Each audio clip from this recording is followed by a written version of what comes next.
Welcome back to Jacksonville. Welcome back to Kart Chasers live action of the Cup Karts North America Winter Nationals. Just moments away from the green flag flying for the first time in 2026 for our Kid Kart class. The first of our 3 heat races here today and into the night as well. As always, my name is Caleb Vieska. Alongside me here in the booth throughout this weekend, Justin Prince.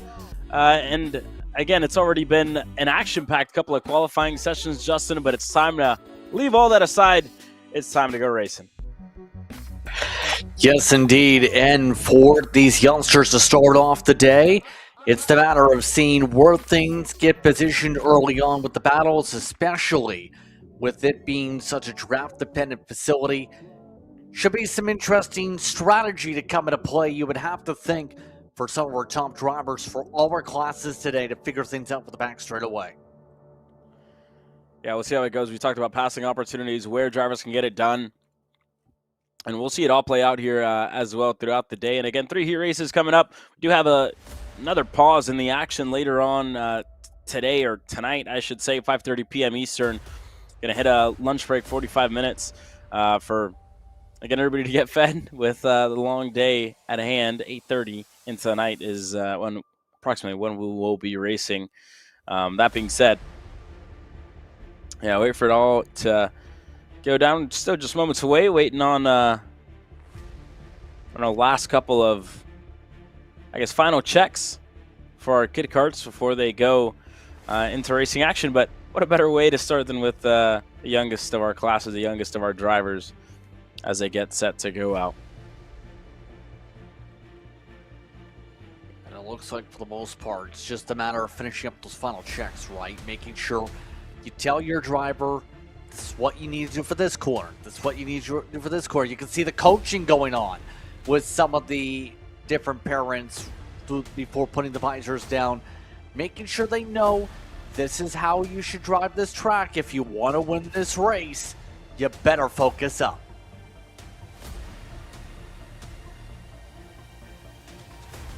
There it is. I think we're just missing one driver from the grid, and you see them working their way through now. So we'll take, I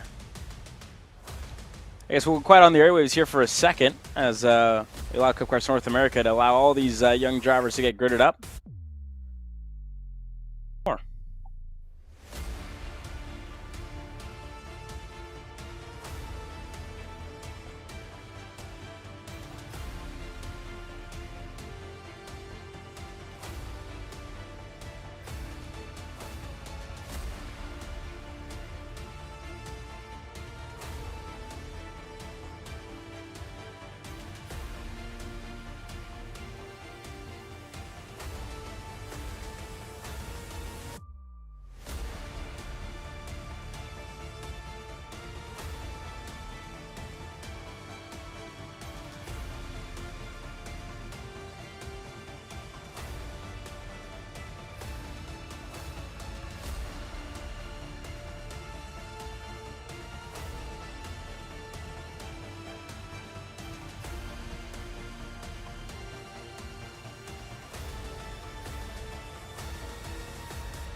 We'll just take you through your starting lineup here quickly before we get into the racing action. 75 of Maverick Reddick going to start on the inside alongside William Heckman. The two of the youngest drivers last year going to share at row number 1 with Avery Babcock and Sullivan Bowden on row number 2. Row number 3, that'll be Beckett Boudreau, who will be in 5th position. Anderson Maxwell in 6th. Broussard and Rumbaugh in the top 8. The parents already scrambling in the backdrop, though. There you go, Mattis Sukauskus and Oliver Milligan. It looked like Milligan, sorry. The driver's in there, and then McKinley as well, taking the green flag here. But for the first time in 26, we go racing in Kid Kart side by side already, and to move around the outside for William Heckman to take the lead of the race over Maverick Reddick in second. Everybody single file line all the way through. But what a move to start off the year for William Heckman in the 008. He takes the lead of the race. I have to wonder if that was part of the messaging we've seen with the video screens to say, you can make this work if you stick it in, keep the throttle pin to be able to make this move. Now has a decent buffer with the rest of this pack here. To see how difficult it's going to be potentially for some of these drivers to fully get these packs fully closed up with already some of these gaps forming up. Similar to what we've seen in qualifying for the Kid Karts. Yeah, and here we go. First lap underway. Heckman already to the lead of the race to Reddick. Babcock fell down a spot. She's down to 4th. Sullivan Bowden into 3rd. Maxwell rounds up your top 5. Beckett Boudreau out of Louisiana, currently 6th. Ben Brumbaugh 7th to Broussard, Milligan, Sukauskas, and one more back to Fletcher. But here we go to the bottom of the racetrack for William Heckman. Maverick Reddick right behind him, looking to draft up on the 08. And again, it's really hard to kind of make that headway that you would on pretty much a normal rev limiter with these drivers not really able to adjust gear, if I'm not mistaken, here with the tech rolls and everything else that goes through. So they're on the limiter for almost the entirety of that straightaway, and they're just bouncing on it until they get into the corner. As he gets through, Reddick starting to close down the gap. He's about a 10th away from Heckman. Major thing, though, is do you want to get that run for the straightaway set up? In most cases, yeah, absolutely. But I am noticing in all this, Reddick, what's helping him, he's a lot more comfortable in the back half of the racetrack so far, Caleb. Seems to get good runs through the mini bowl in particular to be able to dig and close up the gaps.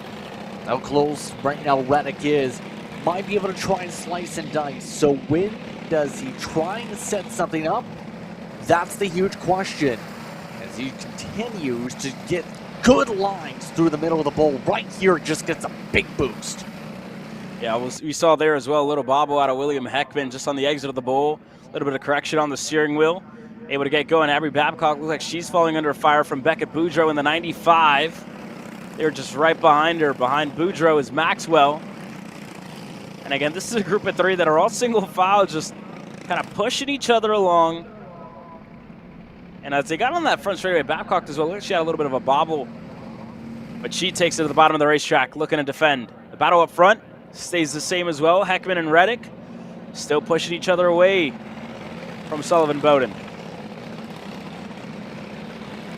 And even with the compromised line, just that difference of being able to break up the draft seems to just work with the way the Kid Karts work out so far for the racing lines. We'll say, you can see how big the gap's grown up here compared to that big gaggle. All while Bowden still seems to be the bridge potential possibility between those respective packs, with a couple seconds difference between them and the largest pack in this entire field. The major thing, though, Caleb, is we've seen how critical it was to get the track position. We're seeing that really come into play as things splinter, as we were expecting coming into the weekend a little bit. Yeah, first and second, not many passes. Is again back for 4th. Babcock, she's still down at the bottom of the racetrack, and as that corner just closes, you see that line, it's almost faster to just stay on the bottom, as maybe in comparison for Boudreau and Maxwell, maybe losing a little bit of momentum when they could be putting it at the bottom, just taking that more of a narrow line, which is, again, quite it's a lot weirder, a lot different than any of the other classes, especially for the older classes where you want to go wide, tight, then wide again. For these drivers, it seems like the fastest line is to keep it on the bottom. As a good exit there on the corner for Reddick. It goes back down to Heckman. Let's look at the lap times here. Heckman has been the fastest. Both himself and Reddick currently in the 52s. And Curtis Sullivan both in the 53s, just kind of sitting there patiently, waiting for these two to start to fight a little bit more, but they're running out of time. Lap number 6 out of 10 underway. About to start lap number 7 here, Justin, and this is kind of what you see, right? You'll see this kind of staggering here throughout this race for the majority of it. It's just, we talked about how difficult it is to pass for these, for just the older classes, but we talk about the younger classes here as well. With that rev limiter, just on it for the entirety of that straightaway. So the likes of Reddick, who's just in the draft, it's just that little bit more difficult, if you will. Yeah, and there's only so much you can do once you reach the chip, right? Yeah, you can get a pole, but here's the counterpoint too. See what you take that shallow line. Where's the lowest you can go at this point? The grass? No, you kind of can't do that because you'll end up causing a wreck. So, quite simply, Reddick's kind of in a position where he's faster in the back half of the track, as I said, but that doesn't matter when there's no place to take the run coming out of the mini bowls like he's boosting through for the front stretch. And it's just a matter of getting creative, right? If you see the likes of William Heckman going to the bottom, do you try the top? Do you want to go high? Oh, he's going low. Maybe try to give a wider arc to some of these corners, set up an over-under. It's a lot of things, especially for a 6-year-old to be thinking about while you're, going almost 30 to 40 miles an hour. That could be something as they work their way through onto the backstretch. Reddick and Heckman, they stay together. The battle for their back stays the same as well. Just for Babcock, for Boudreaux, for Maxwell, they haven't been able to pass each other either. But single file, nose to tail. We're in lap number 8. 2 laps to go next time around.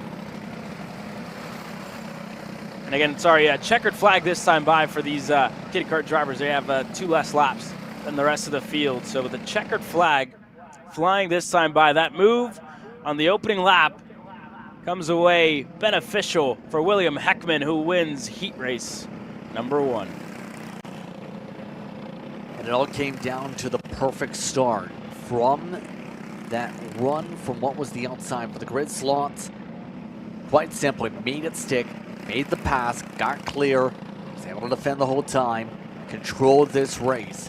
For Heckman, that's definitely in the double linked hand. Now William Heckman has to just do it 2 more times today to have a chance to hold on to the pole for tomorrow. Yeah, that should, I believe that should ultimately give Heckman the pole position for heat race number 2 since he was able to win. I believe heat races are progressive here at Cup Karts North America. So Reddick will start on the outside. And we could see, again, Reddick started on the inside. Now if he starts on the outside, could that be, the benefiting factor for Reddick for the next of the heat races? We'll see and we'll find out all throughout the day. Luckily, all of our drivers able to close this one out. Here in a couple of moments, we get ready to go racing with our senior heavies.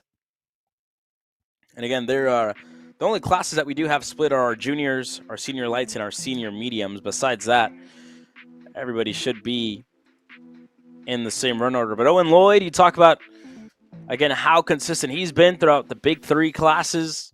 Been one of the drivers that are all senior rank, senior light, senior medium, senior heavy, will put himself up at the front of the field when he needs to. And he's done just that here in senior heavy. And he did the exact same when you look at senior, in senior medium where he was able to just go that little bit quicker and put himself on the pole position. But that being said, at the 1 minute mark, engines are fired. Owen Lloyd, Logan Stevens, who again had a good run at the Grand Nationals this year, had a good run as well 2 years ago back in 2024, where he was able to win a heat race and put himself in the mix for a podium. He's now starting alongside Owen Lloyd, South Georgia Karting Zone, on the front row. For the most part, these drivers just getting quickly up to speed to make sure they're ready to go here. It should be a fun battle up at the front to see how things fare out with Lloyd. Lloyd's had the momentum so far today, but it's going to be the matter of can anybody else match up and pair up with him as you see everybody just get ready to double up quick. And here we go, Cody Zavaboda, Ronnie Claus starts on row number 2 with Adriano Iannuzzi and Brady Atwood on that third row. Ryan Curtin, Sean Chiarello on row number 4 with Christopher Mitchell and Brad Davis. Your top 5 rows, your top 10 starters as we look at Owen Lloyd, Logan Stevens into the tram lines. It's the MGM on the inside, the Comet Eagle of Stevens on the outside. Green flag will fly and we're racing here in Jacksonville, and almost for the second start in a row, Logan Stevens looked to take the lead of the race from the outside, but he's going to get mauled at the start of the race. 2, 3 almost drivers looking to go through on the Comet Eagle. And yeah, lost 2 spots at the start. Logan Stevens back to 4th as they're almost 4 wide on the back straightaway. All the while, Owen Lloyd just running away with it here. Yeah, you know, for a track that we talked about not being too wide for moves, these drivers are surely trying to stuff it into very tight spots to get something done. But that was kind of an expectation off these starts with how tight some of these corners after the launch was. We have a bending tram line, so to speak, for that starting zone in the first place. Things are boiling up, though, for third because right now Sabota just cannot seem to get the line down, and it's checking everybody up right now. Yeah, everybody single file line, the entire group, and Logan Stevens not going to want to wait for all too long. He goes to the bottom of the racetrack, so does Ronnie Claus, looking to go even lower, side by side in between the two. Ronnie Claus able to get through for 4th. Yeah, the sense to get this pass done quick has to be there, right there. Take the opportunity, leave the door open in the mini bowl. You're going to have someone dive it on in flat to the inside and make it stick. That's where, from some of the race tapes in the past, people make it work with some of the wider arcs. Some drivers will take there in that section, but the damage is already done. The top 2 have pulled away by nearly 1.2 seconds. It's going to take a lot of work for a lot of these cars to go, as you see some of the works that drivers are saying, why not work with me? Why are we fighting? Yeah, it's just hard, especially so early in this race, right? You talk about 10 laps. Depending on how your qualifying went, you're going to want to improve as much as you can, but they're still side by side all the way down at Mitchell in the 94. They're on the Tony kart. Everybody else right behind him, Davis, Chiarello, Young still in the mix, but Owen Lloyd, Adriano Iannuzzi, the 2 of them have been able to pull away, and you saw Iannuzzi, right? He was just 1 spot better than what was Logan Stevens there as well, and Cody Zavaboda, who was checking everybody up, was just able to get himself ahead and able to make those moves. Ronnie Claus, the same can be said, right? Picking and choosing moves, 2 corners in a row, got up to the front, and let all the action kind of ensue behind him, which is why he now finds himself in 3rd, a pushing partner behind with Zavaboda, pushing themselves along, and Brady Atwood and Logan Stevens with some work to do to catch up to these 2 here on your screen. Yeah, and it's going to come down to a little bit of maybe some pushing because even though we talked about you could have pushed qualifying, in some of the past runs in CKNA competition have seen some drivers give little taps for the back straightaway. Just shoot the momentum forward. Try and carry that energy ahead. Some of these are choo-choo trains, though, getting all sorts of coiled up here compared to some of the others that are able to at least get into a situation where they can do something. Iannuzzi doing something. Opens the door, says, you know what, why not me take the lead? And that was, again, he looked over at Owen Lloyd whenever he was making the move just before the bull, and he said, all right, let's push me. Let's see what we look like with myself leading. What can we do? Can we extend our gap a little bit more? Because it must be said here, Justin, you look at Ronnie Claus, you look at Zavaboda, they're starting to get that little bit closer. Last time around, it was about a 1.5 seconds, the gap. Didn't make too much headway with the pass, but again, the Coyote just right behind in Zavaboda, they're looking that little bit better. And the same can be said about Atwood. They're about to have 3 against 2, where Atwood's going to join that mix and try and push up to Iannuzzi and push up to Owen Lloyd. Sadly for Logan Stevens, after a great qualifying session, That hasn't been the case here in the first of the heat races. He's down in 6th, and for the 53, being 2 seconds back from the leaders, 2.5 seconds. He must have missed something. And again, you got to look at the start of the race for Logan Stevens, right? Just didn't go the way that he would have wanted. Yeah, just immediately had to go as wide as possible to run off. But then after that, just could not get into rhythm with the side-by-side. Immediately was put over attack, losing momentum. And at this point, looks like we're just going to swap back and forth. And one of the major things I've noticed in races like this sometimes, Caleb, is quite simply, you take the runs where they come. Sometimes you wait patiently, and that's one of the things Bobby Krugman mentioned to me, was picking the right spots to make moves is critical if you want to win here.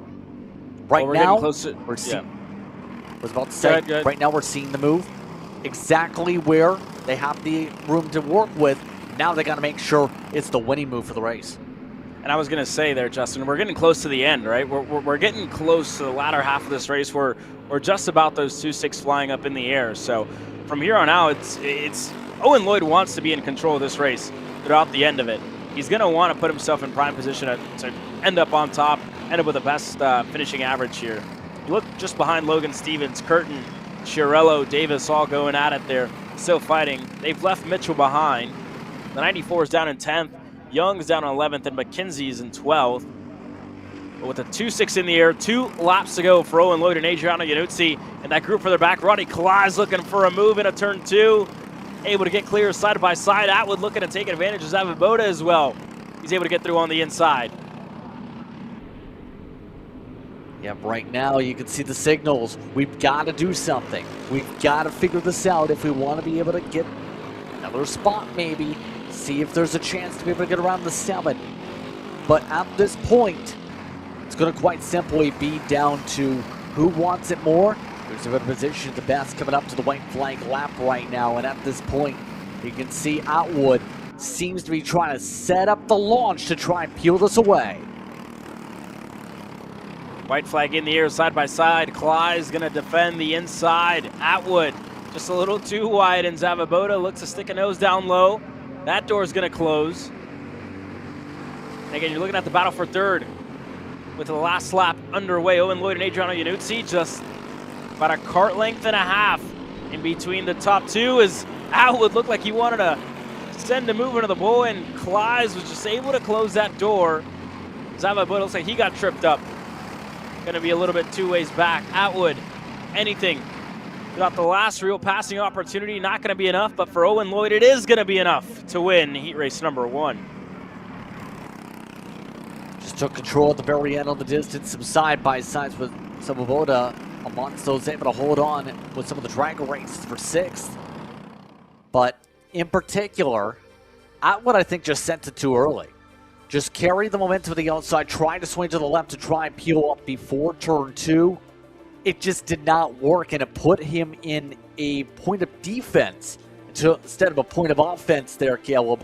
And that's what cost the 6 a chance of the top 3 in Heat 1. Yeah, live and you learn, right? So, that being said, that's the second of the heat races done and dusted.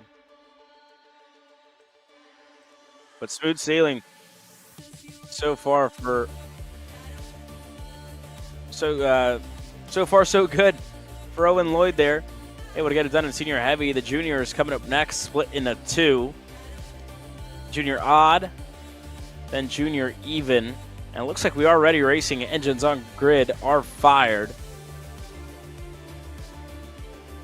So we will proceed here, Justin. But again, already early on, you see, again, we talked a little bit about the passing opportunities with the draft and everything that came in between that.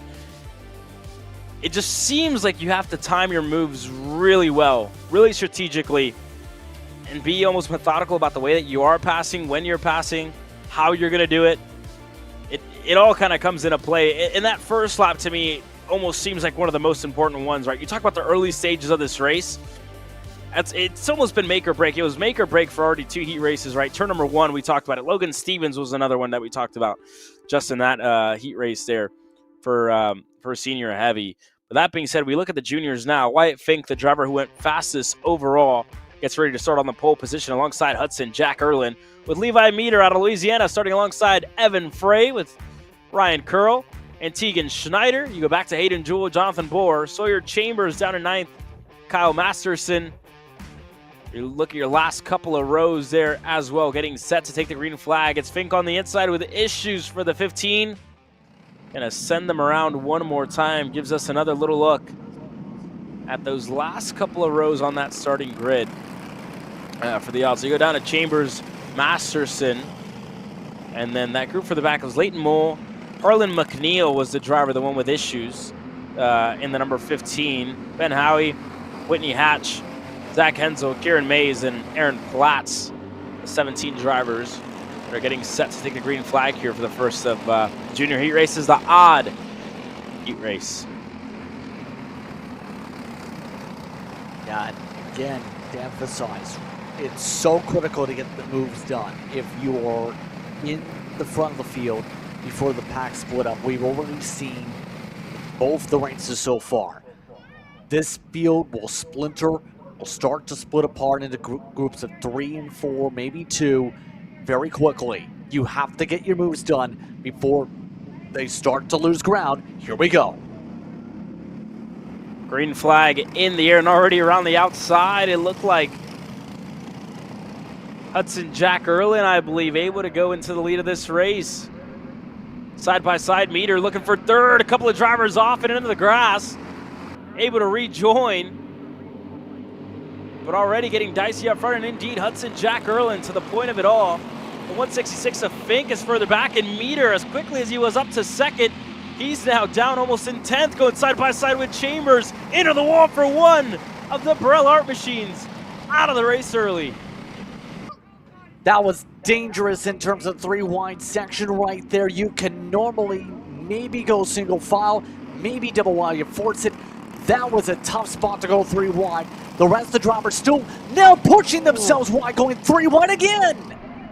Even more going off the racetrack. Chaotic start to the first heat race for the juniors. And again, Meter looks like he's almost in 7th. It was like they're 3 wide. Leighton Moore, I think, was the driver on the outside, and it was quite dicey there with Meter in the middle and then Chambers to the bottom. That was close, but up front, Hudson Jack Erlin already falling under fire. Schneider looking for second. He had a nose down low on Fink. Couldn't get close, and now Bohr is the driver that's joining the mix, but again with Fink, Schneider starting to look for moves. This could bring the entire rest of the pack back up to the front as Fink had another fade down low. Couldn't get through. It's like saying, excuse me, pardon me, I want to go. Thank you very much. Time to go. Time to grip the wheel. Thank you very much. Time to go, go, go. This is the type of decisiveness you need to make in this type of pack. It's not as simple as you take a moment, take a second. Guess what? That 1 second, someone's going to take advantage and take away that moment. It's like a super speedway race, again, that we talk about a lot when it comes to 206-mile racing in general. You have to be decisive. You need to be smart.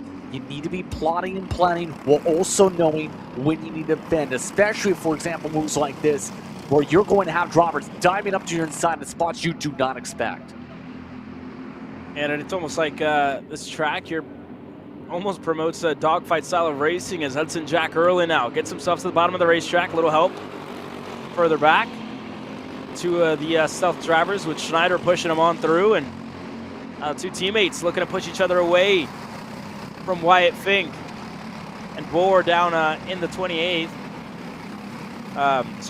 In the 28 machine in 4th. The 2 of them looking to work together. You look further back here as well with Curl, Meter, Masterson, Chambers. All right there. A couple of drivers getting themselves into the top 10. Ben Howie up to 9th, up 4 spots. Down 8 for Frey, up 4 for Platts. Down 8 for Leighton Mullen, again, after that incident that he had. Got himself into the wall. That's going to be a bent-up front end, I'm sure. But they worked their way through, and we're following along with Howie, Jewell, and Masterson that are all single foul line. Already seen a couple of signals, I think, from the release. Some hand adjustments amongst them. Quite simply, This is the tough part. We were talking about where you see this couple of different groups of pairings together. From this point forward, it's now almost like match cards, trying to match up line after line, track after track, waiting for your chance to be able to jump on a different train track. There's a chance there. You have the two packs converge. You're able to leapfrog and work with a fellow CRG in this case instead. It's also like a super speedway race. You find your friends, you take advantage with your friends, and you go to the front. And I think that's the almost a perfect comparison, right? Almost like a super speedway race here with how fast it is, with how fast you have to make these decisions. And again, you're seeing it all unfold relatively early, Justin. You talk about all the action. It was almost 3 laps into this race, right? We're into lap number, they just completed lap 6, starting lap 7 now. And again, it's a lot more relaxed, looks a lot more tame, giving these drivers a little bit of time to relax, a little bit of time to calm down. And then you're probably going to have the same once you get those 2.6 in the air to start lap number 9. So you're starting to see kind of a little bit of a preview to what we're expecting to see in heat race number 2, heat race number 3, and even in the main event, right? They will be extended over longer periods of time. But this is how this track is racing. This is going to be the standard now, if you will, to how to go about to plan your race here in Jacksonville. And one of the things, as a result here, part of that planning is you have to be so careful in terms of your steering input. You see right there even, thought to go to the front of the field to take the race lead, opens the door for others. Even though they disagree, they say, okay, change your plans. We've got to do this once again. And it becomes the question here, we're coming to 2 laps to go here, Caleb. When do you go? When would you go? Quite simply, you're running out of chances. Got to go sooner rather than later. And again, Schneider was letting Fink through just one spot, but as easily as that, Wyatt Fink had enough of a run on that back straightaway to get through on Hudson Jack Erlin as well, which puts Erlin back to 3rd. Fink gets himself to the bottom of the racetrack, and this is where it gets difficult, right? This is what we talked about. With Fink making the move just before the 2.6, he was able to take control of this race, able to be up in front. And now Schneider, this is where he's going to have to start getting creative. He's going to have to try something in the closing stages of this race. With teammates right behind, everybody's getting checked up. And again, the likes of Levi Meter, Sawyer Chambers, they're a little too far back. But again, you got to think what would have happened if they had another lap, another 2 laps even. We'll take a look at it now, though, as we work our way into the infield section. Yeah, final time around here. Have to go. Have to be able to sort something out. Watch for the snake this time to slam the door. There's only so low he can go, and Schneider goes lower. What a move out of Schneider. Gets himself to the bottom. A push from Hudson Jack Erlin was enough to get through on Wyatt Fink as he tried to close the door. Didn't close it enough. And a little wide there for Hudson Jack Erlin. Fink's going to get alongside. Not enough for him. But up front, Schneider, a move in that last corner down at the back of the backstretch, gets himself a heat race victory. Hudson Jack Erlin gets himself to 2nd with Wyatt Fink. You gotta think he's gonna be kicking himself a little bit for that one. Just didn't close the door quite enough to deny Schneider from taking away the first heat race in the odd group. Yeah, and it came down quite simply to Fink could only block so low, right? Before he ended up sawing some drivers off and going for multiple moves. Left the door open for Schneider to try and force it. Able to make it stick. Give credit to Meador. After getting shuffled back, still able to get a top 5, while drivers like Layden Mole look to go to the drawing board later on today.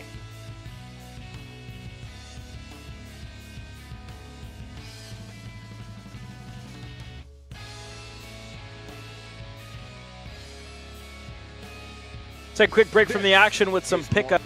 It's a destination. Cup Karts Canada invites you to the Canadian 4-Cycle Championship, May long weekend at Mont Tremblant, Quebec. Race on a 1.2-kilometer technical circuit just steps away from the iconic circuit Mont Tremblant, where Formula One once raced. When the racing's done, enjoy everything Tremblant has to offer. The pedestrian village, restaurants, shop, hiking, and unforgettable scenery. It's a elite 4-cycle competition, and a perfect family getaway rolled into one. Racers from across the United States and Canada, this is your invitation. Cup Karts Canada, Mont Tremblant, come be a part of Canadian karting history.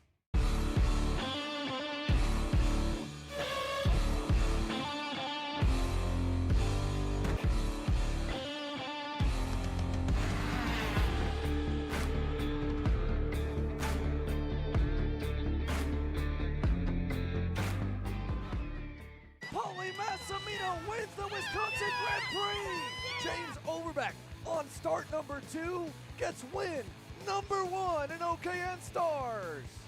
On track or off, Brandon Jarsekrak Racing delivers elite performance. Led by 4-time Pro National Champion Brandon Jarsekrak, our team masters driver coaching, data-driven analysis, and mechanical precision at every national event. Contact us today at BrandonJarsekrakRacing.com. Cup Kart South's newest sponsor is here, Big B Energy Drinks. Every moment is an opportunity to be bold, be present, and be big. 3 bold flavors: strawberry smash, summer melon, white cherry fizz. With clean ingredients, no artificial colors. A powerhouse of B vitamins, and the energy that actually tastes like a reward. Purchase yours today at BigBenergy.com. Subscribe and save for a discounted rate, and have your drinks delivered monthly straight to your door.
It's time to do it all over again with the even group. Jet Price and Carter Barkas is going to be the 2 drivers to lead him out onto the racetrack, lead him to the green flag. Race Beckman and Carson Benjamin going to be on row number 2 with Kellen Wise, Cooper Mole, Max Hudman, Ellen Dwyer, Richard Rosinski, Julius Fillingame. And here's a look at your last couple of rows with Christopher Goulet, Clay O'Brien, Wyatt Cataldo, Samuel Worrier, Noah Anderson, Thaddeus Kocher, and Hugh Kocher, the 17 drivers that are getting set to take the green flag. Jet Price and Barkas take us into the tram lines as we look for the green flag, and it's a good start from the outside. Carter Barkas to the lead early, and that entire outside line had a great start. As well, Race Beckman able to get himself clear, and a couple of more But again, Jet Price, I guess, just got caught sleeping on the start of the race, didn't hit the gas once he got on the start box, and Carter Barkas gets himself to the lead of this race early. Yeah, that really changes the complexion of things, to say the very least, with Price getting bonked so far down. At this point, though, look at the pack really spread apart already. The top 6 or 7 able to get into a good rhythm, but everybody else spending so far back, going back and forth, going, 6, 7, sort of trying to figure out which side of the meme they want to be on. Here's the big deal. If you're on either side of the meme, you better find a way to get your way out of the meme. There you go, Carson Benjamin doing a good job getting himself up to second. Everybody else single file with Cooper Mole, Jet Price, Race Beckman, and more. Working their way through. Gillis filling game. There was one of the ones in that group, 18 leading the group of 3. Looked like Max Hudman was the one looking to pass. He's down in 9th, but up front, it's a train of about 6 carts led by Carter Barkas. Benjamin's right behind him, to Mole, to Price. To Beckman and Price, as they're still going side by side. More changes in that mid-pack, in that lead pack. And even further back, they're about 2-3 wide as well. But this is kind of what we talked about a little bit earlier as well, right, Justin? This is why it's important to be in the position Carter Barkas is in right now. Being in control, taking command of it, taking the reins of this race, and you really deciding when you're going to be passed, if even that, right? So this is critical right now for Barkas this early in the race to try and take control of this race, to try and set the tone on most of this race. Benjamin's still right behind, with Race Beckman setting the fastest lap of the race in the 55. Yeah, and I think quite simply, Barkas is doing a good job not allowing too many opportunities to poke. Speaking of pokes, Beckman again tried a bit of a risky move. Just these choices have to be smart on when you pounce, when you go. Take, for example, Price. Opening the door to the inside, knows the run's not there. Here's the problem. He just lost a little momentum and potentially could lose the draft, all from the fact he couldn't complete one move. And Elon Dwyer is right behind him as well, but Dwyer drops a tire just on the exit of the bowl. Looks like he went a little bit too wide and got out of shape. And all that work that he was doing to kind of get back up into the mix kind of just opened him up just a little bit more. Filling game's right there, just on the edge of the top 10, with Goulet in the 644. The Canadian currently sits in 11th. Again, that was one of the drivers we saw in the out-of-the-box challenge as well last year. But that being said, up front, Barkas just doing a good job of keeping control over Carson Benjamin and Race Beckman for the top 3 spots. And you have to say with Barkas, has a pretty diverse racing background in recent years, also runs in UARA Sportsman Series competition, which is essentially bigger stock cars also. So he's got himself a decent repertoire of experience in big car and little car, and some of that does have the ability to cross over with what you learn in a series and a karting side of like this, to learn the race control, to be able to handle the big cars in general, because remember, it's an opportunity to be able to develop as a driver, and seat time is very developmental to be able to help you along, and Barkas seems to be doing a good job using his experience to command things still up at the front and make sure no one gets the run. Well, like you mentioned, right, there's no better place to learn racecraft, right, with open wheel 4-cycle racing. It's almost stock racing, if you will, right here at Cup Karts North America. And that being said, doing a good job of it for him up front. Price was, like you mentioned earlier, able to get ahead of Mole just lap of 4, and he tried that move a couple laps in a row, just couldn't get it done. When you look at it here, about to start lap number 7.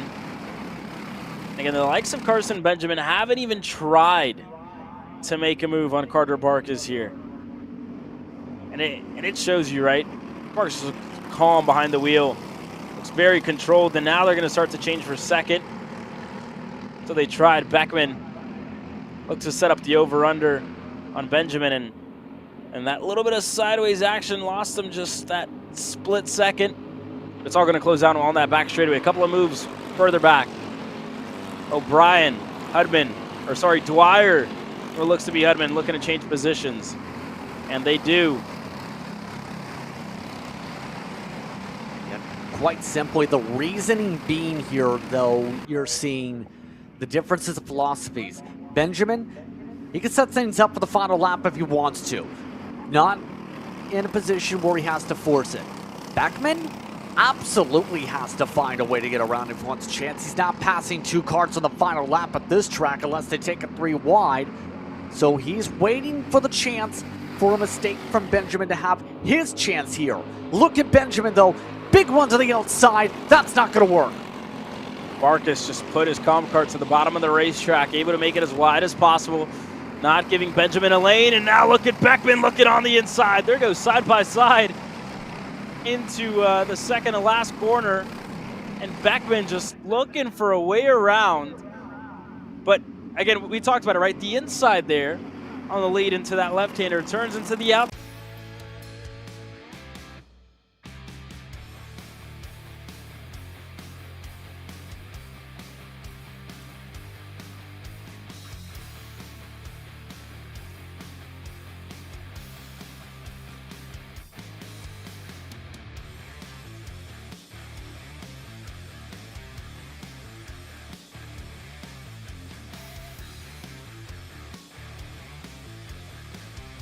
I'm not sure what Xander was at.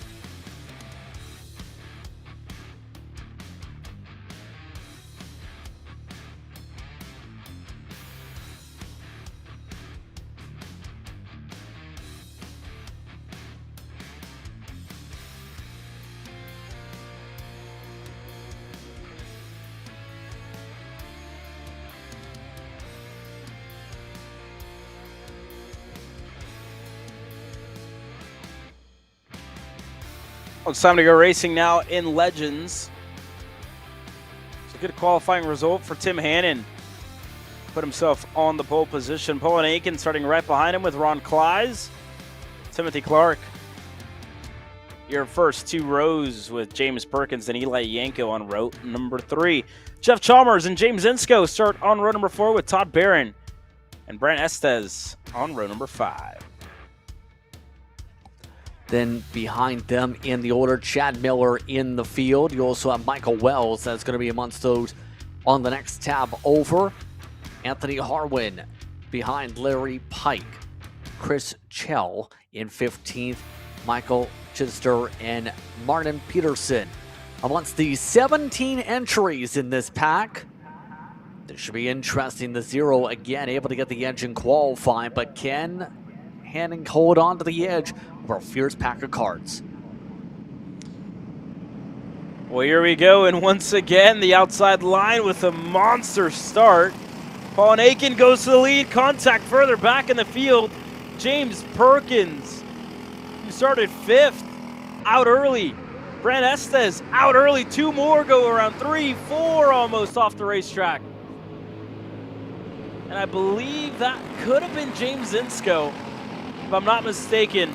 James Insko, who was 7th out of this race. So for heat race number 2, there's going to be a lot of heavy hitters misplaced all throughout this field. Up front, again, that was a great jump for Paul Aiken to take the lead of the race. Tim Hannon, I believe, lost maybe 2 spots, and indeed he's in 3rd. Timothy Clark currently 2nd. Yanko to Ron Kleiss, who sits inside of the top 5. More moves further back. Like Chalmers there was one of the ones that was able to get through on Kleiss. Looks to set his sights on Eli Yanko up for 4th. A good start for Nycan, to say the very least. We'll say you have to keep an eye on, will Chalmers be able to keep up the charge? Already up 2 already. Harwin in the next pack is already up 8, mind you, we've seen. So already a lot of these drivers taking advantage of the attrition. Some of the various warning flags popped out of flag stand. Everybody else just trying to find a way to keep up with Nikan, who has been the quickest in terms of hot lap speed all throughout this weekend. He is breaking the toe. Oh, issues for Klyes. Klyes and the Coyotes going to be out of this race early. Hand up in the air on the back straightaway. That's going to be an early end for the number 7. Wow. And again, we saw him just lose a spot there to Chalmers a lap before. But he's going to work his way into the pits. That's it for the number 7. That's going to be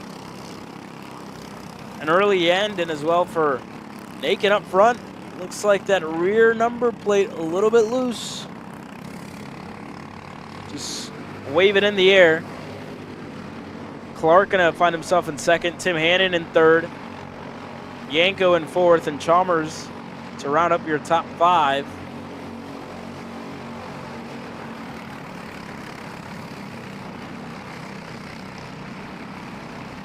This has been impressive so far for the 99 so far. Even though the number plate's trying to go everywhere into the sky, quite simply, it's just been driving the rails off that machine here. We'll say Clark backing up the speed we've seen from Happy Hour again, be able to immediately charge up the second spot here, be able to try and hold on in this fight. But this is just showing the importance of having natural speed in the kart and having a good kart in general here. We'll have to see how things carry over throughout the day as this track sees the air transition, and by the time we get to the night, in particular by the third heat, as these drivers adjust as the night goes on. Pretty much colder conditions as well, I'm sure here. Halfway to go, the cross sticks come in the air. Paul Aiken with a great gap to Timothy Clark. Tim Hannon, again, driver qualified on the pole, fittingly so, puts himself fastest on the racetrack. Fastest lap of the race so far, Eli Yanko. They've left him behind in the 470. He's down in 4th. Chalmers currently, it's out of the top 5. I think Todd Barron has made some headway, not all too much, but he's up to 6th at the moment after starting further down the order. So a couple of movers, but the one we're looking at here is Tim Hannon as he continues to close out on Clark. See if it's a matter of time if he can get by on the 96. Yeah, if there's a chance to be able to get by, I think it would come in the next lap or so, because the more this spreads here, the less opportunity is for Hannon to be able to even get a run here. At this point even, I think Clark is almost catching up to the 99 with what it looks like in the eye test. Last time by, he was a little bit quicker than the leader, so there is the chance they almost connect here, but it's going to require almost some co-opetition from the 0 to push him along to be able to then have a chance at the 99 for the final lap. It's going to require precise precision here, if that makes sense. Yeah, we'll see if he gets it. They work their way through, and again, the gap. It's about to open up to a second here, Justin. Not sure if Hannon and Clark are going to have enough to try and close down, because at the moment, Paul Aiken has been really fast on his own. Timothy Clark, Tim Hannon, still showing good speed. And yeah, with a white, it should be 2.6 in the air this time by. My apologies there for these two drivers. We'll see if they can do much more, but again, even with the push here, Justin, the gap opens up to a second fully now. Is at about 0.8. Opens up to the second. Paul Aiken won't be denied in this first Legends Heat race. Just that quick of a driver here today. I think quite simply the 99 is just that much quicker with the short and mid-run in particular, to be able to maximize speed and then be able to maintain for the long run. I think if you want any chance on Paul here this weekend, you're going to have to do it on the starts, and quite simply, it's going to require going to the drawing board. We still have a lap to go, but right now, we'll have to see if Hannon gets a chance to be able to retake second here with a charge. Yeah, we'll keep an eye on it, but already for about the third or fourth race kind of in a row, we've seen the same story. That first lap, that first corner, it's almost better to start on the outside around this track. You've seen about 2 moves just being made, where again, that outside line is ultimately been able to win the race. You saw it in Kid Kart.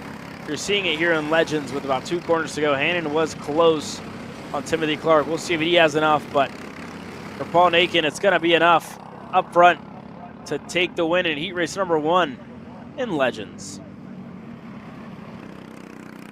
Dominating effort, pull it away late, in part because I think Hannon actually nearly turned Clark, got into the bumper barn in the middle of the bowl. Not usually the best response, to say the least, for contact. That cost him a good second just about from that. But overall, a lot of drivers going to be in a decent spot for the second heat, potentially.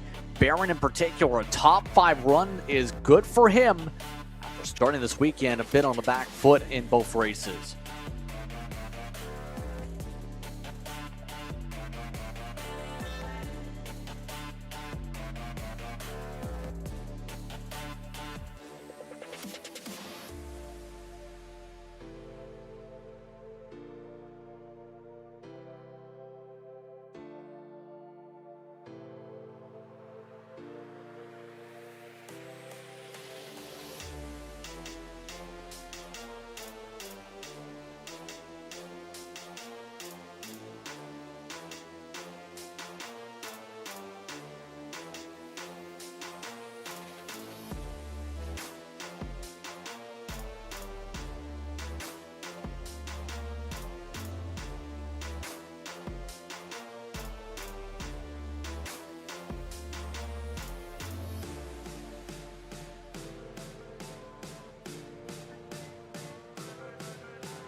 Couple of drivers going around at the back of the field.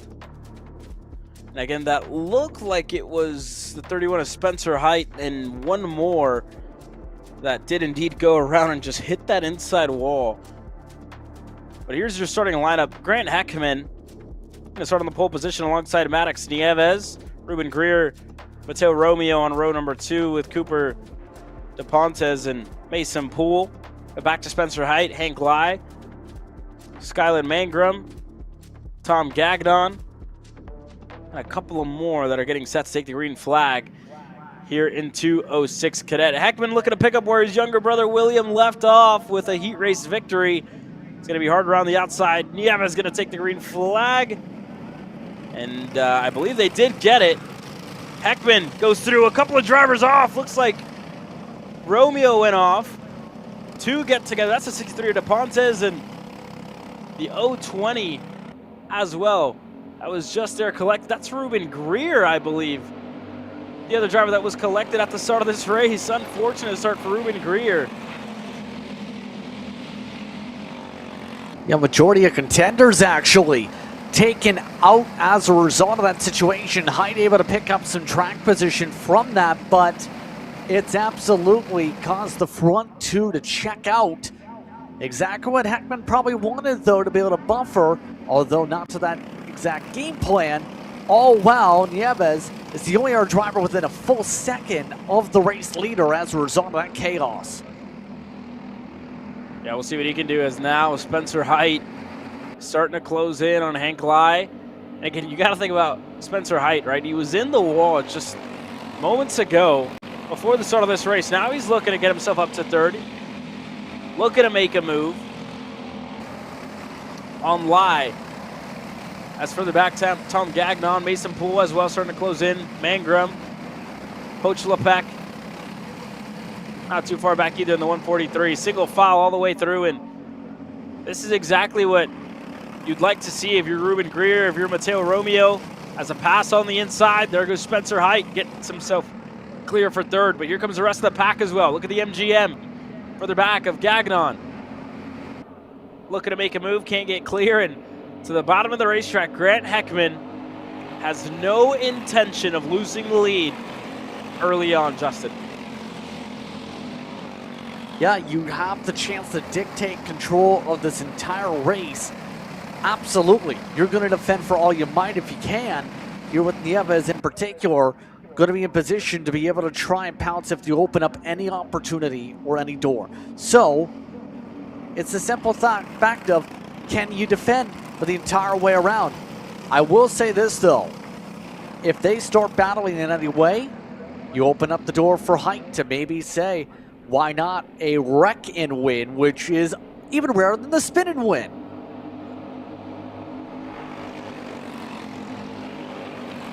Yeah, we'll see the drivers up front. Spencer Height gets himself, again, clear of everybody else further back to put himself up to third. Hank Lai there, he's the one now that's probably going to fall under pressure first. If Gagnon and Poole are able to close that gap back down as they work their way through. Grant Heckman, Nieves, their gap staying consistently at 2/10. Mason Poole just set the fastest lap of the race. It's a good sign for Poole to try and get himself inside of the top 4, maybe a row further up. And you see him now getting into that drafting window. Not directly behind Lai and Height, but it's kind of towards the bottom with Mason Poole just right behind him as well. So we'll see how they continue to go on, but again, it closes and opens. It looks like just stronger in some parts than in others. And that's really difficult to try and put together a drive.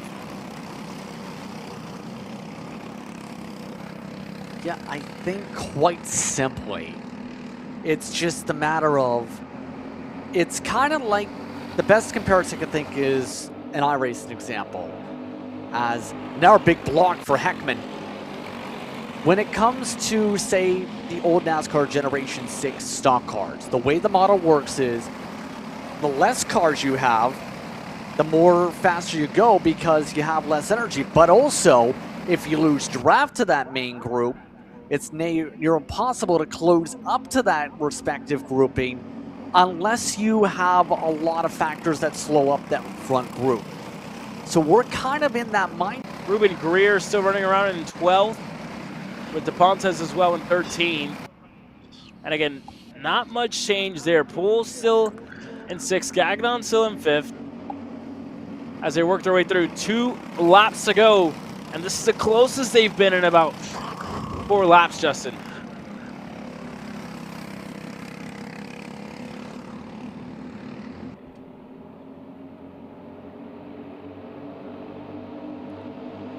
This time by onto the backstretch to the bottom of the racetrack for Grant Heckman.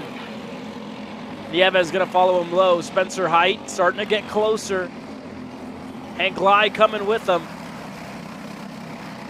Tom Gagnon not too far away, and the fastest driver on the racetrack of Mason Poole still sitting in 6th.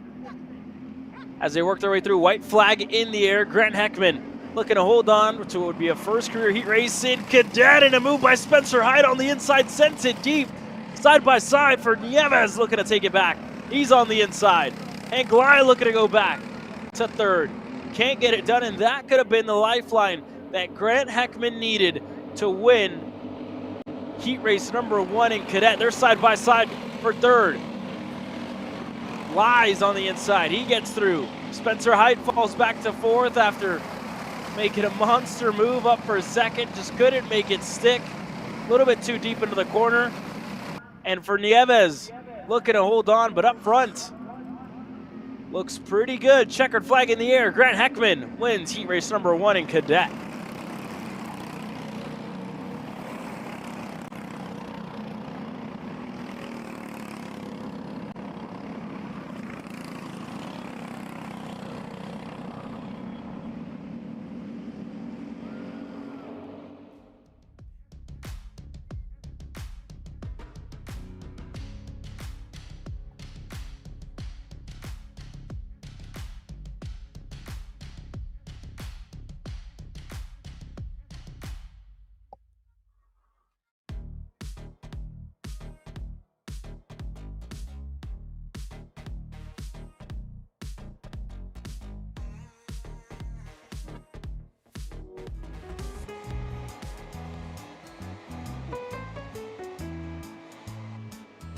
Gee, looks like we're missing an engine. What the hell am I supposed to tag? What do you mean? It's my Greyhound. It's all I need. Where's the rest of it? It doesn't matter. It's a Greyhound. You gotta make way. Okay, you're good. I'm sitting by here with Kyle, our race winner. Tell me how you did it. You were blazing fast out there, and I mean, you don't even have a go-kart, man. Tell me about it. Yeah, you know, Norberg, Schmorberg, the Greyhound-powered Greyhound was great today. You know, it makes the difference. And the team's been working really hard back at the shop, and, you know, just shout out Greyhound. Thank you, Kyle.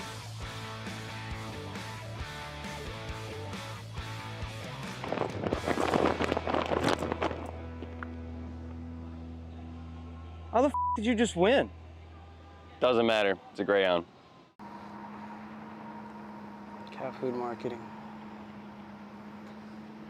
$9.99 a month. Dude, Caleb, wake up. Dude, we're live in 5 minutes. Let's go. Come on. What are you doing? Dude, I'm so sorry. Xander had me in a cat food marketing meeting till like 2 a.m. last night. Come on, man. Do you have anything I can drink? Dude, I got the perfect thing for you. Perico. It's a healthy energy drink alternative. Perico, non-GMO, gluten-free, kosher, magnesium, B12, B6, Yeah, it's good. B5, biotin, and 0 sugar? Pericazo! Try Perico, made with natural ingredients, organic caffeine, and supports your metabolism. Try the new official energy drink of Kart Chaser.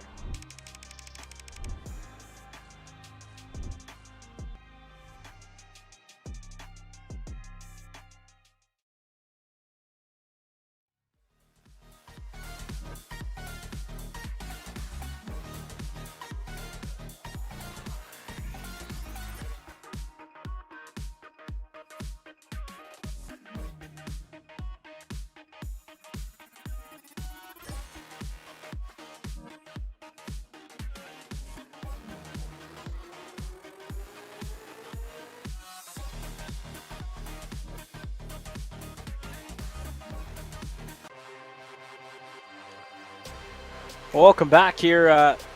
Senior Light gets ready to go racing the first of the 2 groups, led by one and only Colin Warren, starting alongside one of the youngest drivers in the field. Isaac Malquit. Those two drivers starting on row number 1. You go back to Derek Wargo, who starts on row number 3 with Levi Getz. Sam Tutwiler and Ryan Stanton on row number 3. Nicholas Capolongo and Henry Wheeler on row number 4 with Eli Fox and Cameron Reed. The top 5 rows, your top 10 starters for the first of our 2 senior light heat races. We get ready to go racing. It's Warren on the inside, Malquit on the outside. Green flag in the air. And for about the 3rd race in a row, the outside line to the lead of the race early, Isaac Malquit to the front along with them. It looked like Levi Getz was able to get through as well in the 200. Colin Warren wasted no time looking to go to the bottom of the racetrack. Looking on the inside for Warren. He's able to get clear side by side still for 3rd. Wheeler looking to push. Wargo looking for a lane down low. Couldn't find it. And for Levi Getz, still getting past. That's Ryan Stanton there as well in the 106, getting moves. But up front, Isaac Malquit was able to take the lead away from Colin Warren. He's your leader. Once again, outside line, getting the run. We've seen several times already the setup coming along because that inside line really blends towards those who are technically on the outside of the tram lines. But at this point, see everyone's just saying, giddy up, let's go. We've got to work together and find a way to blend these packs here. They have a chance of those two, especially since Malquit and Warren seem to be working very much in sync here, Caleb, compared to some of the others that are busy trying to fight out side by side of the heart of the pack. Yeah, there you go. Eli Fox was able to make a move there. They're still going in on Ryan Stanton. Cameron Reed was able to get through there as well. Samuel Doros is just right behind them. Again, that group is just, it's an all-out war in that mid-pack. And up front, Colin Warren wasted no time on Isaac Malquit. Gets himself to the point with Henry Wheeler there in 3rd. Himself and Derek Wargo pushing each other along nicely to get up there. Sam Tutwiler now looking for a move on Getz. He's able to get clear, so move Tutwiler up to 5th. And there you go. A little bit of help potentially on the way for Isaac Malquit. As Colin Warren been fast early on in this race. Not faster than Derek Wargo. And Henry Wheeler was just at the fastest lap of the race as he was closing in on the top 2.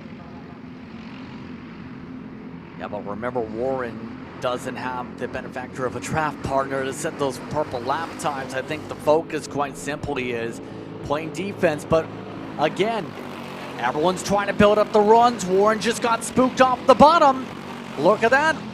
Wheeler getting the elbows out as Warren gets shuffled all the way towards 3rd, now to 4th.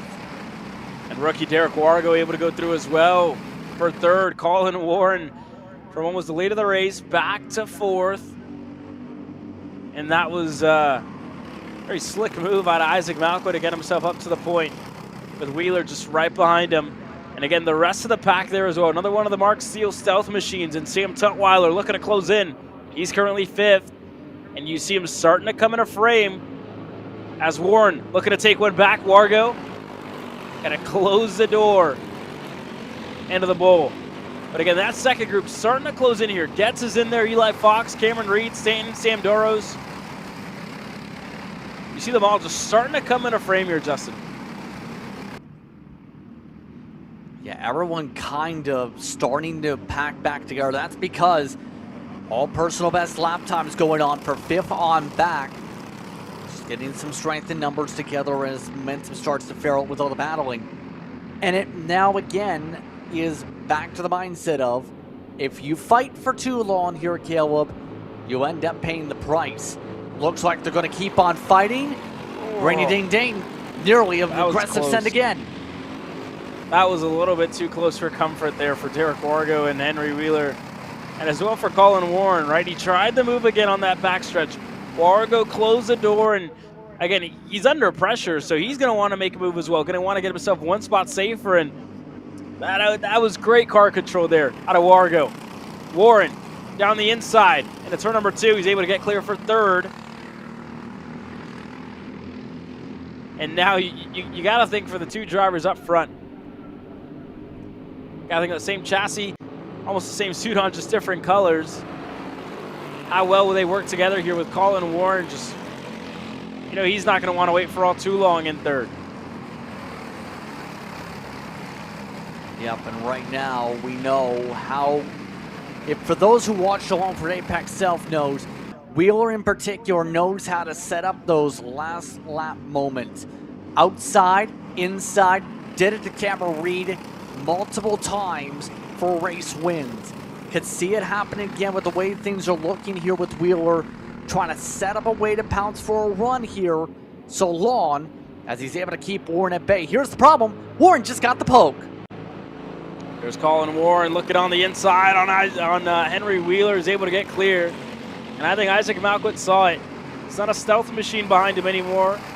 It's the TS Racing VLR of Colin Warren, who again, how long will he want to wait behind Isaac Malquit and go back and control this race? We saw a move for him on Derek Wargo in a turn number 2. Is it going to be again? Not enough. Isaac Malquit covers it low on the exit to hold on to the lead here.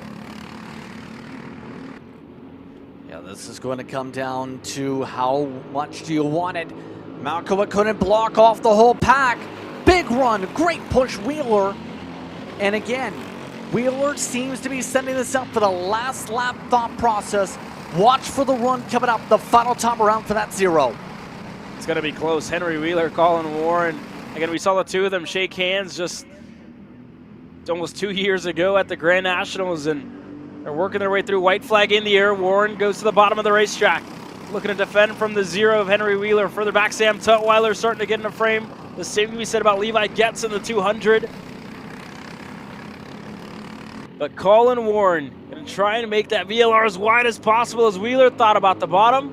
Thought about going down to the white line. Just wasn't a cart length or a cart width down there. Just 3 more corners for Colin Warren to defend. Puts it at the bottom again. Wheeler with no way by. And Colin Warren, again, he was challenged early by the likes of Myaquit, by the likes of Wheeler, but it wasn't enough. Colin Warren wins the senior light heat race number 1. Odd. Warren played that well on the defense in the very end. Didn't leave Wheeler with the opportunity to actually cut to the inside. And I think it's a timing thing we've seen here, Caleb, in particular. If you try and arc it down a little bit later towards the first third completed of the back straightaway, leaves the opening for someone to dive underneath. And that's where we've seen the block off by Warren immediately cover the bottom. Wheeler, Wargo, Malkiewicz, Tutwiler, Getz, Reed, Fox, Stanton, Bouchard, Doros, Beckman, along with Broker, Strawn, Sibit, Gillen, Capolongo. That running order, nicely done in that race.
It's time to do it again in the even group for senior light as we get ready to go racing. Your starting lineup puts Christopher McKeithen on the pole position with Jordan Klein starting alongside him. Shane Reddy and Owen Lloyd on row number 2 with Will Lawler and Austin Hill on row number 3. Jackson Miller and Ronnie Kleiss on row number 4 with Carter Kilgo and Dylan Callahan on row number 5. Row number 6, you go the way of Dylan Evanson. Then you have Cody Lindstrom down to 12th, Jake Walsh down to 13th, Guzio down in 14th, MacArthur and Charlie in 16th. The 03 will round out the field. Jurgen Seeler will start at the tail as we get ready for the start of this one. Good battling so far. We'll see if there's chaos, though, this time.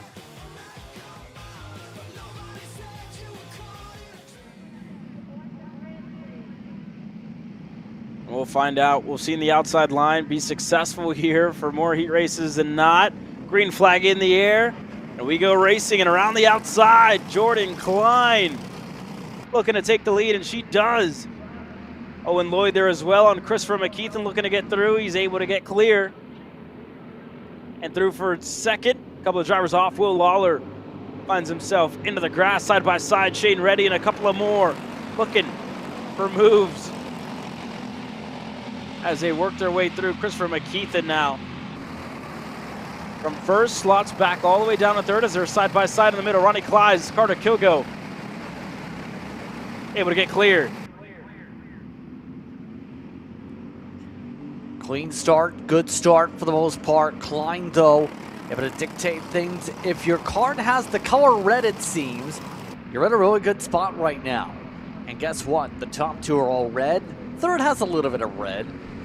So pretty much for the most part, the pattern seems to be working out. All while Lloyd looking to continue what's been a stellar weekend for him so far in multiple classes. Back and forth again to the front. Yeah, and Lloyd didn't waste any time. They got on the backstretch, got the push from McKeithen, and those 2 drivers were able to get ahead of Jordan Klein. See Jordan now might have a little bit of help from behind with Austin Hill in the 39, 2 spots gain as they work their way through and able to regain the positions lost. Dylan Amundsen now, where does he find himself? Up to 5th. And after that start that Dylan had, and after the qualifying really that he had in the senior light class, was really one to forget for Dylan. And now he puts himself, again, it was a lot of work to do for Dylan. Able to get it done early. Now has his sights set up front on Austin Hill, Jordan Klein, McKeithen, and Owen Lloyd. Here's this group further back with Carter Kilgo, Lindstrom. All single file. He's actually chasing down Miller. It looks like one driver just up. They're just right behind Amundsen. So Lindstrom finds himself down in 8th now, getting passed by Carter Kilgo as they work their way through to start lap number 4. And there hasn't been much change up front, but when you look at it, talk about the colors there, Justin. Again, similar, but not all too much. The second, third, and fourth drivers are all on PPK Coyotes, and it's the lone MGM Espionage Machine for South Georgia Karting and Owen Lloyd up front. You kind of just mentioned an error of possibility, though. If you have a bunch of Coyotes lined up and you have one driver not on a Coyote, what's going to happen? You're going to not have them work together with them. So quite simply, this is kind of not the best scenario in a drafting sense for Lloyd, because if the PPK Coyotes all link up and say, let's try and shuffle this pack, Lloyd's got nobody to help him claw his way back. He's going to have to get the gloves out just to do it. Yeah, and we'll see everybody kind of in unison, taking a look back, taking a look over the shoulder, and here's that change up front. Or I should say for 5th, Carter Kilgo gets through on Dylan Amundsen.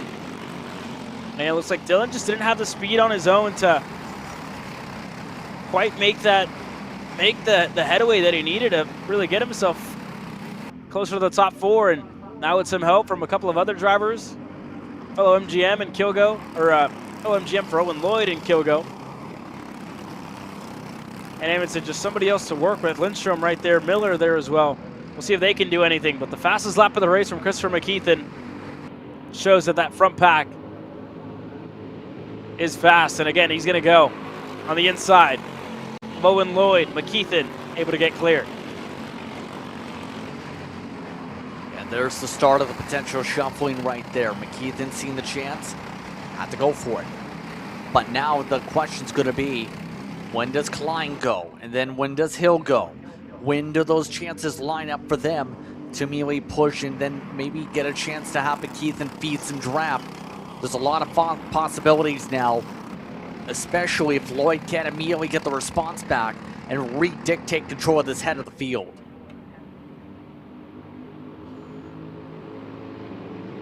And we'll see, it's all a matter of time as now Kilgo going to start to defend. Here looking to not let anybody else back by, is still going at it with Lindstrom and Miller. Again, they're finally able to settle that out. But unfortunately, of Rowan Lloyd, who's at the fastest lap of the race on lap number 8. They can touch Lloyd at the bottom, McKeithen on the top. And here comes the rest of the pack. There goes Jordan Klein, as well as Hill, who gets himself that little bit closer. Tries to keep off the rear bumper of Christopher McKeithen. It's a 3v1 at the moment. They're looking to deny Owen Lloyd, who's going to park it to the bottom of the racetrack, looking for a crossover. McKeithen looking to get himself on the inside. They're going to go side by side onto the front stretch. But Owen Lloyd holds on and he doesn't. McKeithen able to get it. McKeithen at the checkered flag, I believe, able to win this one over Owen Lloyd, Austin Hill, Jordan Klein, and Dylan Amundsen, your top 5.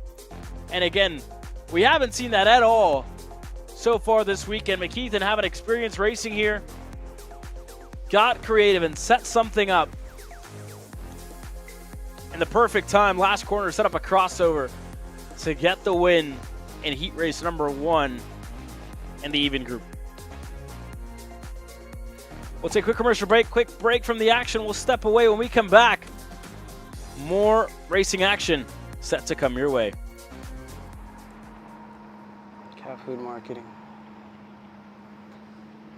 $9.99 a month.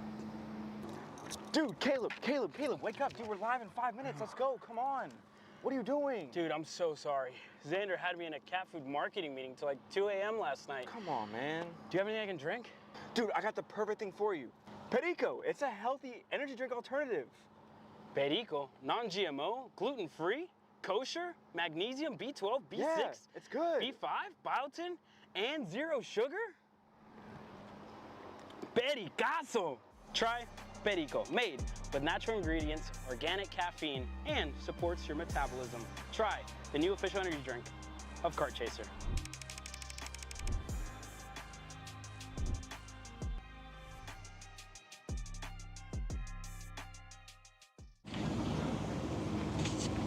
Kyle, what are you doing? It's got my new Greyhound seat. You don't even have a cart.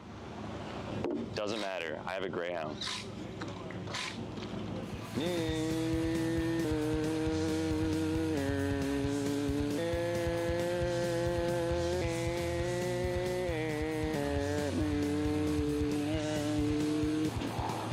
the f is Kyle Cuthbertson? Doesn't even have a go-kart. Doesn't matter.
So it's time to go racing in Sportsman. I'll take you through your starting lineup. It's the 14 of Anderson Hemphill on pole position with both Stowers starting alongside him on row number 1. Tanner Gonzalez on row number 2 with Jackson Brewster. Ryder Thompson and Yusuf Adi on row number 3. Camden Clay and Martinez Carosas on row number 4. Mikey Todd and Emma Gaffoe on row number 5, your top 10 starters. Cole Decker in 11th spot with Jack Casey in 12. Aiken Bowden will start in 13th. Jack Ensel will be down in the 14th position. Again, 14 carts already doubled up.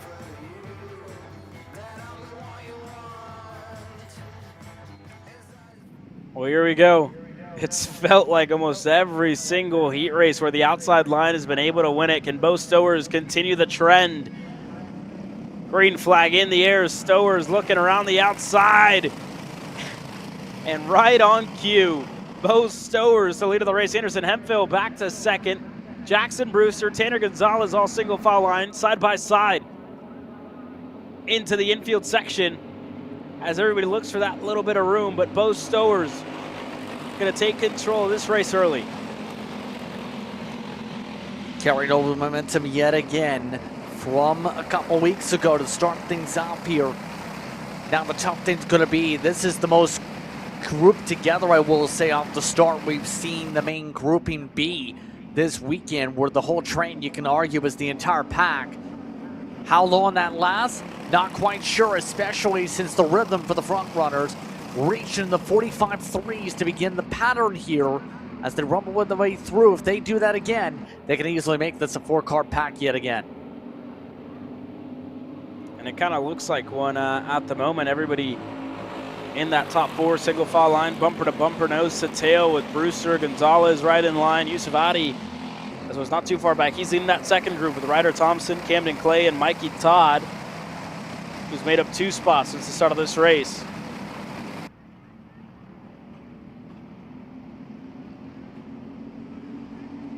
Look at this right now, though. You can see the difference in line. And Phil took a little bit more of a shallow line, took a lot more curbing, and that actually caused some time. But just that run out of 2 and 3 to be able to set him up for a good launch to try and figure out a way going forward. And that's the key, getting that good run by the time you get to the bus stop to make passes like this one and bring Brewster with you. Yeah, Hemphill, good move there on the inside of both Stowers to get clear. Stowers now finding himself in that 3rd spot with Tanner Gonzalez right behind him. There's your top 4. And that's going to give Adi and Ryder Thompson that little bit more to try and close down that gap with a change for the lead. Everybody improving outside of Stowers, of course, after getting past. But we'll see what the 63 can do. He can get himself closer if he can close down that gap. Look to get himself into the mix. Yeah, this will help for sure. Both Stowers looking to go and just couldn't get it. Stayed in 3rd there, Justin. I was about to say, thought about an aggressive move, would have opened up a chance to be able to get just enough of the slipstream range. It, to me at least, has been, you have to get at least 1 second close, if not within 0.6 to realistically have the shot. Looks like Stowers, though, got a little bit aggressive on the inside again, trying to cover off the move to the inside groove.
Yeah, right now, with us past the halfway point of this one, it's going to be now quite simply, when will the move come yet again? You know, Brewster, local to this area, local to this racetrack, runs a lot here with the club scene, was one of its top competitors, now looking to shape things up. Will Brewster be able to get enough of a poke to be able to get the point away from Hempville? That's the huge question now, as they're starting to separate with Gonzalez focusing on battling for third hard. Here we go up front. Again, still looking to make moves. Hempville, Brewster, Stowers, and Gonzalez. Nobody been able to trade positions here. But again, we talked a little bit about Yusuf Addy, right? He was starting to close down that gap, and you saw it visibly just getting closer as that race went on. Fortunately for Yusuf, looked like it wasn't much of an improvement on that last lap.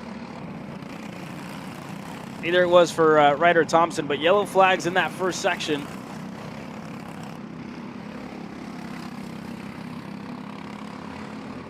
And again, Hempville able to get it going. Everybody looks over the shoulders as yellow flags still wave over in that first sector. No passes there.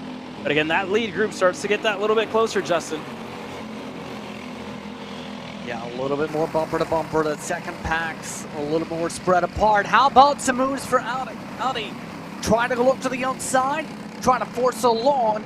Nothing doing though, and that's really put him on the back foot as a result of an early move. 2 laps to plan things out again. And right now, Hempville seems comfortable. Is he going to get too comfortable though, is my question. Yeah, and we'll take a look at it here. Anderson Hempville not going to go low. That's going to open the door for Jackson Brewster on the backstretch. Looking on the inside, the 199, able to get clear. Along with him, Bo Stowers looking to go through. He's clear for second. What a move for Bo Stowers. Last second, late move, clean move, gets himself through and in contention for a heat race victory. Along with him, though, we talked about Yusuf Addy through the entirety of this race so far. Gonzalez is right there as well. Anybody's game with the white flag in the air. Look at the move by Stowers, though, able to make it into turn 1, whipped it away, and that's usually not worked today. This time, able to make the bold plan. Oh, wow, the battle for 4th spars out. Watch for the block. Look at Brewster.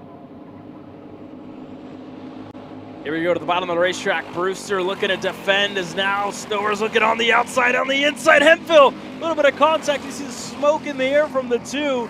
Hempville was able to sneak his way through. That door was closing, and somehow, some way, found a cart width there to get himself clear for second. But up front, Jackson Brewster. You talk about the move. For Bo Stowers, you talk about the move on the outside and the move on the final lap. Bo Stowers able to get it done and win heat race number 1 in Sportsman. Gets it done with what was a difficult pass in the first place, Calvin. You can see even Hempville was approving of that. Gonzalez and Audi amongst the top 5. Thompson, Clay, Casey, Todd, Grosses, I should say, amongst the top 10. That was some impressive driving amongst the top 10 once again to keep it clean and put together some phenomenal moves, some of the best passes we've seen all day today.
Masters roll out onto the racetrack led by the 37 of Ryan Curtin.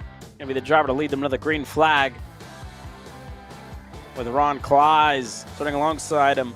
Jamie Bradford and Brad Davis on row number 2 with Paul Nakin and Michael Clark on row number 3. Then behind them, you have James Insko and Joshua Smoker. Then there is alongside Todd Barron in the 10th position. Vinny Carollo, remember, was at the back of the field from Baton Rouge, Louisiana. Curtis Doken was the only driver not to set originally a qualifying time, I believe. He's at the tail in the 500. Munster official starting grid. So now is the question, can Curtin make sure that Curtin doesn't close on him, charged with speed in the heat races, or will everyone else take advantage of a Curtin call? Yeah, we're about to find out. Ron Kleiss is going to show us into the tram lines, get the green flag, and already shaking his head. Ryan Curtin going to lose the lead even before the first corner. Ron Kleiss gets himself through to the lead. Further back, Jamie Bradford's in third. Everybody else single file couple get collected further back. And that's James Insko again. We saw him go around in Legends. It happens again here in Masters as more moves. Jamie Bradford goes on the outside on Ryan Curtin. He's able to get clear. Bradford up to second. Yeah, they involved the 499. McQuinn also involved. Nightcan pushed to the back after looking good earlier in the Legends. But look at this pack. Remember, we talked about this group was expected to be very close on average speed. We're seeing that right from the onset. No one really pulling away amongst this top 5, all staying tucked in line after line. So it's going to come down to being very critically, quite simply, perfect. You cannot afford any bobbles on the steering wheel to open up any runs.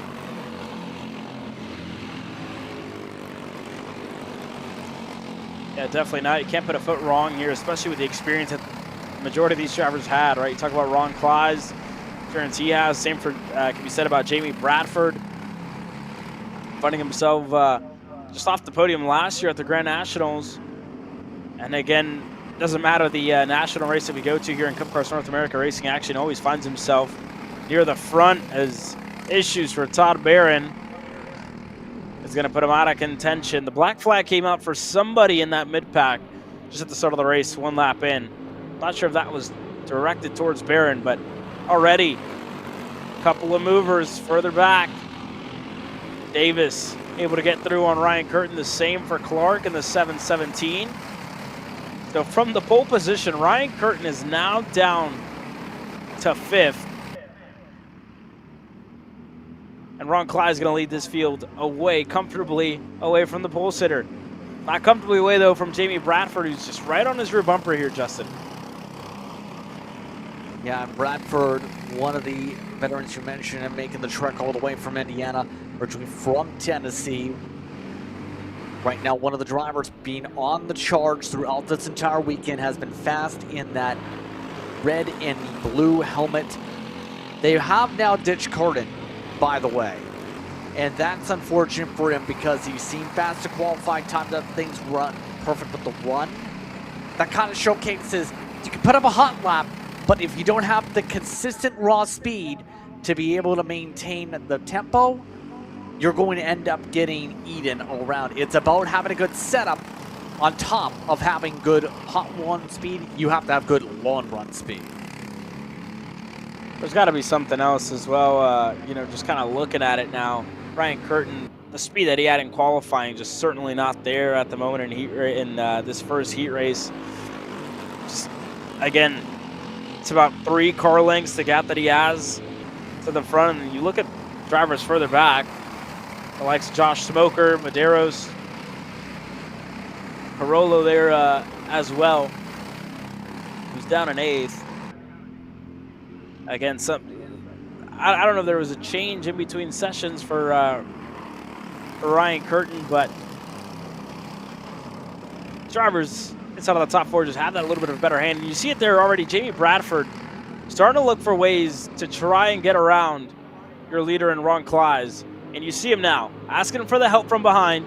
With Davis and company, they're going to push themselves ahead of the number 9. So Jamie Bradford Again, with help from Davis, we'll take over the lead of the race. We'll take control. Yeah, now can he maintain control? Originally got the help in the first place to keep him in sync for the race lead. Now will the competition work all the way around with Brad Davis right in the breadbasket to be able to try and make a move if he gets a chance of a run? I think it's pretty evident, though, that Bradford's got a little bit more oomph right now with maybe the gearing of the teeth, the way it is powering out at least, because he's already separated out with the swap by 2 kart lanes already, which takes a lot of effort in the first place with this type of package, it seems. Yeah, it's not easy to do so. He's just kind of hit his marks that little bit better, right? And that's the kind of benefit that you could take from it. He was behind Ron Kleiss for the majority of the start of this race, and doing so, Jamie Bradford's taking different lines, trying different things, trying a different way around the racetrack, and maybe it's working, maybe it's going faster. So he's learning while being behind the number 9, and now being out in front, he's able to do what he's doing now, giving himself a comfortable margin when they get to the backstretch to not allow the likes of Davis to go through it now. This could also be good for him, as well as Kleiss looks to go back to second. Wasn't able to get the run. Wasn't able to have a good enough run, I should say.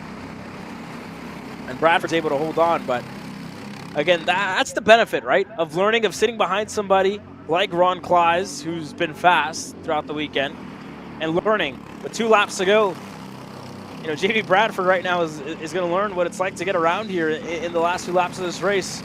Valuable experience to learn for the main event tomorrow, and as well for heat race number 2 and heat race number 3. As they continue forward, Bradford looking to hold on, and no signs yet that Davis wants to make a move. Yeah, I think Davis is content with this position right now. If the door opens, he'll take it. But right now, the mental notebook, to me at least, if I was Bradford, is saying, if I have clean space, a lot of these drivers are going to have a hard time keeping up. I've got good cornering speed, but also decent pull for the straights. Final time around here. Now it's going to be, does Davis get the help from Kleiss or anybody else to get a run here? It's going to be difficult. Good exit for Bradford. Bradford got a really good exit on the first pull. He's going to put it at the bottom of the racetrack. Not going to go low enough. Brad Davis going to catch him by surprise on the inside.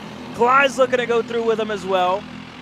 He's on the inside. Bradford's going to lose 2 spots on that backstretch. Kleiss is through for second. Now Bradford going to fall under fire from what could be Clark and Curtin as well, who's right back into the mix. But last lap move for Brad Davis will give him the first heat race of the day in Masters. Ron Kleiss in second to Bradford, to Curtin, to Clark. Your top 5. I think, again, it goes back to the same point we made earlier. Remember, you can only go so far on the block attempt down the back straightaway. And it's leaving opportunities for drivers to take the peel down. If you take a slow arc and eventually have to stop that down the middle of the back straightaway so you don't saw them off, that opens up the door for the race win. Curtin, Clark, Smoker, Guerrero, Isco amongst those in the top 10. Keep in mind, Todd Barron, interesting enough, was the only DNF of that one. Well, here we go. We have our senior mediums, the last of the first set of heat races, the first heat race of the day. The odds and evens get ready to go at it. The headline division at Cup Karts North America is back after the commercial. Kyle, what are you doing? It's got my new Greyhound seat. You don't even have a cart. Doesn't matter. I have a Greyhound. Who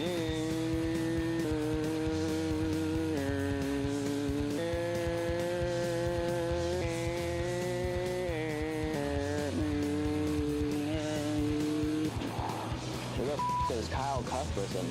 Doesn't even have a go-kart. Doesn't matter.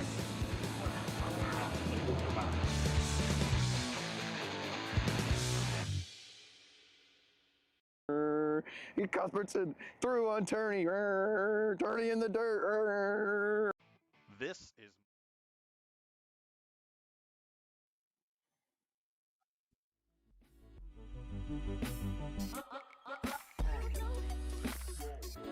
Here we go. It's time to go racing in senior medium.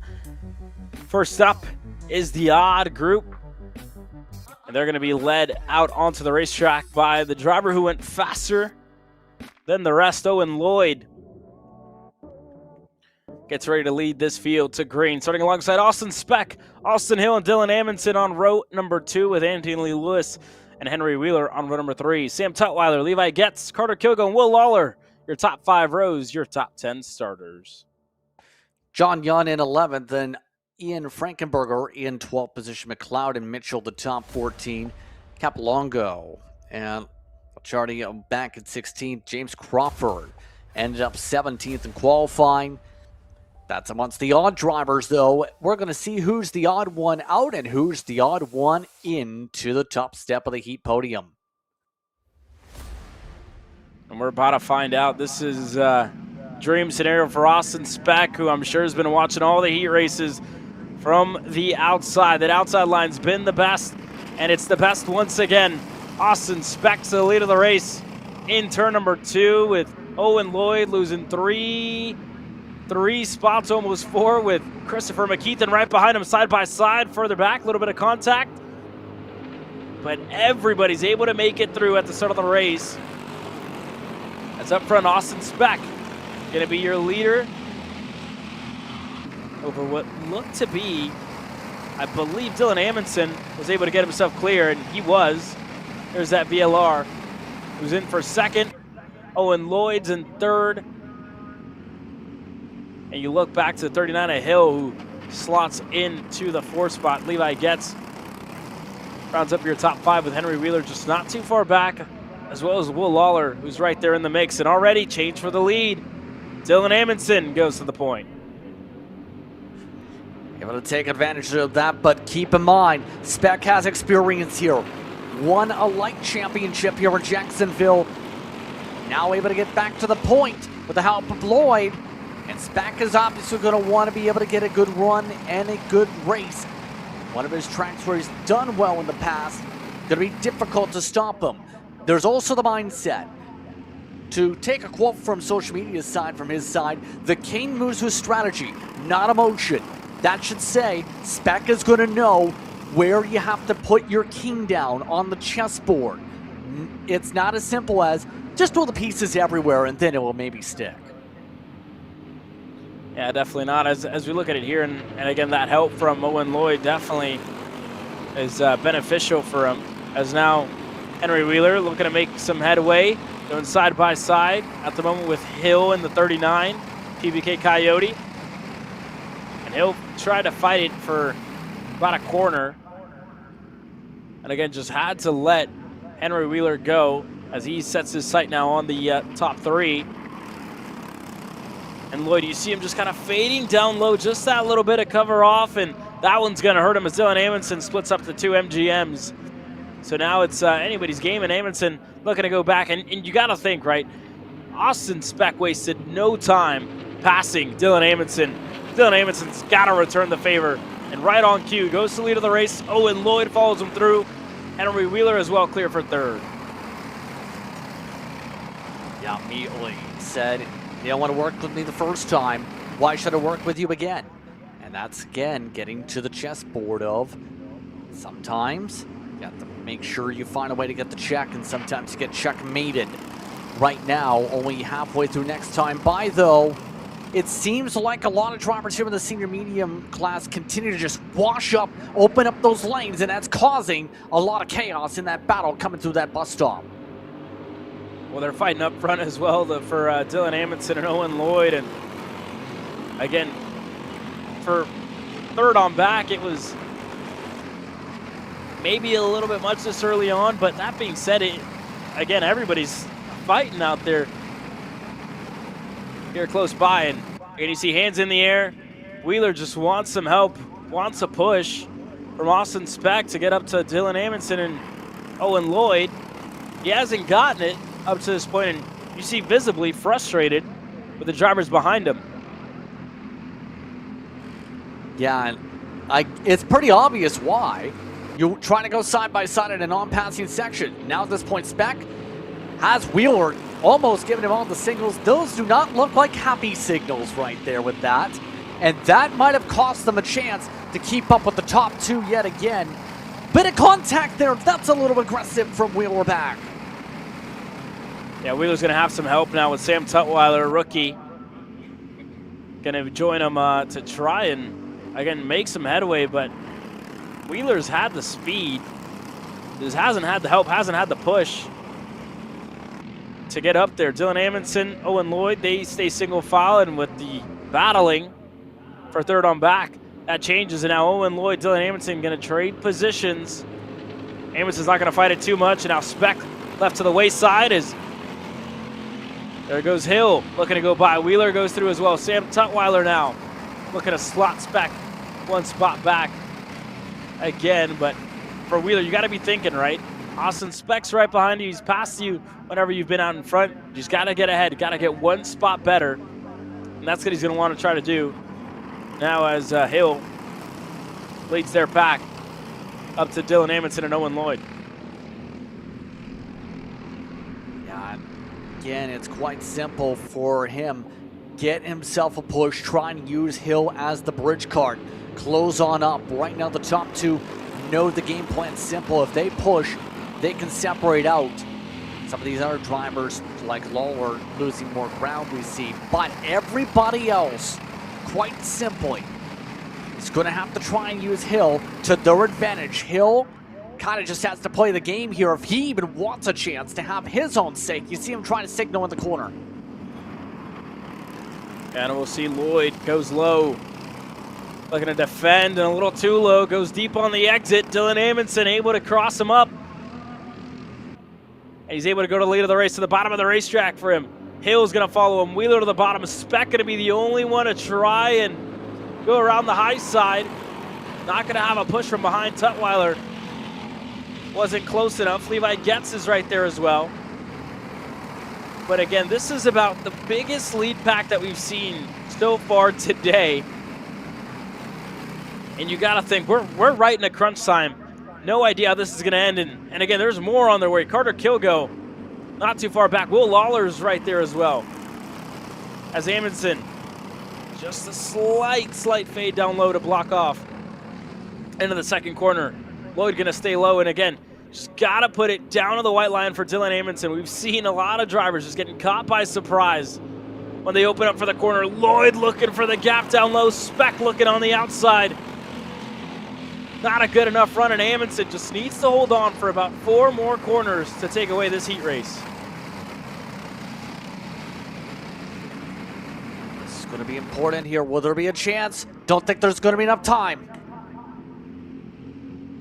They work their way through. Dylan Amundsen takes away heat race number 1 odd in senior medium. Across the line in second, Owen Lloyd, Austin Hill, Henry Wheeler, and Austin Speck. Your top 5. And you can kind of see the hand reactions from Wheeler. He obviously wanted a little bit more gamesmanship or working out together there. Didn't get it. He ends up finishing 4th with Speck there. Hill in 3rd, by the way. Tutwiler in 6th. Getz, Kilgo, Lawler, Capilongo. Decent effort, by the way, from towards the back of the field to get a top 10. Looked like he was amongst that 3rd pack and running away from some of the others that lost ground like Frankenberger.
Carts are on the racetrack as Final we get heat ready race. I think we had the same thought, didn't we?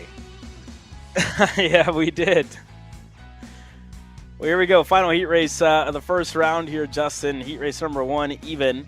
Derek Wargo and Colin Warren going to lead this field to green. This is a great rookie start to his senior career for Derek Wargo, putting himself on the pole in his first of the heat race. Christopher McKeith and Eli Fox starting row number 2 with Brady Atwood and Jordan Klein on row number 3. Then Adriano Iannuzzi, Shane Reddy at the top 8. Stevens will be with Stanton in the top 10. Then you switch the page. It's Worm, Guzilo, along with Baker and Bouchard. Andrews, Valley and down 16th. And Eli Warren, keep an eye on him, 17th. Green, and the inside for once gets a good launch. There you go. Derek Wargo was on the gas early, wanted to take control of the lead of this race, and did just that. Able to stay ahead. Christopher McKeith going to slot in line right behind him with Colin Warren, Eli Fox, and Brady Atwood into the 5th spot. Everybody else further back, side by side. Jordan Klein, Stevens, Reddy, all in that mix. Iannuzzi looking on the outside. Again, a good number of carts in that mid-pack, but the top 4 are Derek Wargo, McKeith, and Warren and Atwood, able to get away cleanly. Oh! Huge offer, one driver there on one of the MGM machines. That's the 03 of Andrews, who was down in 15th. Now going to go down to 17th. And as well, when you look at movers, Eli Warren, we'll keep an eye on him on this first lap. And it looks like he didn't get a good start either, because he's all the way down, I think, in plumb last in 16th. As we move further up, McKeith and Warren go by on Derek Wargo.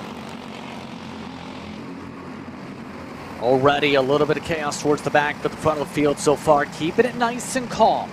That's kind of your mindset. Wargo kind of saying, alarm bell, I'm getting shuffled. There's not much he can do other than just hope he can get some positions back in the later run at this point. We'll say for some of the errors here, a lot of these drivers utilizing the runoff. A lot of people keep cooking turn 2 after starting the day. Not so many people taking advantage out of 2 for passes. It's opened up more, and it's set up craziness for this backstretch for a lot of these packs. The top 3 stay single file. Yeah, and that backstretch has been quite obviously one of the biggest passing zones so far today. And again, everybody's just been able to draft up on each other, get the moves done either on the inside, try things out. We've only seen McKeith, and the only driver where we've seen that move almost in the last corner to try and set up that crossover. And again, he just got it by a hair over Owen Lloyd in their senior light heat race, their respective senior light heat race, I should say. But that being said, so far so good for Christopher McKeith. And again, Colin Warren just happy to push McKeith up to this point. And again, it's veteran moves, veteran plays. You know there's still a lot of time to go. There's a lot of opportunities if you're able to keep yourself there to go ahead and take the race lead later. So it's kind of a thought of, if you do it now, you lose the goodwill for later. It's about building that, almost that repertoire, that respect rather. You don't want to end up burning it by saying, I'm the person that will take you 3 wide on lap 2. A couple of movers further back as well, like Shane Reddy and not sure if that was Logan Stevens maybe he was going on. That was, could have been for 8th or 7th. Thereabout. That being said, the top 4, again, 3 familiar faces that we're used to seeing: Eli Fox, Warren, and McKeith, and Derek Wargo, his first weekend starting in the senior ranks. And it's looked good so far. Further back for Brady Atwood and Jordan Klein. Unfortunately for the 2 of them, just haven't had much pace. It was good one-lap pace in qualifying, but haven't been able to make an impression on the top 4, who are playing it really patient. up to this point. And you got to think it's not going to be that way in the main event when it matters. But Colin Warren is not showing any signs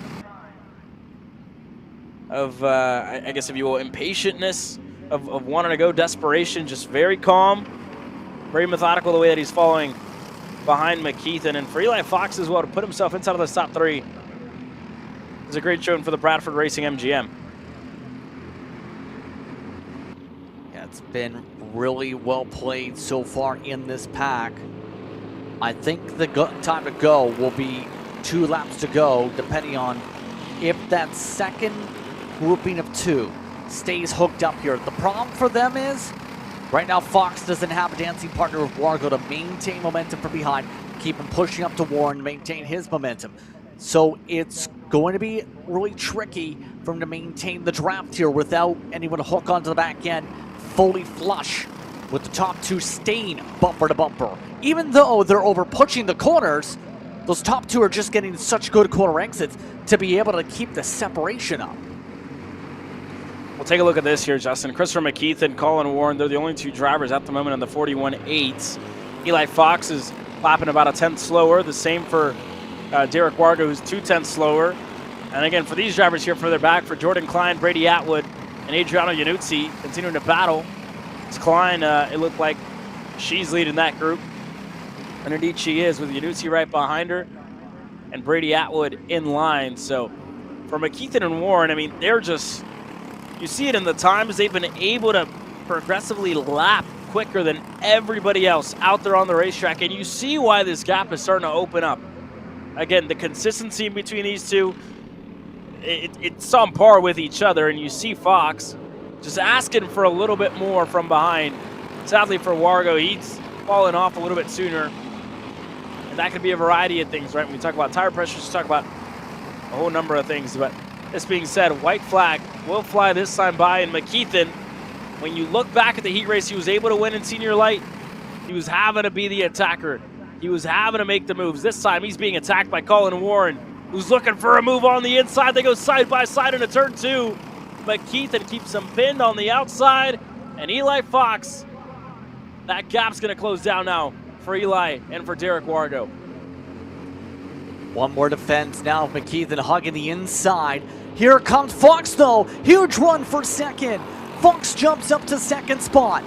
Will Fox be able to try and force McKeithen offline in the little bowl? Can he find a way inside? McKeithen takes the shallow line. A swap for third as Wargo dives through. Coming up to the final run to the start and finish line. McKeithen tries to play the defense. He then over Fox, Warren, and Wargo, the top 4.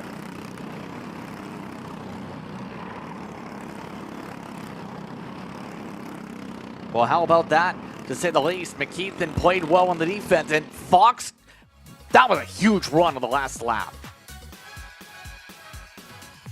That was a great defense there by Christopher McKeithen to hold off the rest of the field. He's going to take away that heat race. Eli Fox, again, speed wasn't there just about the end of the race, but he had a little bit of help from McKeithen and Colin Warren to close right back in and put himself within shouting distance of a heat race victory here. Take a quick commercial break from the action. When we return, we get ready to do it all over again. Heat race number 2 getting set to come your way. This is more than a race. It's a destination. Cup Karts Canada invites you to the Canadian 4-Cycle Championship, May 15th to 17th at Mont-Tremblant, Quebec. Race on a 1.2-kilometer technical circuit just steps away from the iconic Circuit Mont-Tremblant, where Formula One once raced. When the racing's done, enjoy everything Tremblant has to offer. The pedestrian village, restaurants, shops, hiking, and unforgettable scenery. It's elite 4-cycle competition and a perfect family getaway rolled into one. Racers from across the United States and Canada, this is your invitation. Cup Karts Canada, Mont-Tremblant. Come be a part of Canadian karting history. Are you stuck with your kart racing? Not sure the ideal kart setup? Or going to a track for the first time? Well, Kart Class has the answers for you. Our online portal has a wealth of experience and knowledge to help your kart racing. From kart setup advice to track guides that are targeted specifically to your circuit, or the driver coaching aspect with mindset, racecraft, and driving techniques. If you want to take your karting to the next level, visit us at kartclass.com.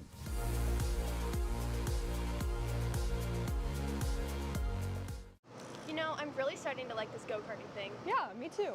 Oh my gosh, can I show you this cute dress I just got? Yes, of course. Oh my goodness, it's so cute. I just love shopping. I love shopping too. Oh my god. Wait, did you guys say you like shopping? Of course. Well, dude, I have the perfect place to do that at. ShopPayCara.com.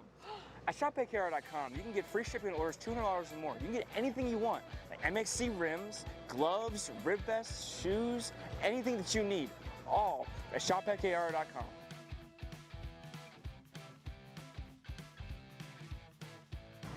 Who is he talking to? No idea. But we're gonna have to check it out. Sounds like a great deal. Sure does. Cat food marketing. $9.99 a month. Dude, Caleb, wake up. Dude, we're live in 5 minutes. Let's go. Come on. What are you doing? Dude, I'm so sorry. Xander had me in a cat food marketing meeting till like 2 a.m. last night. Come on, man. Do you have anything I can drink? Dude, I got the perfect thing for you. Perico, it's a healthy energy drink alternative. Perico, non-GMO, gluten-free, kosher, magnesium, B12, B6, Yeah, it's good. B5, biotin, and zero sugar? Pericazo! Try Perico, made with natural ingredients, organic caffeine, and supports your metabolism. Try the new official energy drink of Kart Chaser.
Welcome back, and we get ready to go racing with the second round of heat races.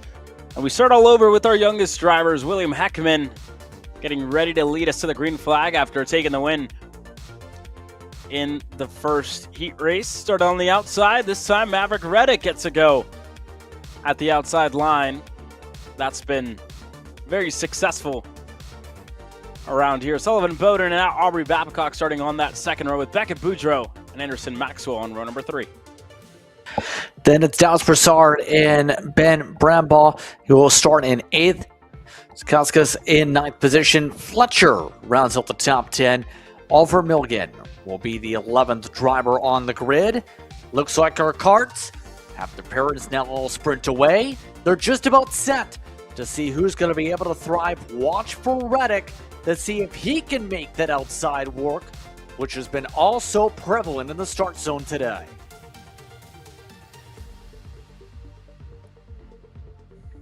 And we'll keep an eye on it as well. But here we go, green flag in the air. We go racing, and already around the outside, Maverick Reddick to the point of the field. Heckman looking to go right back as a couple of drivers go off. That's the 99 dropping a tire of Aubrey Babcock, who dropped the tire. She's able to get back going, but right on cue, Maverick Reddick to the lead of the race over William Heckman as the rest of the field starts to file in. Sullivan Bowden, Aubrey Babcock, 3rd and 4th. Actually, Babcock lost a couple more. I think Anderson Maxwell was able to go through, and it looked like even Beckett Boudreaux was able to get clear there, Justin. Yeah, a bit of an interesting start once again. That line that takes to the inside of turn 1, such a more prevalent line to be able to get the run up front. But look at this charge. Heckman looking to see if there's a chance to rip it back. How about that? Heckman contact! Oh! Contact in between your two front runners, William Heckman. Maverick Reddick is one driver way off into the grass and into the wall. Just try to avoid Reddick as well as Heckman, and contact in between your top two has left, I believe, it looks like the 95. I think that's Beckett Boudreaux, maybe, if not Bowden. That got away is Babcock there on the inside, looking to make a move, but this kid kart race just exploded after Heckman and Reddick collided. And I'm not sure what happened to Sullivan Bowden. Not sure if he was able to make it through. He was 3rd at the start of that lap, but I think he might be down in 4th. So as it stands, it's going to go to Beckett Boudreaux, to Aubrey Babcock, Maxwell to Bowden, Broussard, Dukaskas, Heckman, Milligan, and then Reddick in 9th, Brumbaugh, and Fletcher in 11th. As here goes Babcock looking to fight for the lead. She goes to the bottom of the racetrack. We've seen Babcock be very content on running that line the entire day. This time, works perfectly.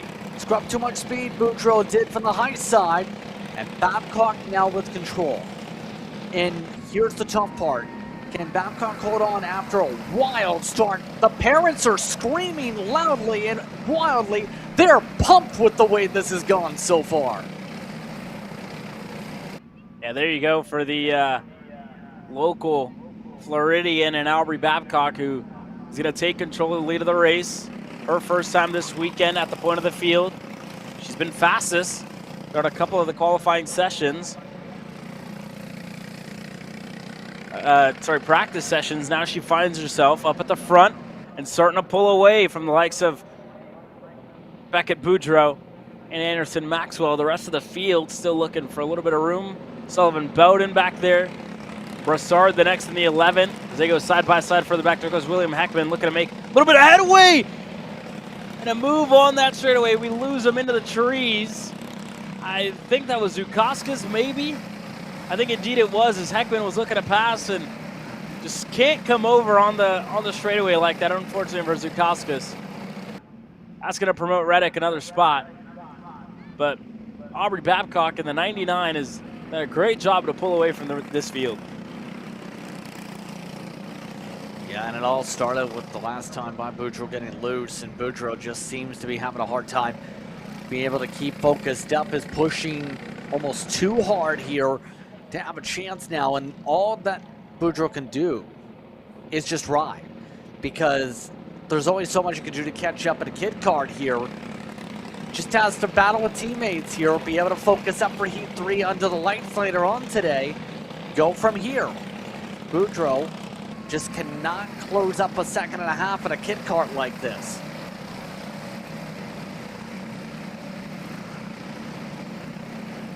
Yeah, it's difficult as well for Aubrey Babcock. Again, she's had a lot of experience racing at this track. You look back at last year, she was competitive here. And again, picking up right where she left off last year, right? You look at the Grand Nationals, maybe wasn't the best result for her, finishing down in P13, I believe, in the biggest race that these kid cards have throughout the year.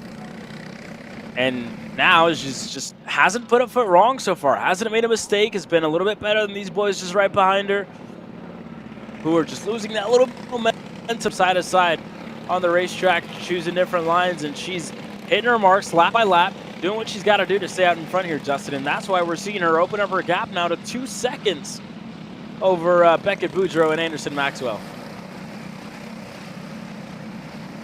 Keep in mind as, hold on, off track. Bowden pushed hard. A lot of drivers have been pushing to the mini bulls today. A little bit too hard. And as the white flag waves, quite simply, Babcock's been the most composed out of everybody else. Everybody just was too aggressive to have the chance to hold on, and everybody just slid around and slipped off the track, while Babcock, the track champion in kid kart this year, just did Babcock things. Yeah, there she is, pulling away. 2.8 now as they fight for second side by side in between two of TRGs on the racetrack. For Anderson Maxwell, for Beckett Boudreaux, I believe both of them under Reed Motorsports here this weekend. But again, they just weren't able to close down their gap to the 99 young lady Aubrey Babcock. Gonna come across the line and win heat race number 2 in kid kart. It all really kicked off with one move from the outside, trying to clear from the outside, not working out whatsoever by Heckman. That just opened up the floodgates of chaos today. Babcock, though, outright dominant. The Babcock family going to be very happy to be able to pick up the second heat after picking up notoriety early this year in CKNA competition. It's a 3-second margin over Boudreaux, Maxwell, Button, along with Brassard, your top 5. Yeah, there you go. You look back at the two drivers who were in the lead that were involved. William Heckman closed out that race in 6th. Maverick Reddick in 7th. Oliver Milligan, McKinley Fletcher, Mata Zukowskis in 10th. That's going to be it. We won't see them. Oh, Ben Brumbaugh as well in 11th. There, but we won't see these kid kart drivers until the end of the day today, when we go racing at about 6:15 p.m. with them for the start of heat race number 3, just at the end of the dinner break. So one more heat race for them. Coming up next, though, Senior Heavy gets ready for the second of their heat races.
We go racing once again in senior heavy with Owen Lloyd and Ronnie Kleiss leading us to the green flag. Brady Atwood, Cody Zavaboda on row number 2 with Logan Stevens and Sean Girello on row number 3. Brad Davis and Ben Brumbaugh.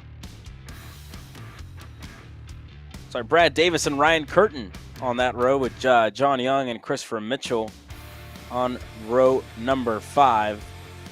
And again, heat race number 1 was really uncontested for Owen Lloyd. He was able to run away with it there, Justin, and capitalize on it. Looking to do the triple here this weekend, win all 3 classes in heavy, light, and medium. He'll take us to the green flag. And we'll see how well Lloyd's able to handle this. Remember, we've seen that inside, well, past the tram lines, take control of the outside for initial starting boxes here.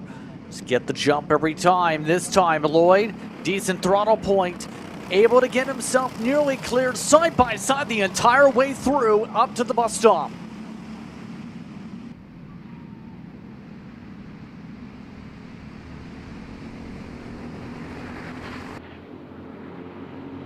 Corey working her way through as it looks like Kleiss has an issue. Kleiss Raising hand, draws back, and the bumper has been shredded off the 7. Clyde from second starting spot will have to come down as there's a huge battle up front, up to the point at Wood. Logan Stevens, I think Logan Stevens, another one of the drivers with issues here. He was slowing as they were almost 4 wide throughout that pack. Logan Stevens able to keep going. I don't know what happened there in that corner, but Stevens just lost a good bit of pace, and look at all this battling for second. Owen Lloyd is completely checked out a lap into this race. He is just out of frame with everybody else on the racetrack as they continue to fight. Lloyd is gone. And I'll have to ask you this here. Is that going to even work for Lloyd in the long term? Can the pack close up? I mean, we've seen it at other tracks pop up. Do you think we'll see this pack just eat up that gap over time? But my question is it going to be too much? You're talking about 3 seconds here.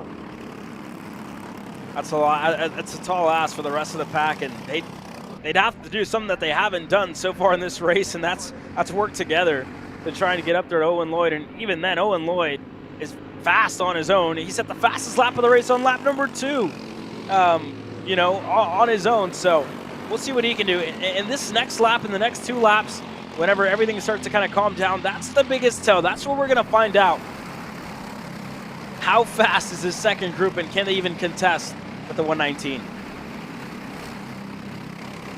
Yeah, that is going to require everybody to think, I think I can, I think I can. Well, here's the problem. 4/10 quicker. Lloyd in there saying, I think I'll battle, I think I'll battle. It's like the choo-choo train. Did you know that's now in the public domain, by the way? Right now, they're all trying to make their own reincarnation of the little engine that could. Well, it can't right now. To make things simple right here with all the battling that's going on. Zavaboda, Curtin, Yanotzi, Chiarello, Mitchell's right there in the pack as well. Logan Stevens has lost a good bit of time. There's something way wrong with Logan Stevens' kart right now. The 53 just not firing up at all. And you see him upset there as well, just the back of the frame. But this second group, led by Adriano Yanuzzi, just long ways back from Owen Lloyd, who's just checked out. And again, he's starting on the pole, and you talk about the outside being that better starting spot, but yeah, it's just, I just haven't seen a gap this big for a leader in a 206 race, and who knows how long. And it's just, it was given to Lloyd, really, with the amount of battling that everybody was doing at the start of the race. That being said, though, Yanutzi Zavaboda looks a lot more tame now at this point, but I doubt the South Georgia karting machine is going to get all too much screen time with how far away he is from the rest of the pack. You know who should eat up some screen time? Remember Yanutzi, who had the issues in the last race? He's gone from last to second, by the way, to emphasize the charge one more time. So Yanutzi has gone right back into a good recovery spot here for the day at least. And what had started off as a bit of disaster has gone right back to where he needed to be to set himself up for Heat 3. Absolutely incredible drive for the 41 to just pass through everybody to get to the front. Yeah, great drive up the field for Adriano Yanuzzi. Sadly, this is going to be as best as he could do. The second place finish. Everybody else, Zavaboda, not all too much. Chiarello, Curtin, still your top 5. Not much has changed. And you got to think, if you're Logan Stevens, how long do you keep it out there till you bring that 53 into the pits? Try and go to work on whatever went wrong with that Comet Eagle. And we saw his hand go up in the air, and I think he's going to keep it out there. But again, he's just way far back, and you're not used to seeing Logan Stevens that far back in Cup Karts North America racing action. Still going to have a top 10, I think, just with the 5 seconds on Mackenzie.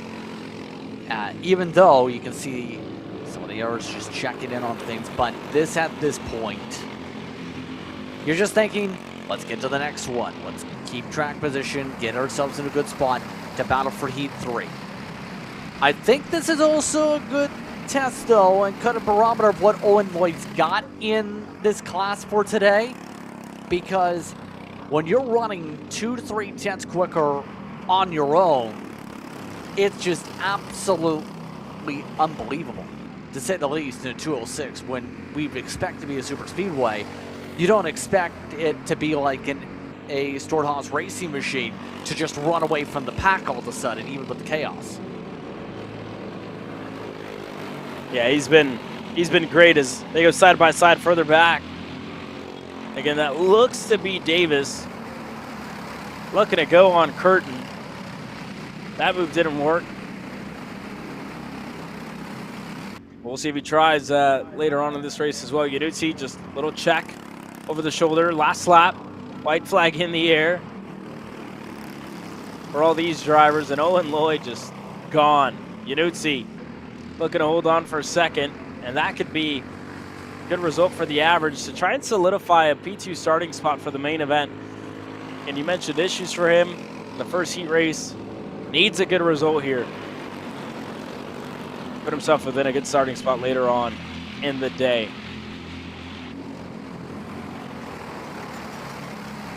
Wow. Field's coming around for the final quarters here. Yannuzzi able to set up well for second, but Lloyd puts on the biggest clinic of the day. Takes the win in Heat 2, dominates it, in fact. Yannuzzi over Zavoda. A 4-second spread at the end. The pack started catching the end, but Lloyd just ran away for much of that race. Adriano Yannuzzi closes off 4 seconds back. Zavoda, Chiarello, Curtin, Davis, Mitchell, Young, McKenzie, and Logan Stevens, your top 10. Unfortunately there for Logan Stevens. Looked like something was amiss on that Comet Eagle machine. I think so that's it for heavy in a couple of moments. Oh, Brady Atwood as well, another one of the drivers. Wait, he didn't get the start, but we'll take a quick commercial break. When we come back, 206 Junior hits the racetrack.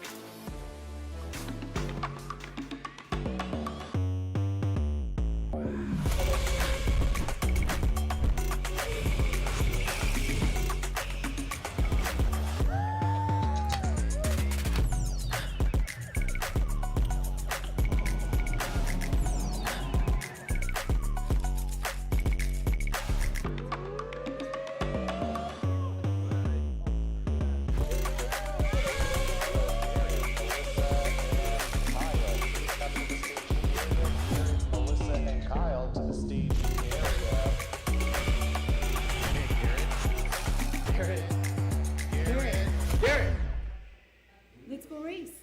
Come on, man.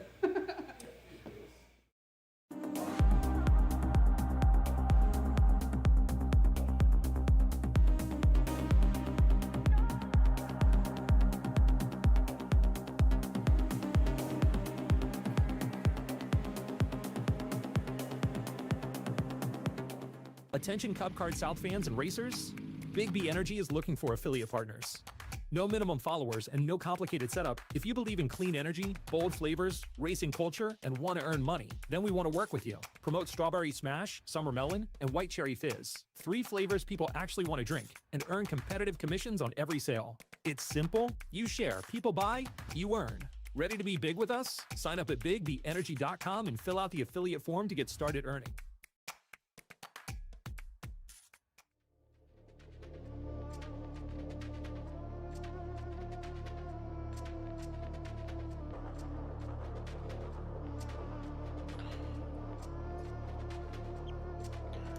Well, the odd group for your junior drivers gets set to hit the racetrack. And this is how they will stack up in this one in the junior class. It'll be Tegan Schneider, Hudson Jack Erlin, Wyatt Fink, Jonathan Bohr, Levi Meter, Ryan Curl, Hayden Jewell and Kyle Masterson on row number 4 with Ben Howie and Evan Frey on row number 5, your top 10 starters. You also throw into the mix Whitney Hatch with Zach Hensel in 12th, Sawyer Chambers in 13th, McNeil in 14th. Platts, Mays, and Leighton Mull are your 17 drivers in the field. And it's going to be curious how Tegan Snyder fares out of the front of the field. We've seen some good battling earlier on today in this class. Yeah, Tegan Schneider was able to capitalize in the first heat race in the odd group, able to win this time. Looks like he has a much better start than everybody else has had on the inside line. Tegan Schneider holds on to the lead of the race in his stealth machine.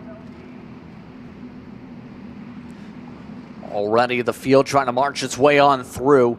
One of the major things you're seeing, though, a lot of people trying to make it clear. Let's get single file and sort this out. The top 2 are running away because third on back can't sort themselves out yet. There you go. Levi Meter was able to make a move, got himself up to 4th, it looked like, still side by side in the middle of this field with drivers looking to make moves. And again, we talked about Leighton Mull, a driver who unfortunately found himself in the wall just in lap number 2. Now he puts himself up to 11th. So it's a good drive so far for Leighton Mull, getting himself already with a couple of spots gained, looking for more. Sawyer Chambers right behind him, pushing him through. Now you see right now just how some of the drivers are trying to spar it out here, with everyone pretty close together outside the top 5 at least. We'll say Hudson Jack Erlin has to find a way to be nimble and be quick. Otherwise, the candlestick will burn away and run away from him at this point. All while some of the others just try and figure out what can they do to push to try and gain more carts here to have a chance to get up to the 214. Yeah, they're going to have to figure that out on their own here, as Schneider and Fink working quite well together, just pushing each other along. For Hudson Jack Erlin, like, he's not quite close enough to try and get a full-on draft from the drivers ahead, Schneider and Fink. But on the bright side for Meter, he's starting to close in on the 214. Jules right there, Boers right there, as well as one driver off the racetrack, the 195 it looked like. Just dropped off the track, and that was Masterson, who was in that second group just about. And he's down the order now, as Meter leads Jewel and Boer, still looking to close in on Hudson Jack Erlin, but his lap times haven't fallen off just yet. Now Meter going to get passed on the inside into the bull. He's going to lose 2. Now Meter just not getting into a good rhythm right now. Rhythm is a key part of all this right now here, Caleb. Trying to set it steady in, trying to focus up, trying to get yourself into a pattern. And right now, with it such a pattern-focused track to carry the speed, you have to find a way to be able to steady up with this type of a race. And right now, some of these drivers just cannot seem to get themselves focused enough just to be able to pounce on these opportunities. Yeah, there was a move for the back in the field. That was Boer able to go there on Jewel. As now on your screens, Leighton Mull able to go through on Sawyer Chambers just a while ago, and they're closing in on Levi Meter. Those 3 drivers were 3 wide just before Leighton Mull unfortunately found himself diving into the wall. And again, a heavily damaged Burrell Art machine. Left a lot to fix after the first heat race, got it all fixed up, and now he's had his sights set on just gaining spots, working his way forward. As Levi Meter going to let him go through. Sawyer Chambers coming with him. And more. There goes the 222 as well. Curl, who's able to get clear. Yeah, right now, this field just continuing to snake back and forth, I'm noticing, for the most part in the air groupings. Things have stayed pretty steady, though. It's been perfect if you're Snyder and Fink, though. We know Fink nearly set up some opportunities for the win earlier today. Trying to be a lot more smart with his approach this time up at the front of the field is what we're seeing here, a part of this choo-choo train of various packs here under the sun. Side by side again, Levi Meter just looked like he was going to lose another to Frey in the 133. He was able to keep that door shut and not let anybody else in.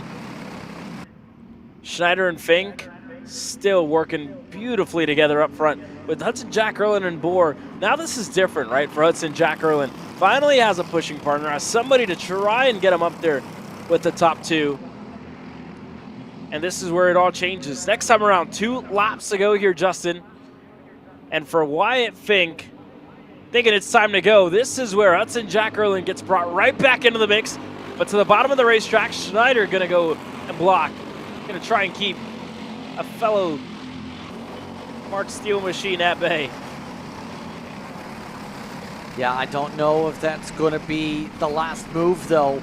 We've seen a lot of times here today, Caleb, those runs pop up coming out of the back straightaway where someone doesn't go low enough. For these final couple times around here, it's going to be quite simple. Can you cover off the move? Can you find your way at least to the middle to blend down enough to cover it off for the final time? No blend back this time.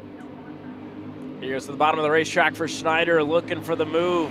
Gonna get it, and coming across then was Fink. Didn't want to lose 3 spots in the process. Slotted right back behind Hudson Jack Erlin. Just has to be careful with how she's going to move on the straightaway. I don't think he knew that Bohr was there. Didn't have a look over the shoulder. That being said, though, Schneider going to lead. The 09.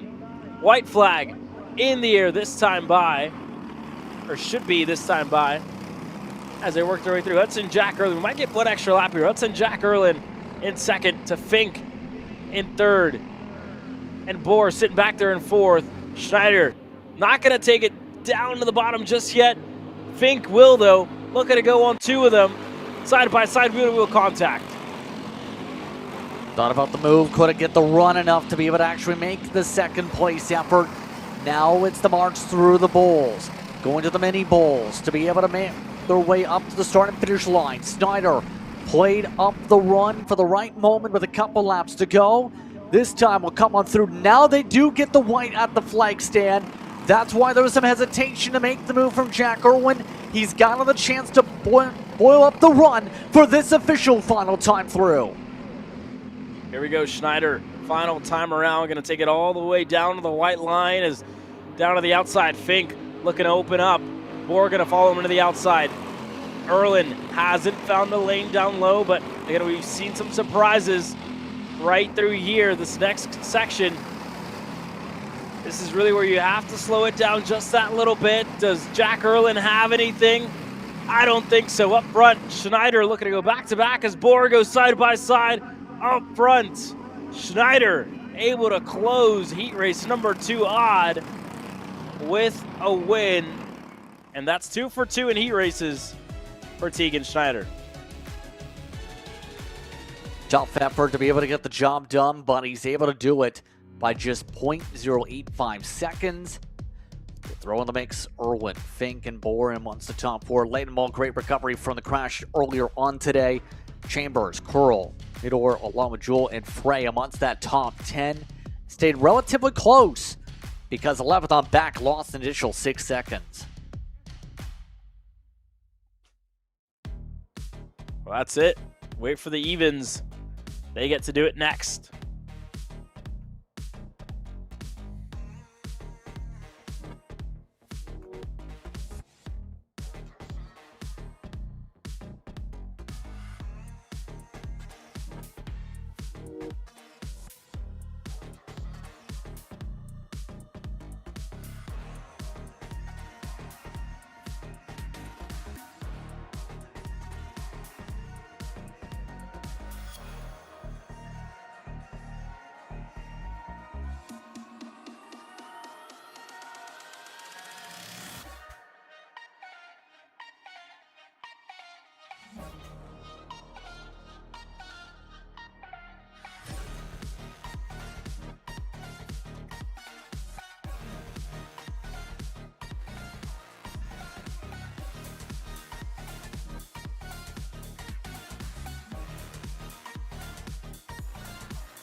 Carter Barkis gets set to lead the even group out onto the racetrack, and he was able to capitalize in the first heat race with a win. Race Beckman going to start alongside him on that front row. Jet Price and Carson Benjamin on row number 2 with Cooper Mole and Max Hudman on row number 3.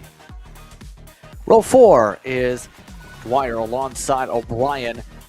Julius Fillingham will be a start alongside Rosinski. Richard Rosinski in the 10th position. 11th spot today, Christopher Goulet with Kellen Weiss in 12th spot. We're in Cataldo are in the top 14. Noah Anderson. Then it's the Cougars and Thaddeus and Hugh. But we'll start at the tail. Part of this pack. Remember, it was Barkis off a perfect start to kept control in Heat 1. Can he maintain control with a very aggressive Race Beckman next to him? Well, here we go. Carter Barkis gets the green flag. Beckman looking on the outside. Beckman's able to take the lead. Barkis, not all that bad. Able to slot in a second. The rest of the field able to work their way through side by side. For third, one driver way off and into the dirt. Able to get back going, but you see this pack starting to work their way through on the backstretch. And Beckman in the 55 going to lead them away.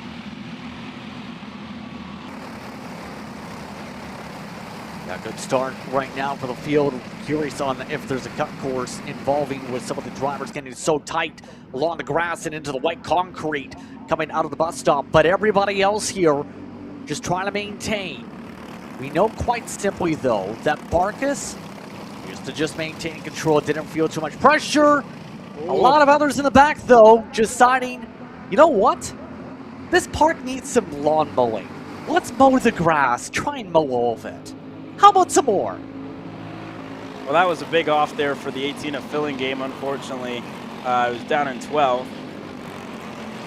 And that's going to be, again, not the best. Tire's going to be dirty there with that drop tire. That being said, battle's just further up in the order. And this is a battle up front as well. Beckman to Barkis, then you go back to Price. We had to go off the track earlier on in the race to just avoid making contact with another driver. Hudman's right behind him to Benjamin and Rosinski, O'Brien, Weiss, Moore, and Cataldo. That's your top 10 so far. And on this back straightaway, you see them starting to catch Barkis and Beckman. So Jet Price and Max Hudman starting to make some pretty good headway as they work together here, Justin. A decent headway, but I don't know if it's strong headway from that pack. But everybody else here, we'll say amongst the lead group, it's going to be the tough challenge of, we know Beckman in that red-black machine is going to be, as soon as you have him passed, we'll try and go immediately for the move. He went for about, 5 passes in Heat 1. Didn't get really any of them to work out. So you know there's a chance Beckman's going to immediately attack. You have to take him out of that equation. They just did so with 3 passes in 1. How about a pass for the lead again? How about Price in the 815? Going even lower than Carter Barkis, who, again, was going for the lead of the race. Just left enough space at the bottom of the racetrack, and almost like a slingshot there for Jet Price to get through to the point of the field.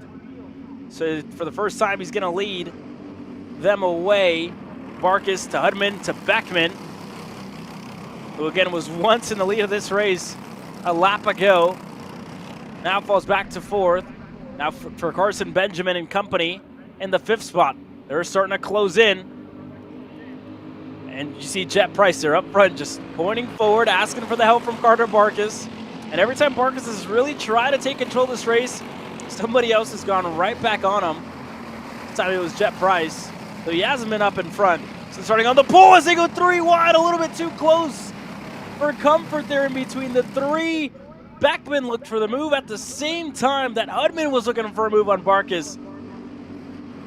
And they just made that little bit of contact, got on the brakes, and that allowed Carson Benjamin to work his way into 4th. But that was just that little bit too close in between your top 4. I mean, the one thing I'll say about Race Beckman here today is there's a move going on once again. Swing Hutman down one more spot. Beckman's kind of philosophy is if gap, put go-kart. Quite simple. And it's entertaining, but it's definitely something that will have to be talked about after the race when you have opportunities where you've seen the spots just bleed like they have for the 55 here. And again, Race did a really good job at the start of this race to get up to the front, get himself to the point of the field, and just, again, that draft, like you're seeing here with Carter Barkas now looking to go for the lead. He's going to let him go, not going to contest it, but again, Price wasn't expecting to see two others go through as well. So from the lead of the race, Price just being nice, letting Barkas go through so he won't lose time. He's going to lose another two in the process. Two other hungry drivers looking to get themselves into the mix. Carson Benjamin, Max Hudman were the two drivers that were able to get clear. So now Barkas, we saw a lot of this in heat race number 1. He was able to control, he was able to be patient, he was able to take command of this race throughout it all. So now we'll see what he can do as he leads this field away. Finally, it almost feels weird to say, in their second heat race in the evening group. It doesn't feel secure, though. Does it? Beckman, a little bit of a push up in the marbles.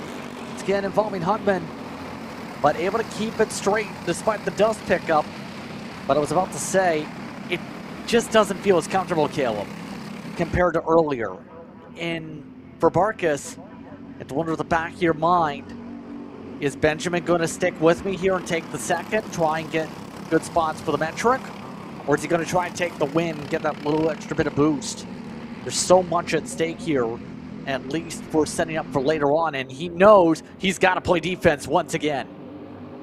There you go. He puts it down at the bottom of the racetrack, leaves just that little bit of room, a little bit of daylight down near the white line.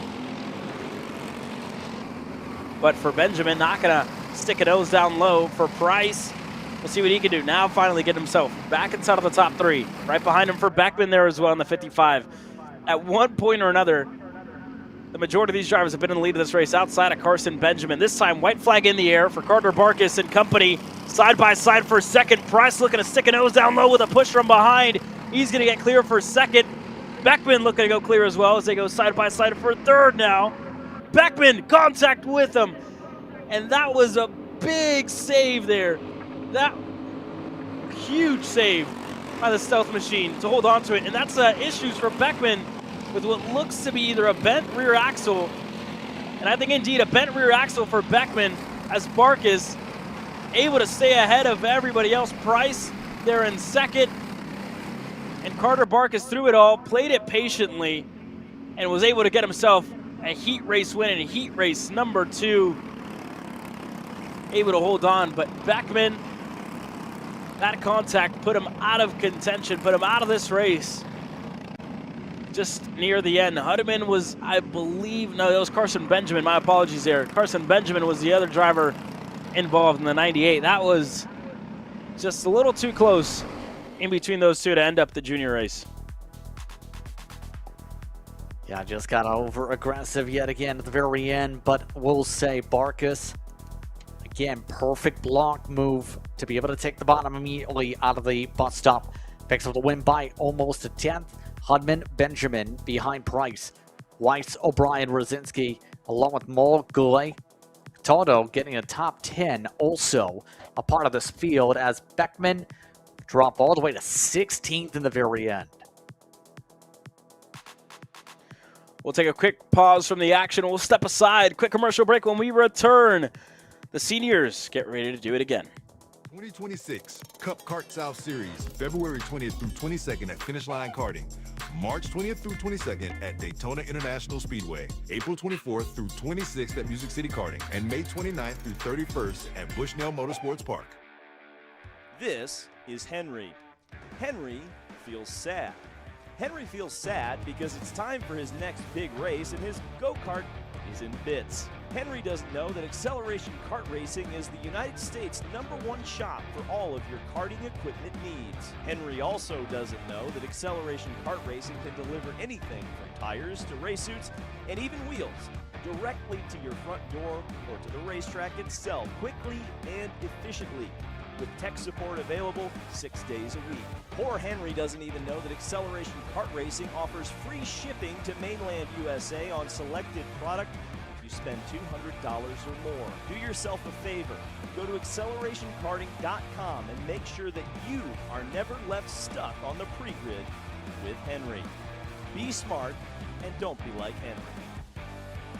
Join us for the biggest kart racing convention of the year, the 40th OBKA Kart Racing Trade Show and Swap Meet, Saturday, January 24th, Robert Center, Wilmington, Ohio. Whether you're into sprint karting, dirt and oval racing, road racing, unlimiteds, or vintage karting, there are deals here for you. Shop our 60,000 square foot show floor, filled with the karts, parts, and supplies you need. Network with kart racers of all disciplines from across the country. Get insights from experts at our performance seminars. Visit our Intro to Kart Racing open house day. Started in racing. Visit OBKA.com, and the registration is now open. OBKA.com. Kart South is proud to present one of our newest sponsors, Big B Energy Drinks. Say goodbye to energy drinks that taste like chemicals. Here's an energy drink that tastes like a reward. Thoughtfully crafted, masterfully mixed. Strawberry smash. Sweet, bold, delicious. Summer melon. Refreshing, smooth, white cherry fizz. Crisp, clean, rewarding. 3 flavors designed for people who refuse to compromise on taste. No artificial colors. Just real flavor backed by the caffeine you need to go the distance. Order at BigBenergy.com. Subscribe and save, and have your energy drinks delivered monthly straight to your door. So in motorsport, every detail matters, but we need to try to avoid using expensive and fragile sensors. So I'm gonna show you how we do it. So this is a comparison between the sensor in curve and the accelerometer in blue. So we can read how hard the driver is applying the brake and how easy he's modulating his release in order to understand how the driver's braking. The sensor costs hundreds of dollars and the accelerometer is already in your dash, so you don't need to buy anything. If you want to learn more about data analysis, sign up on my website. I will be launching an online course in December for people like you.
Faster than everybody else.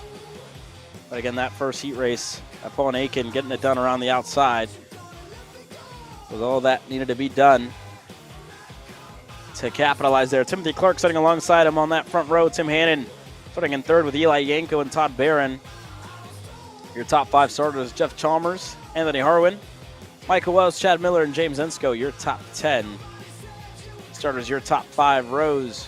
And we'll look at it again. Timothy Clark. Again, we haven't seen much of that outside line as of yet throughout the junior heat races. We'll see what he can do. Green flag in the air and around the outside. Timothy Clark, easy as that. Gets himself to the point of the field as one driver way off goes around the rim and into the grass. Able to bring it back on. But up front, Timothy Clark to the point of the field early, and it looks like maybe Eli Yanko right behind him in second. Interesting start there this time with Clark able to get the power down on that high line. Puts the 99 in the pack. for the first time today. And that is the most important thing here potentially is, will the 99 be able to make passes now that they're in traffic? We know that Paul's got the raw speed in clean space. There's only so much you can do, though, when you have to power by other cars here. This type of situation, a lot of opportunity to plot and plan. We'll see if Nikan goes immediately on the offensive. Looks like he's just going to be content to ride for now. Yeah, content to stay single file line. Tim Hannon as well. Again, we talked about him being the fastest qualifier. The qualifying session puts himself fourth. He's still looking to close in. Todd Barron's the driver that's right behind him. A much better start to this race, it must be said, for Todd Barron in the Legends class, putting himself inside of the top 5. And Hannon now on his own, starting to close in, starting to get that draft. That's the fastest lap of the race. Behind your top 3, Elienko has been patient for the last 2 laps. But Paul Nakin going to want to go, and Ellie, I think, felt the pressure from behind. He's going to look for the inside line. He's going through, push from behind as well from Nakin. Both of them are able to get clear. Now Hannon brought right back into the mix. And within an arm's length, arm's reach of Timothy Clark. Now, right now, Clark has to find a way to rebound here. But the thing I'm noticing here is that 99 is just letting everyone else make the work easy for him so far. Now, the tough part's going to be, can he get some help here to be able to power his way to the race lead? I don't know if he's going to get that help quite yet, because these Legends, for the most part, have not been pass every single lap. They've been almost waiting every 2 to 3 laps before they make a move, so you don't make the wrong step here, Caleb. It's kind of just being more tactile, showing more racecraft, long-term awareness to set things up and see what works for later in the heat, but also for tomorrow when things are nearly double. This is one of the big things as well, Justin, right? For Elienko, he was able to make the move, so now Paul Nakin went through as well, so now for Timothy Clark and company, all right, what do we look like driving behind Elienko? What are we learning from this driver? Now, Nakin feels like he learned enough, going to go to the bottom, going to get clear. Along with him, Timothy Clark goes through for a second. And it sounds almost a little strange to say that it's the first time Paul Nakin's going to lead throughout a corner in this race. And going to have to lose in the pole position at the start to Clark. This has been one of the first big changes, if you will, that we've had. As Nakin now going to lead over Clark to Yanko, to Hannon, to Barron. And for everybody else, Jeff Chalmers. Ron Kleiss is a little bit too wide there for Chalmers, who, again, somebody else had to just get on the brakes, and I think that could have been James Perkins, who we saw DNF in the first heat race. Finds himself down in 8th. Just charge back yet again, but the worst nightmare is going on if you want to try and win this race. The 99, with him up front, making it clear with how much he's pulled. The long run pace is there. Remember, 4/10 quicker for parts of qualify for the 99. We're seeing Nikan just put on the nitro boost to pull off and away here. It's going to be tough if you aren't able to keep Paul boxed in here. And even Clark, you can see him there, is just having a hard time being able to match tit for tat on the pace with how good the 99 is coming through the corners in raw apex speed. That's a very good drive so far, hitting his marks for Paul Nakin, and just, again, hasn't put a foot wrong so far this race. He was put under pressure at the start, obviously, after losing the lead, but kept his cool, kept his patience, kept a level head. As quickly as that, the race just came right back to him, fell right back into his lap. He's taking advantage of it. Starting to open up about 0.3 of a second in between himself and Clark. And you look for the back, Todd Barron, doing a good job with Ron Kleiss to start to close in on that second group. Likes of Tim Hannon and the 0. Yeah, right now Hannon, I think also is in a decent spot here, but look at how Barron's been driving this so far. Quiet day today overall.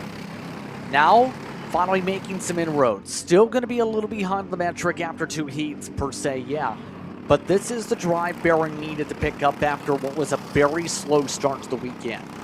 Knowing he's got speed in big moments. He's got speed for this mechanics with Eric Bagan in particular, with Apex Self a couple weeks ago. This time through, seems to be really finding what he's been missing after the past few races to start off the day. Clyde is pointed forward, wanted Barron to try and go one spot better. Barron only had enough on the back straightaway to even try it. But they're running out of time here. White flag should fly this time around for your legends. And Paul Aiken against getting the lead, hasn't put a foot wrong. Clark hasn't either. Hannon, Yanko, and Barron just, they all find themselves single file line. Nothing yet in this group here, Justin. We're going to see it now, though. Eli Yanko looking for a nose down low. Barron going to push him. Hannon going to be stuck on the outside, and he knows it. 3 are working their way through. There goes Clyde's looking to go as well. And they do. He just blew the doors off of the side of Hannon's cart. And up front, no change so far as they continue to battle. They're in that mix, in that mid group. But Paul Aiken steals it once again. Heat race number 2. Always a great drive for the 99. Brilliant drive, actually, again. I think the speed is going to make it all the more difficult. I think Clark's the closest to him with how much they pulled away. But the problem's going to be keeping the 99 out of the clean air, especially with Yanko and Barron seeming like they've got good speed. It's going to be the matter of, can they find a little something for Heat 3? Clyde's in the top 5 also. Hannon down in 6, Perkins, Chalmers, Miller, and Wells your top 10. Go back a little bit further back. James Insco, unfortunately, issues once again for the 117. Brent Estes, only 12th. Chris Chell, Larry Pike, Martin Peterson, Anthony Harwin, and Michael Chidester. 17 drivers in this field. A couple of them not able to close this one out.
The Cadets head out on track for the second of their heat races, led by Grant Heckman and Maddox Nieves. Hank Lai and Spencer Height on row number 2 with Tom Gagnon and Mason Poole on row number 3.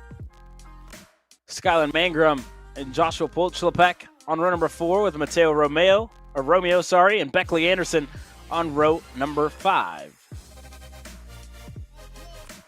Then behind them in the running order, you have Alex Schomer, Ruben Greer, keep an eye on him from 12th spot, and Hunt is in 13th today.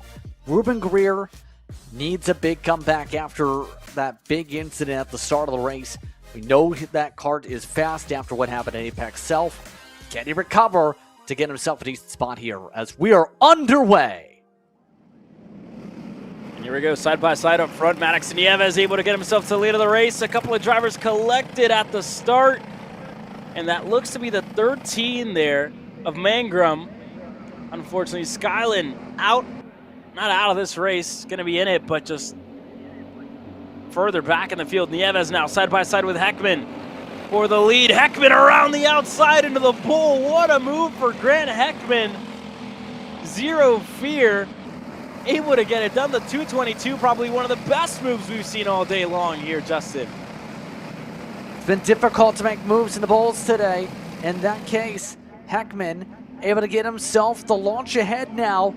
Nieves, though, we know can be very crafty. It's about the timing of these types of moves. Look at the poke. He thought about trying to be bold. Instead, the entire pack is right back in it.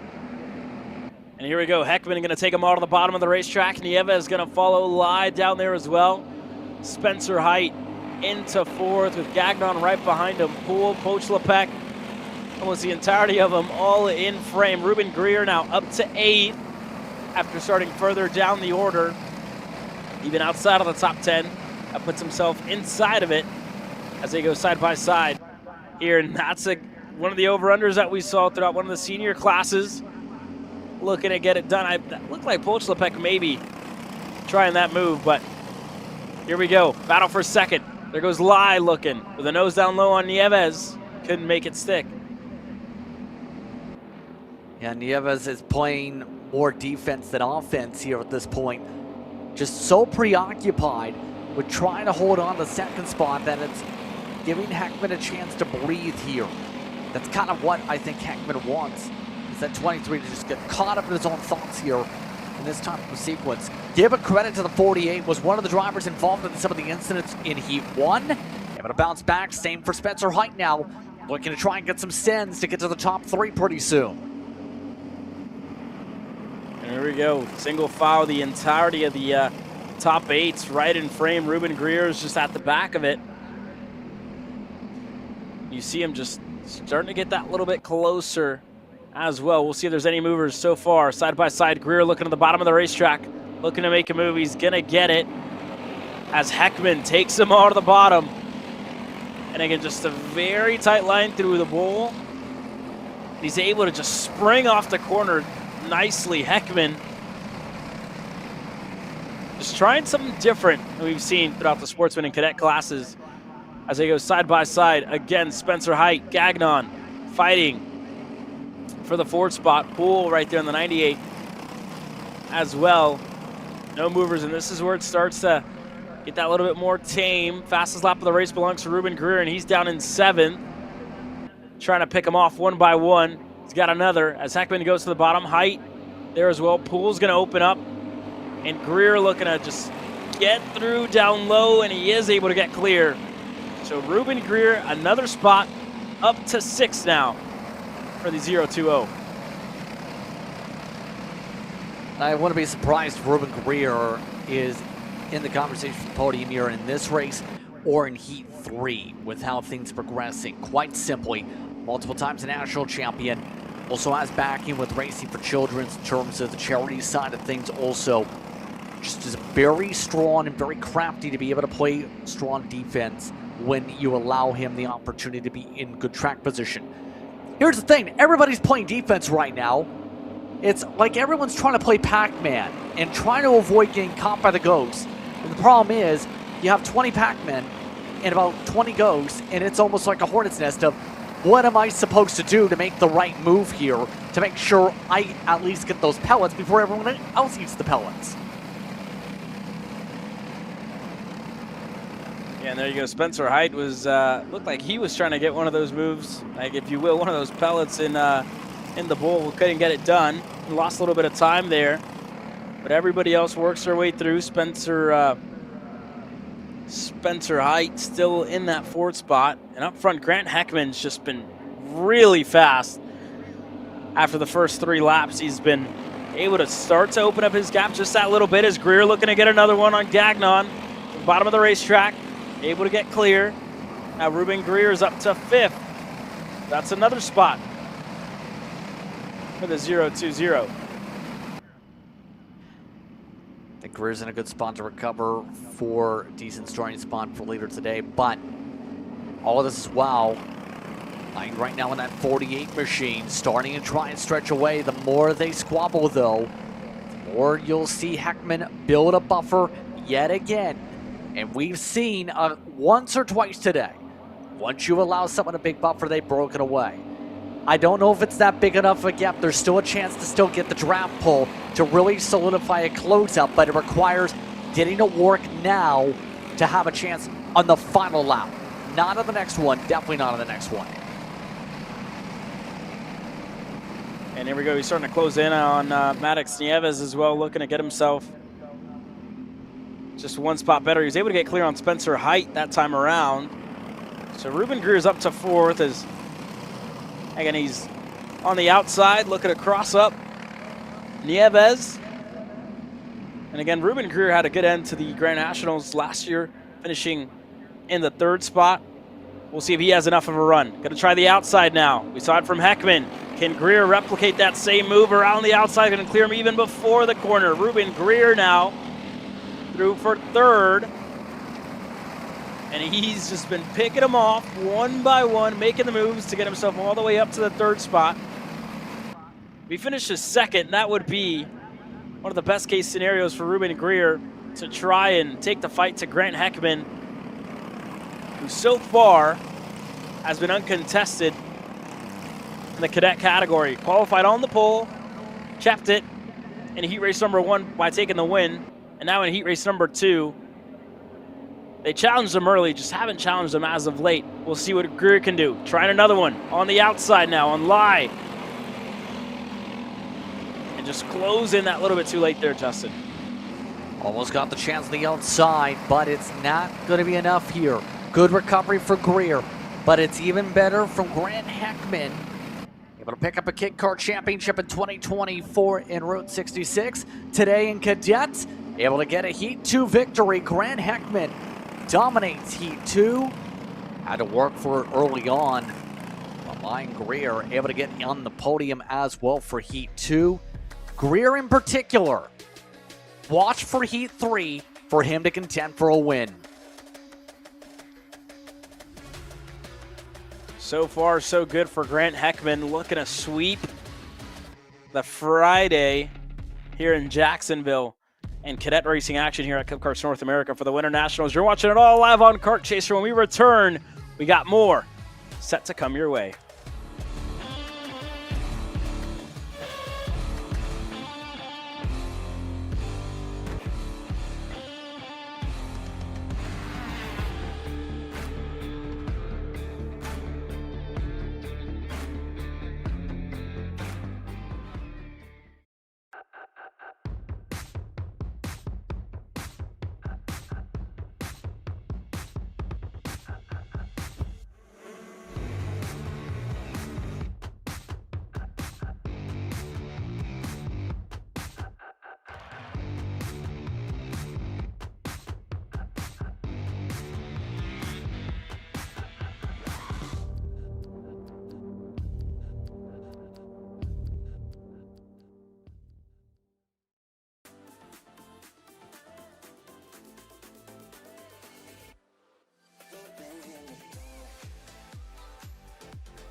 Are you looking to take the next step in your racing journey? Well, look no further than PitFit. With 2 locations in Charlotte, North Carolina and Indianapolis, Indiana, PitFit trains drivers all the way from grassroots level karting to IndyCar and NASCAR with top-of-the-line personalized coaching to improve physical and cognitive fitness. For more information on programs, check out PitFit on Instagram or Facebook today. 2026 Cup Kart South Series, February 20th through 22nd at Finish Line Karting. March 20th through 22nd at Daytona International Speedway. April 24th through 26th at Music City Karting. And May 29th through 31st at Bushnell Motorsports Park. Are you ready to get behind the wheel? From Formula One to NASCAR and IndyCar, all the pros start here.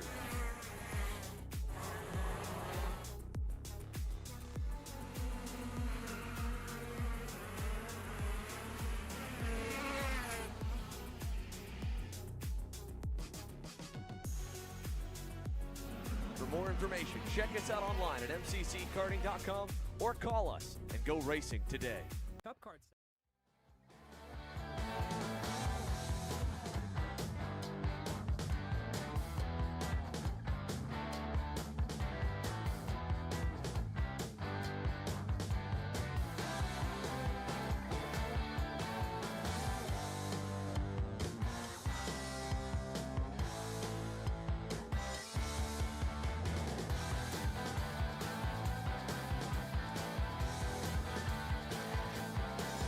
Senior Lights hit the racetrack with Colin Warren getting set to lead him to the green with Henry Wheeler starting alongside him.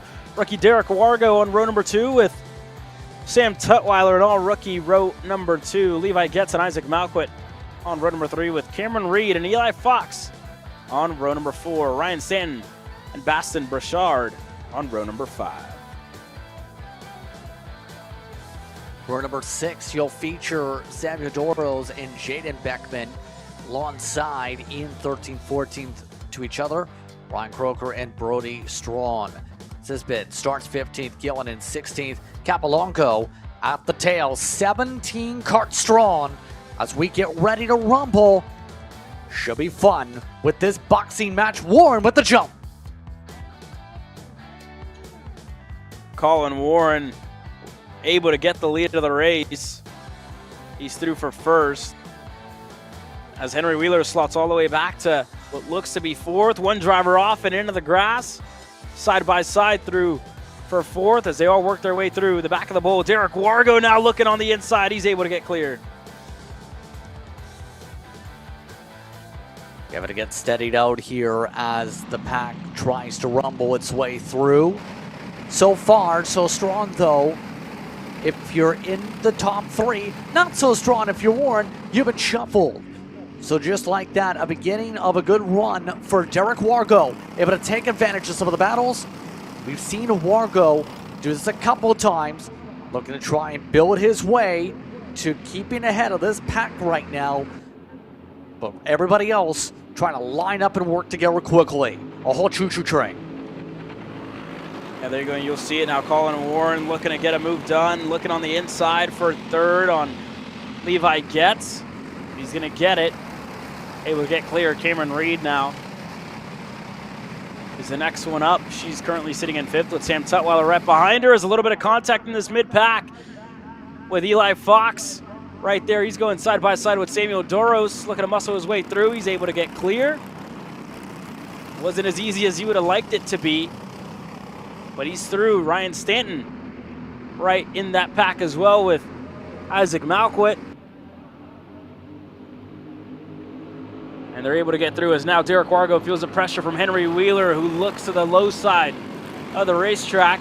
He's going to get through. Colin Warren goes by as well. So 2 experienced drivers going by on the rookie already in this race, looking to take control. But again, this has started a lot like we've seen with other races. A good number of drivers in this mix, a good number of drivers in this front pack.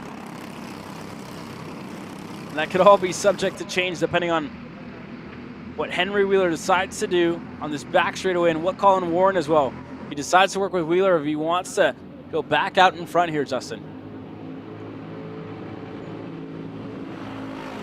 Still, it's for this, you have to choose the right spot. And right now, the choice is quite simple if you're Warren. Push Wheeler, They'll take you to the promised land. And we know for a fact, though, drivers like Cameron Reed, hungry for a chance to be able to claw her way through. I'm keeping an eye on Reed in particular because 5th is one of the best runs so far for Reed on the weekend. And already we know she's sparred back and forth with Wheeler already within the past month. That would be sweet to have a chance to be able to get through all these carts and have a chance of redemption for Noah for losing 3 different ways in 3 consecutive races in Apex South.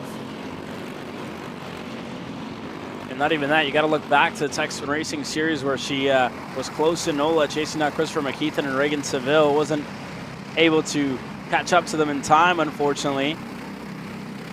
And that being said, she's still knocking on the door of her first big win in the 4-cycle racing action, if you will, 4-cycle engine package for Cameron Reed. But starting to get that little bit closer up to those front 5. She fell back to 6th as Tutwiler was able to get through. As up front, Wheeler, long look over the shoulder, looking at Colin Warren. Warren happy to push with Wargo. And again, those two just going back on Wargo there. I guess it's just a matter of confidence in between the two, right? They've raced with each other, raced against each other, know how they race. And heat races especially. A lot of respect in between the two, but they haven't raced with Wargo until this weekend. And now Derek's looking to mix it up here, looking to split them up, looking to get himself back into the mix as he goes that little bit wide into the marbles, a little bit out of shape. And this is where it's going to start to open up here, Justin, with Warren now. Clear sights ahead with Wheeler, and now Wargo maybe falling under fire with Levi Getz as Getz has a look down low. Wargo going to say, I don't think so, and close it back off. So that time's just going to be that little bit lost to Warren, but Wargo got a really good exit into the left-hander. You almost charged the corner in the bowls to be able to close up some extra distance here. The problem is maintaining it. Warren and Wheeler are doing what I thought might happen. You stay locked together, build up a buffer. They're good in cornering angles and 2 of the best when it comes to this type of racing in the seniors and CKNA competition. They're doing exactly what you fear from everyone else. Linking up and trying to build the buffer to help their sake. Bit of battling with Reed, losing a bit more ground to the outside again, but quite simply, Wargo's best chance is Wheeler and Warren get side by side. He picks up the scraps, tries to make the move on one or both of them by the time they get to the big bowl. Well, it's time to decide. 2-6 in the air, 2 laps to go for Henry Wheeler, Colin Warren, Derek Wargo, and more. Warren's been patient. Wheeler hasn't defended, hasn't shown his hand just yet. And he's going to show it now. Going to put it down to the white line. Not enough room, not a cart width. Down to the bottom for Warren. Wargo going to try the high side. And you'll see him close in just in the middle of the corner. On the rear bumper of the TS Racing VLR machine. But Wheeler just doing a great job of parking it on the apex, parking it on the straightaways. Not giving Warren an option, not giving him a chance to stick a nose down low. No poking opportunities have come up here for a chance of the white flag lap. Right now, Warren trying to run something down, build up the effort. Watch for Wheeler, though. Already playing hard defense. Choo-choo train to the bottom of the racetrack. Nobody able to get the run alongside for the ball. Yeah, nothing yet. Wargo still trying the outside line, looking to carry momentum here. Warren gonna have to get creative here in the final corner on Henry Wheeler. Not sure it's gonna be enough. Henry Wheeler stacked them up perfectly. What does Warren have? Looking on the inside over the curve. Colin Warren catches Henry Wheeler by surprise over the curve. The 111 goes to P1 with 1 corner left. What a move for Colin Warren over the curb, through the grass. Got it done to win heat race number 2. And I'm sure that's going to sting Henry Wheeler just that little bit. Colin Warren gets it done in heat race number 2. How did that pass work is my thought, because he was basically 2 tires in the grass on that move. Unreal spot winning by 25 one-thousandths of a second. Wargo gets him, wants those up on the front too, but what a drive to the inside. Just hugged the curb, rode the curb like a skateboard. That was a move and a half for sure, and we get ready to do it again. The evens getting set to hit the track here in a couple of moments.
Well, the even group now works its way out on the racetrack for the second half of our senior lights. Christopher McKeithen going to lead the field to green with Owen Lloyd starting alongside him. Austin Hill and Jordan Klein going to share row number 2 with Dylan Amundsen and Carter Kilgo on row number 3. For number 4, you'll find Cody Lidstrom with Jackson Miller, part of the first-time efforts here today from the Bobby Krug machines. Shane Reddy and Ronnie Kleiss, your top 10. Also thrown in the mix today, Will Lower with Alexander Kuzilo, Jake Walsh, along with Sherrod Callahan, Jürgen Solar, and MacArthur. A part of a 17-card field. Lots of cards right to battle. We've already seen McKeithen put up one highlight reel of finish. Can he do another? And here we go, green flag in the air. Owen Lloyd around the outside, looking to get the move done. McKeithen going to lose a spot to the South Georgia Karting MGM. That goes to the point. Jordan Klein through for third, side by side. Gets a little dicey in that mid-pack. Everybody able to make it through. Austin Hill was the driver there. Just nearly got a little bit of contact there, pushing and shoving between that mid-pack. Kilgo able to get away quite nicely into fourth. With Hill right behind him, Dylan Amundsen right there. And again, we've talked about him trying to work his way through this field after a qualifying that didn't go his way at all, Justin. Not so whatsoever. But for now, quite simply, it's can you beat Lloyd before Lloyd beats you on the runaway? We've seen Lloyd already pull away in some of these races here today by massive margins. Going to be a bit more of a challenge here in this senior line compared to some of the others here. McKeithen seems comfortable. That's the key for him to be able to hold on here is just hold on to the bumper, give those little bumps, limit the variables, and make it just a couple kart race compared to an absolute choo-choo train of karts wanting to jump and jump and jump past each other. I just got a confirmation and a report here that Colin Warren was penalized for the pass on Henry Wheeler to close out the odd race for heat race number 2. So the win will ultimately go over to Henry Wheeler, and that's a good sight for Christopher McKeithen if he wants to try and steal the pole position for the main event. As they go side by side further back, Dylan Amundsen on Carter Kilgo. Kilgo gets shuffled a little sideways there as Austin Hill able to work his way through as well. Amundsen thought about it. You know, the last of the 2 bulls on the racetrack. And couldn't get through, but Owen Lloyd leading this field away with McKeithen right behind him. Jordan Klein sits in 3rd. And we haven't talked about this just yet, but this weekend and this year, James Overbeck and Paulie Massimino running Precision Performance Karting, and again, talk to the 2 of them and James Overbeck specifically about what it's like, the differences of it, and going around selling parts, working on go-karts, coaching as well for the amount of drivers that they do have under that tent. So it's a little bit different of why we haven't seen James Overbeck on the racetrack, taking a step back, running the team alongside Paulie Massimino, who's at his academy running Paulie Racing Academy over in Mooresville, North Carolina. So you'll see a lot of the 2 of them, maybe not on screen, but you'll see them behind the scenes working and managing that team in 2026. So focus back onto the racetrack. Owen Lloyd, still, we talked about him. He's trying to do the triple here this weekend. Medium was good for him in the qualifying session. The races, we didn't see him stand on the top step, and we'll see what McKeithen can do. And again, you think about that even heat race that we saw earlier on today, Justin, where McKeithen was able to catch Lloyd by surprise in this corner right here, just able to cross him up. I'm sure Lloyd's not going to fall for it 2 times in a row. I don't think so either, but it's going to be quite simply who's going to want it more in the end and who's going to build up the run. I know it sounds very simple and rudimentary, but it's quite simple. For Lloyd, he obviously wants to hold on. For some of these errors, the more they fight trying to get around drivers like Hill, who seems to be almost like a launching pad for everybody else, the more this is going to box things up for some of the error drivers to have a chance to be able to join in. And remember, if McKeithen gets the boxing gloves out, Jordan Klein will happily just take all the spots that they can get.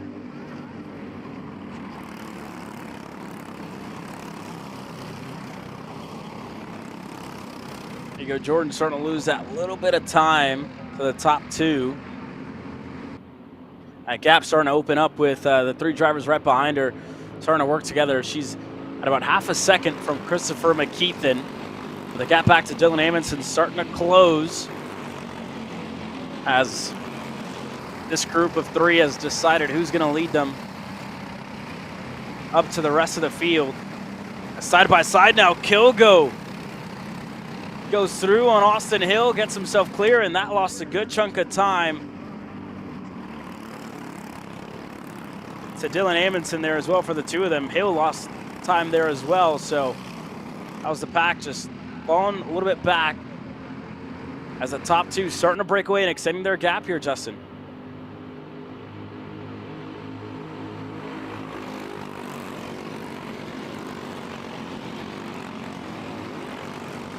Yeah, and the thing, again, seems to be quite simple now. McKeithen's been able to make that carve through.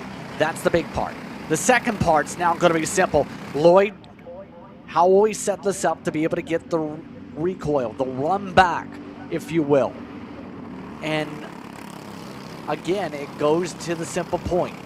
Can you get a good shallow exit out of the bus stop without compromising yourself? Can't make it work on the outside for the bulls.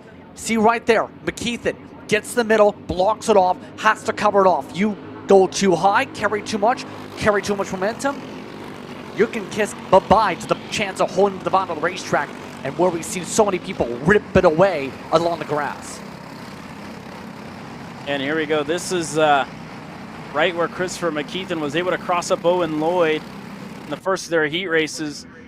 But this time, the script is flipped as McKeithen now the driver in the lead, coming to the white flag with Klein.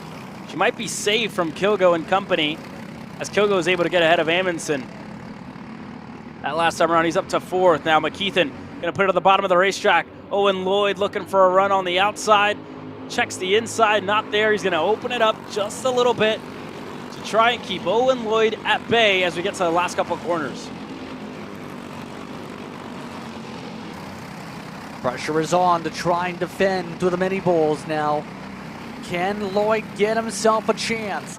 We've already seen one bold move today. Looks like no. McKeithen coming on through. McKeithen up at the point. Takes the win over Lloyd. Holds on by 61 thousandths of a second. Klein and Kilgo along with Amundsen amongst your top 5. McKeithen didn't allow any chance for a crossover this time. Thumbs up. Head up pump to the sky. And so far, so good for Christopher McKeithen. That's 2 heat races in a row. If he can make it 3 later on tonight, that could be the pole position in senior light for the Grand National Champion. That's it. Racing action set to come your way. We're racing all the way under the lights here in Jacksonville. We'll see you back after the break. South's newest sponsor is here. Big B Energy Drinks. Every moment is an opportunity to be bold, be present, and be big. 3 bold flavors: strawberry smash, summer melon, white cherry fizz. With clean ingredients, no artificial colors. A powerhouse of B vitamins, and the energy that actually tastes like a reward. Purchase yours today at bigbenergy.com. Subscribe and save for a discounted rate, and have your drinks delivered monthly straight to your door. Welcome to the 2026 Cup Kart South Series, the South's premier 4-cycle championship. 4 race weekends, 4 iconic facilities. February 20th through 22nd at Finish Line Karting. March 20th through 22nd at Daytona International Speedway. April 24th through 26th at Music City Karting.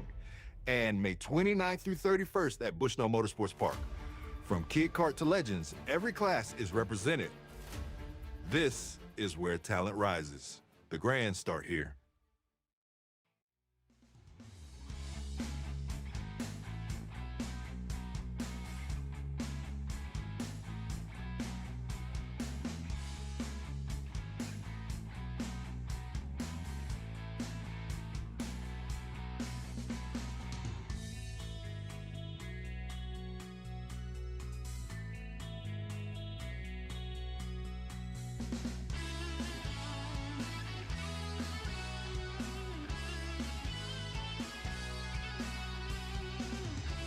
Welcome back to Kart Chasers live coverage of the CKNA Winter Nationals. We're live from Jacksonville, Florida for the heat racing action, the Friday action of the Winter Nationals as we get ready to go racing with our sportsman class. Bo Stower is going to lead the field to green, and so far so good. A heat race victory for him in the first of the 3. Puts him starting on the inside alongside fast lap qualifier and Anderson Hemphill. They're going to share row number 1. You go back to Jackson Brewster, Tanner Gonzalez, Yusuf Adi, Ryder Thompson, and more that are getting set to start this one. As we get ready, we look for the green flag. We got it. And already around the outside, Anderson Hemphill able to get it back on both Stowers. You saw that script was the other way around, just a couple of just in heat race number 1 where Stowers was able to get it done. Now it's changed. Hemphill was the driver on the outside, and now he's the driver in the lead of the race. It will look to be, I believe, Gonzalez maybe the one that followed him through. But your pole sitter in this race, Bo Stowers, is back in 3rd. Stowers has corrected over through, having to try and go and swim forward here. We know that Stowers has a good chance to be able to pounce back into the corners in particular. Remember, it was a crossover attempt that set things up in the first place. Everybody else, we'll see how things set up here. Gonzalez has been quiet almost too quiet all weekend. The St. Louis-based driver is ready to pounce and roar.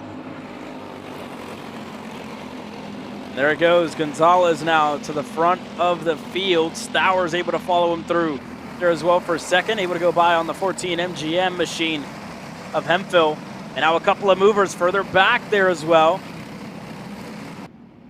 As what looked to be Yusuf Adi making the move and getting himself up into the 5th spot. So already a little bit of mixing 2 laps into this race as we start lap number 3, Justin. Yeah, setup is critical in terms of finding a way to pounce. We know it's about trying to make sure your tire pressure's in the right window. We've seen in terms of the physical setup. Looking, though, on the charge, Gonzalez gets shuffled back, and guess who's to the point? Stowers, it only took him a couple laps. Took him the run, and now he's on the chance to pull away and get comfortable. Yeah, it's a great way to bounce back there for Stowers after not having the best of starts. Again, we've talked about the inside line not being all that beneficial for the drivers out there on the racetrack. And again, he made the most of it, getting himself back into contention. Now he's going to fight head-to-head with Hemphill, who's right behind him. Set the fastest lap of the race last time around. Stowers not going to go low as of yet. Content to keep it on the high side. Hemphill's going to follow him through. Didn't look for a move down low. Brewster's oh so happy to be there. But Gonzalez and Yusuf Adi starting to close in. 63 now, starting to come into frame. First time we've seen him make some noise up at the front here. Yeah, haven't really. Well, we did see a little bit of a, correct myself, a little bit there earlier on, but not necessarily at this stage of the race. It was later stages before to be able to have a chance. It took a lot of effort to close onto the main pack in the first place in race 1 of the day for the class. Now, it's going to be some more again. Quite simple, he doesn't have a dancing partner to close on up, and it's going to take a lot of pull to get back right up there, and then has to try and find a way to pass one by one, cart to cart, with no one to really work with. Yeah, nobody to help, like you said, from behind. He's going to need a little bit of a mix-up in between the top 4 to get something, as Brewster now sets the fastest lap of the race. So the top 4 just trading it personal best, lap by lap. Stowers, look over the shoulder. Sees a little bit of movement. Hemphill there as well. Everybody just kind of checking over the shoulder, seeing when their competitors want to make a move, if they do. Again, 10 laps for these Sportsman drivers. Just have to plan their race out, and that's really one of the hardest things to do, especially at such a young age, is learning how to plan a race out, learning when to make moves. If you do that at a young age, that sets it up once you move into the junior ranks and then into the senior ranks, where everybody has a plan. That plan's obviously going to change as the race goes on, but again, just knowing when exactly to make those moves, how to make them as well, is one of the critical factors, especially at a track like this, where you have to pick it, and you have to pick it perfectly. Yeah, and overall, it's going to be, for a lot of the thought process here, can you do it right? That's the simple question. A little bit of a push from Stowers as they make their way to the bus stop. Get swarmed as a result. One little exit. Ooh. Now sees him get everybody hip checking him. A little bit of contact a couple times over. As they now get in the line, Hemphill is the driver that's kind of pulled away, as Yusuf Adi now getting himself into the mix and through for 3rd. How about the 60 now? We talked about him starting to come into frame, becoming a factor, needing that little bit extra, and he got it. After it all came undone, they're on the back straightaway. Hemphill, we'll see if they have enough time to close in on the MGM machine that's out in the lead of this race.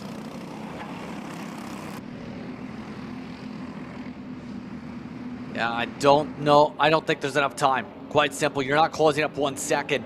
It's now fight on for second. Hemphill is in a perfect spot to win this one, but not done yet. Late arc. Audi trying to do the exact same thing we've seen earlier on. Make some bold moves. Late on, spook him up the track. Not working this time on Stowers. Yeah, Stowers took him out on the low side there on the backstretch, and again, once he opened up a little bit to just open up for the corner, Addy looked to stick a nose down low. White flag in the air this time by Hemphill. Looks clean out in front as they continue to fight further back. Stowers, see if he can do it again. Gonna put him all to the bottom of the racetrack. Everybody goes low. Addy right behind him. He knows he can't open up and risk losing a position here in the last lap of the race. Starting on the outside would ultimately be the best case scenario for the 121 as they work their way through. No moves in between this group, and up front, the MGM able to pull away when it mattered most. Hemphill gonna win heat race number 2 in Sportsman.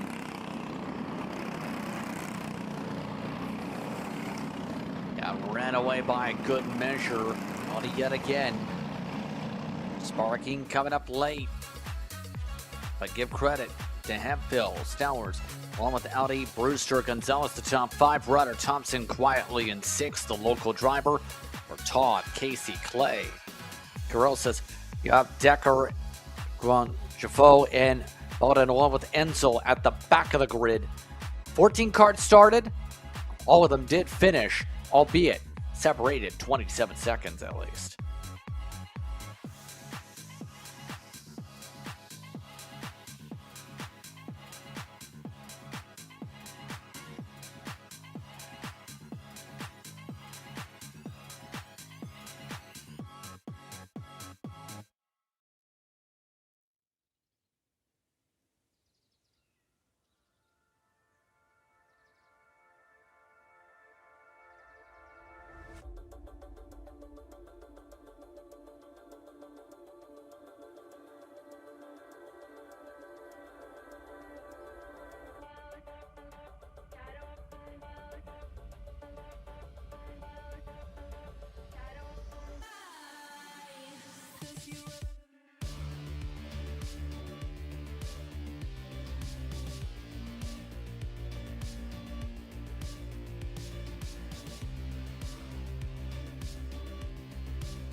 The Masters, the second to last group before we head into the dinner break, before we head under the lights.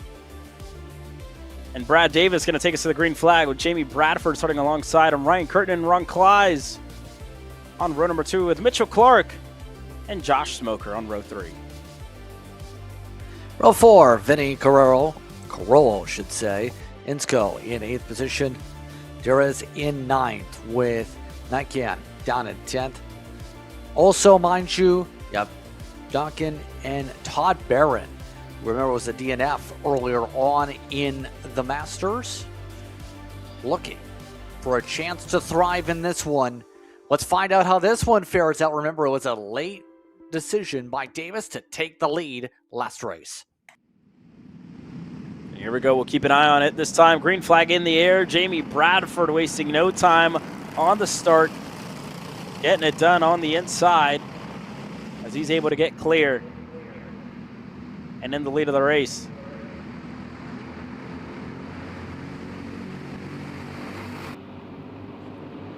Already snaking to block, and quite simply, that's because don't want to open up the door. As we've seen going side by side early, very much so a tactile type of group that likes to try and be patient. And now it's the matter of seeing where the patience takes them. Patience is a virtue. It's not something you can buy at the dollar store and buy 20 patience buttons for to use later.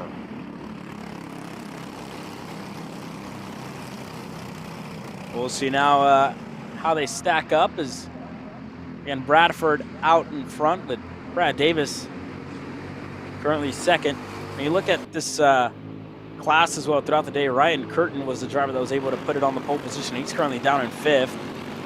Now looking to go to 4th, be able to get clear. They're on Josh Smoker. It's a 1-spot gain there for Ryan Curtin, as he's looking to close in on Ron Kleiss. But they're single file line as they work their way onto the front stretch. And no movers yet, as Josh Smoker starting to lose that little bit of time to Michael Clark, currently in the 6th spot. The 717 making good headway on the Happy Kart machine that currently sits 5th.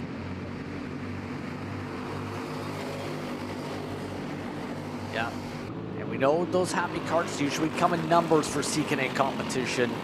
Have a full camp of those, and in fact, some of them were in the competition last year for the Grand for Best Paint Scheme. So they know how to put together a good livery as a group, to say the least, as well. All of this as well, they continue to chug along and try and sort out just who's going to be the most happiest after this one, to be able to add a little smile to their points tallies.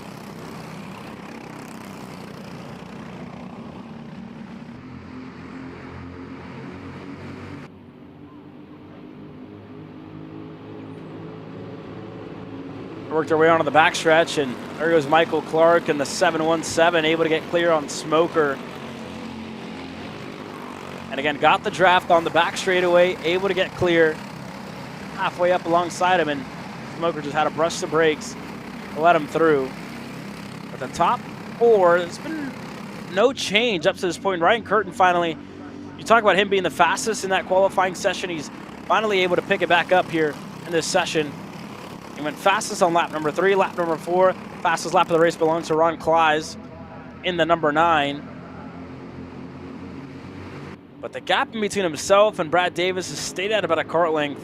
Hasn't been able to close in. Jamie Bradford there done a great job thus far, being out in front and being in control. Be able to maintain, and that's what we've seen for much of race 1 before Davis set him up on a silver platter here. In particular, though, Kleiss. We've seen the Kleiss do really well, whether it's the son or father or anyone, even amongst the family here today in the races. It's been about the key phrase of keeping it clean when it comes to Kleiss, though, for any of them today, and that's been the difficult thing. Ron today having his best race of the day so far, to be able to be in the popcorn seat and have good speed in the bowls to maintain the bumper of Davis. And when you look further back, just outside of the top 4, Michael Clark able to make some good headway just at the halfway point of this race. Set a personal best at the fastest lap of the race as well. on lap number 5. So the 717 starting to come to life here, looking to close in on the top 4 as they get to this back straightaway. It's been a game of patience, really, and you really talked about that. You touched on it earlier, Justin, where, again, everybody's just been kind of calm, waiting for those last 2 laps, and it almost feels like it's hard to get around, you know, your fellow competitors in those last 2 laps. They're obviously going to put it down on the bottom of the racetrack. It'd almost be better to try and catch them by surprise just before those last 2 laps to try and take control, and you be the one at the bottom, just like Ron Kleiss did here on the inside there of Brad Davis. Kleiss is going to be the first one to mix things up and put himself into second. So you're not going to pass, and I'm going to try and give it a go on Jamie Bradford as they work their way onto the backstretch. Kleiss is going to maybe have to wait just one more lap to try and go by the 6:22. As that pass going to give Michael Clark a little bit more time and going to close down the gap as well for him to get closer to the top 4. Yeah, picking his spots well. I think Kleiss right now he's got Davis willing to push, and that's been critical, is finding a dancing partner all throughout this one. Now, the tough thing with a couple laps to go is quite simple. Does Kleiss have enough? Close up. Look at the way he's sitting lower down the seat, trying to lower that weight shift and able to get the push. Good help from Davis. That's exactly it. That's where he needed to go. As Ron Kleiss, for the first time this weekend, going to lead the field away in Masters with Davis right behind him. Jamie Bradford from the lead down to 3rd. And as easy as that, you can lose a spot on the backstretch. White flag in the air. Last lap to go in heat race number 2 for the Masters. That lower weight transfer as well as lower height for the punch in the hole in the air. Big difference here. Now for Kleiss. Hugs to the inside. Davis gonna need to be bold if he wants any chance. Outside line not gonna work because now he's getting freight trained. Bradford drives on through. Now it's tough to go to the mini bowls. Bradford trying to find a way to close up and fast. Needs to be launched out of a cannon to be able to close for a crossover. Final cut to the checker flag. Ron Kleiss gets it done. Bradford and Davis the top 3. Kurt and Clark in the top 5. Kleiss set that up well for the block. It all came down to doing the unexpected and then be able to charge from there.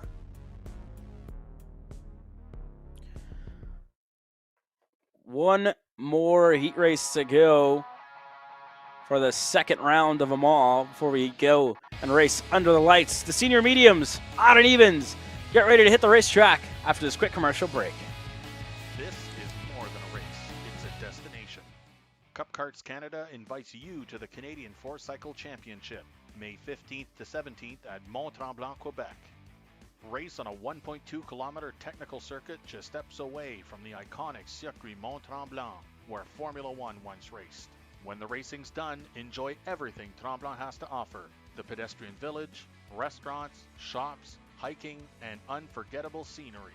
It's elite 4-cycle competition and a perfect family getaway rolled into one. Racers from across the United States and Canada, this is your invitation. Cup Karts Canada, Mont-Tremblant. Come be a part of Canadian karting history. We all know that drivers, they learn faster when it's visually shown to them side by side what's the difference, right? So if the Smarty can, every time we put on the data, we're able to see the drivers side by side on the track. So here, for example, you can see that Diego is taking a curb and our other driver's not. You see that one driver's oversteering and the other driver's pretty much straight coming out of the corner. By showing this to them, they're able to absorb faster. And you can even play the videos simultaneously so they can see how they're performing through the track. If you want to learn more about data analysis, sign up on my website. I will be launching an online course in December for people like you.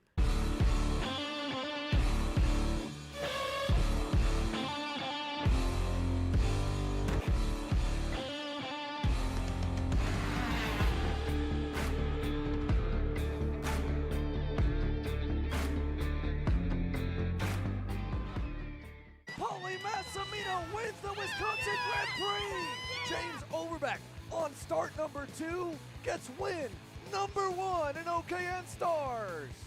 On track or off, Brandon Jarsakrak Racing delivers elite performance. Led by 4-time Pro National Champion Brandon Jarsakrak, our team masters driver coaching, data-driven analysis, and mechanical precision at every national event. Contact us today at BrandonJarsakrakRacing.com. Cup Kart South.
Well, it's time to go racing for the last 2 heat races in the second round of heat races here from Jacksonville, Florida for the Cup Karts North America Winter Nationals.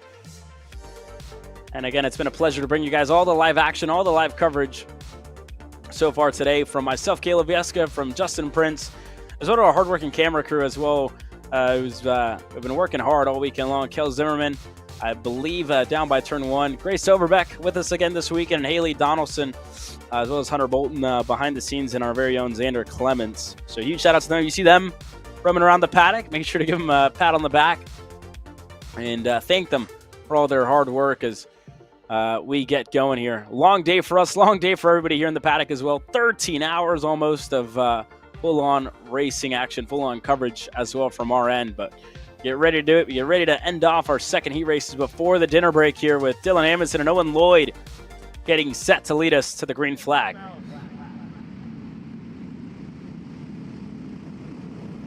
All set and ready to rumble. Here we go. Lloyd trying to get the pull outside as they rumble the way through. Good start. Side by side. Looks like it's going to be Minson able to clear on by the 136, able to get to the point as everyone else shuffles 2 by 2. Amundsen with one of the better starts that we've seen so far throughout the day on the inside line as everybody else works their way through side by side. That's further back in the field. Owen Lloyd slots back into the second spot with Austin Hill right there is side by side further back as well. Henry Wheeler looking to go through on Levi Getz in the 200. He's able to go and get clear.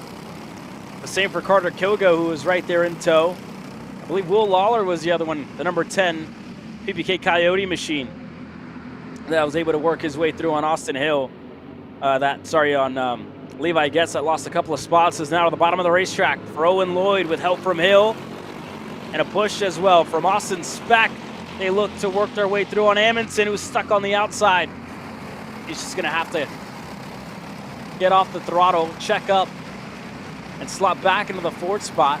And that's how quickly things can change around here, Justin. Just 3 karts getting themselves single file line, pushing each other along that backstretch.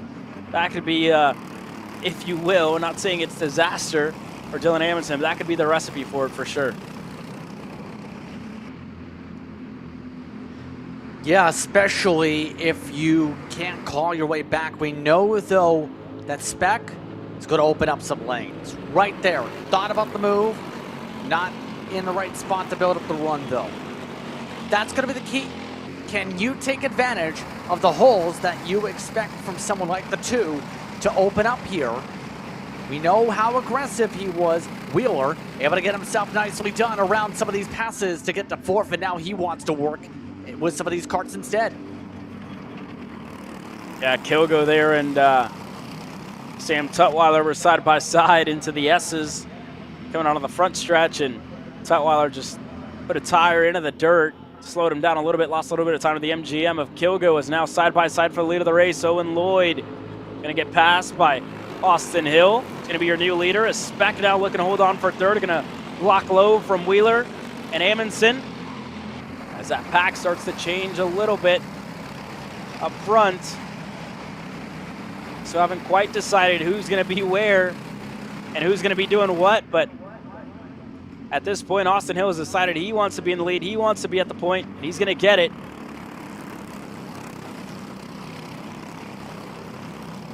Everybody else not too far behind. Yeah, first time we've really seen Hill be actually up at the very front of the field today. He's been kind of the bridge car. The driver's been passed several times over. One of the drivers fighting just to get the top 5.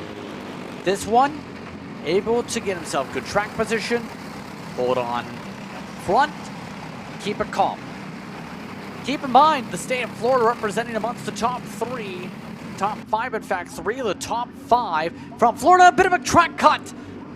Amundsen went straight through the grass, was able to keep it straight though. Didn't really check them up all too much though for fourth on back, as much as it could have.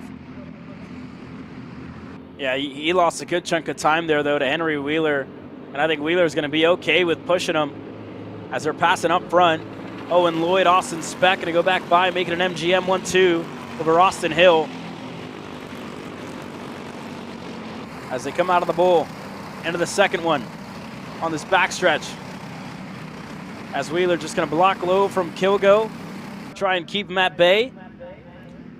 And this is that reset point, right? That was a struggle spot there for Amundsen. It looked like he maybe wanted to go for a move on Hill and then just had to check up. Went a little too wide. Is now Hill going to go through on Austin Speck. Gets the move done on the inside there. The first bull on the racetrack. Able to get himself through for second. Splits up both of the MGM machines. Go right back. Hill looking on the inside of Lloyd. Wasted no time. 2 spots, 2 corners. Austin Hill back to the point of the field. Keep it all too sweet as Lloyd has that all-hungry number 2, a Speck all over him. I think Speck might make things a little bit more anxious up here with how many times he's looked around. Overcooked the corner though. Yet again, battle is on. Ring-a-ding-ding. Speck has to get the elbows out, and this has broken the pack up again. You see them just kind of trying to negotiate, right? A little bit of arguing going on in between the drivers from third on back, as Lloyd going right back on Austin Hill.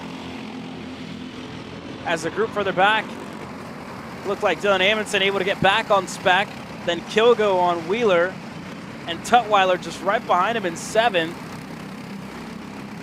So this pack, as we get ready to conclude lap number 8, 2 laps to go for all these drivers that are just in frame, still battling. And Hill catches Lloyd by surprise on the inside. Gets himself to the lead of the race. Now, here comes the rest of the pack. Dylan Amundsen starting to get closer and closer. Along with him comes Speck as Lloyd opens up to the outside. Looks to cross up Hill. There's just not enough daylight through there to get through. But the pack further back, as Wheeler was able to go back on Kilgo, gets himself back up to 5th. White flag in the air.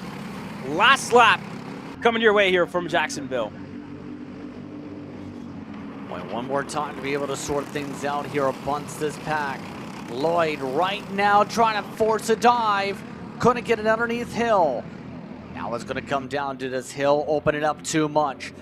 Doesn't open it up too much, blocks it off. Hill doing a good cover up to be able to hold on. Lloyd all over the rear end. Gonna need to pressurize the mistake. Can he force something in the little bulls to be able to try and find a way to feast? Answer is nothing doing. Choo-choo train for the entire top 7. Here comes the dive. Lloyd trying to cut underneath. Couldn't get the poke to the tire. Checker flag. It is Austin Hill who picks up the win. It's a good way to capitalize there for Austin Hill. Going to put his name on the list here And again, going to join Dylan Amundsen in the odd winners. Heat race number 3, going to be one of the most important ones for all these drivers. Owen Lloyd needing a good result. The same thing for Christopher McKeithen, who's coming up next. If he's able to close out off on a high, that could solidify the pole position with McKeithen. He would have one of the best average finishes. As long as he doesn't DNF in heat race number 3, should be good. But that was the odds. We get ready to go here in a couple of moments with the evens.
Well, here we go. Last heat race before the dinner break.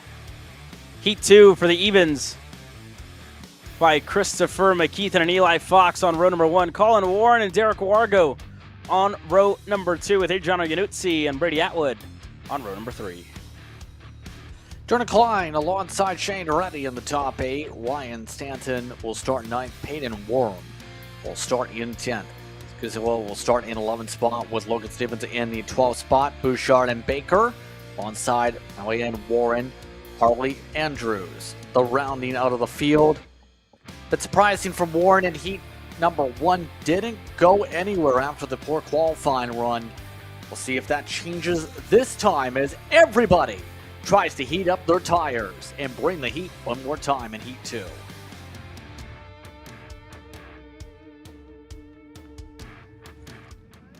Well, here we go. Last one with a little bit of daylight left. Christopher McKeithen and more take the green flag as McKeithen with a great start on the inside gets himself to the lead early. Colin Warren slots through. Eli Fox loses one to Warren. And the rest of the field able to work their way through. Iannuzzi gets away clean as Jordan Klein puts her PPK Coyote to the bottom.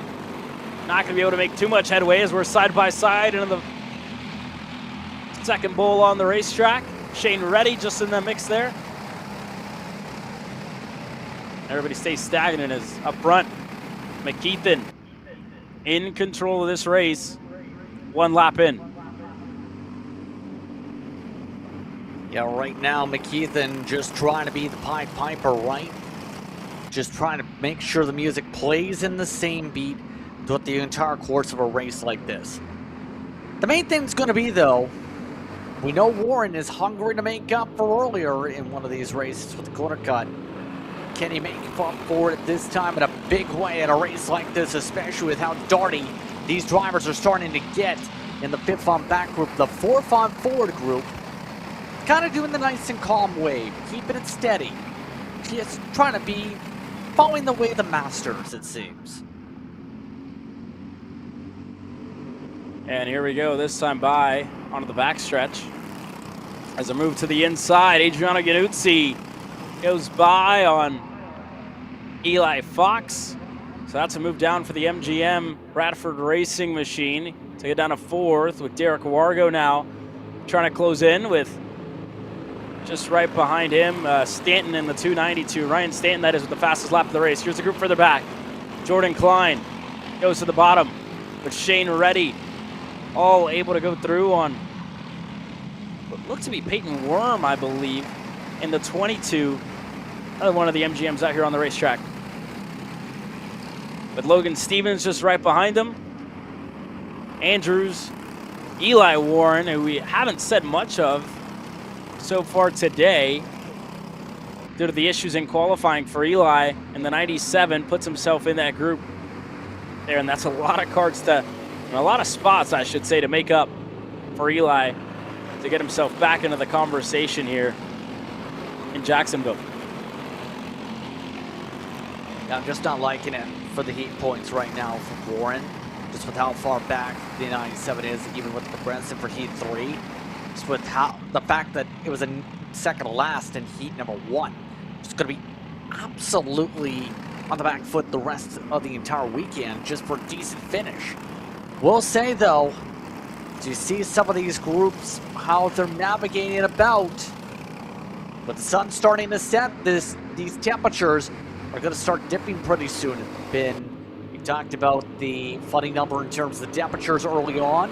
Now, we're down to as low as 65. It could go down to in the 50s by the end during the nighttime conditions in about 20 to 40 minutes or so.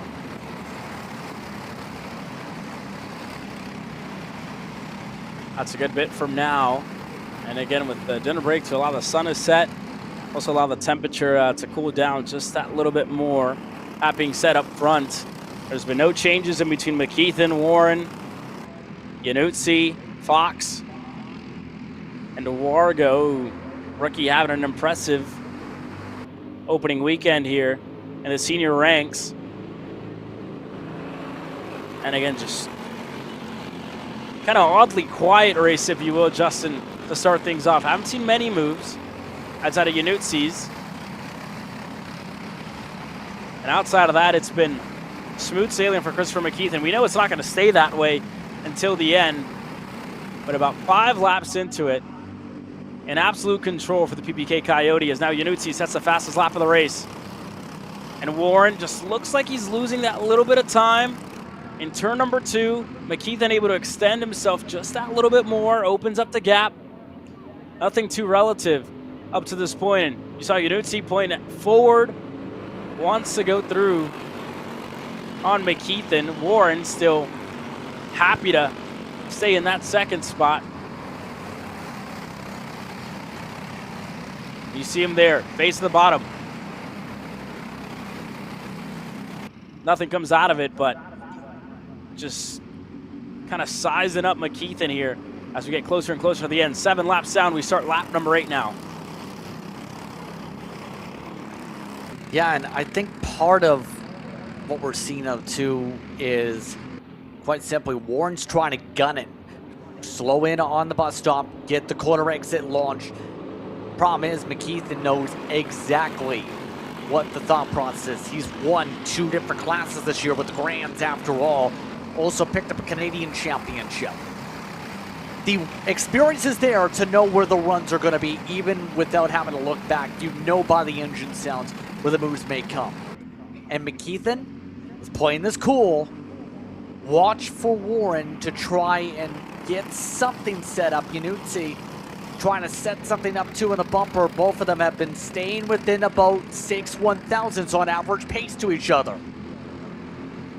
And you know Yanutsi's hungry to go one spot better here. Needs a better average finish as one driver through the dirt. That looked to be Warm, I believe. I just put it off the racetrack there. Indeed it was. Again, nothing out of Colin Warren just yet. Just needs to kind of close this one out. And again, he could be the one to deny Christopher McKeithen from a pole position or just delay it, if you will, until heat race number 3 when you look at all the averages at the end of it. White flag in the air this time by McKeithen, still in control of it all. And that looked like a much better exit for Colin Ward as he's looking on the inside, side by side into the S's. Not able to get himself through as McKeithen now puts it down on the white line. And Warren, that could have been the opportunity. That could have been the only opportunity in heat race number 2 to try and take over the lead as Yanutsi's going to send him wide. Colin Ward gets sent up the racetrack. Yanutsi goes through for second. Eli Fox is through as well with Colin Warren down to 4th. And up front, Christopher McKeithen needed a heat race win to make a good case for himself for the pole position in the main event. He's going to get it. McKeithen wins heat race number 2. Interesting from Yanutsi, though. Got a little bit too close to the bumper, up through the bowl. That little bit of speed difference just up and bumping around. Warren up out of the groove. Warren lucky to still hold on to a top 5 from that. Well, that's it for heat race number 2. McKeithen closes it off with a win. Yanutsi to Fox to Warren to Wargo, your top 5. We go into the dinner break. We return at about 6:15 p.m. local time here in Jacksonville. About 5:15 Central Standard Time. So go into heat race number 3, the last round under the lights here in Jacksonville. We'll see you guys in about 45 minutes time.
We get ready to go racing once again, the final of our 3 heat races here from Jacksonville. Welcome back to the CKNA Winter Nationals. As always, my name is Caleb Vieska. Justin Prince joining me in the booth. Abby Babcock, Beckett Boudreau, Anderson Maxwell, Sullivan, Bowden, and more getting set to take the green flag in Kid Kart. As we get the green flag and we go racing, one driver around in front of the field, one of the CRGs. And I believe that was the 90 indeed of Anderson Maxwell that goes around in front of the field. He's gonna fall down to the back of it all. As we work our way up the order, we keep an eye on a couple of drivers, 2 of them that got collected at the start of heat race number 2, Maverick Reddick and William Heckman, as they try and work their way through this field. Aubrey Babcock in the 099. She was able to take away heat race number 2. Now we'll see how they get going as Heckman, a little bit of a bobble as he tries to get around the 19 there of Sullivan Bowden.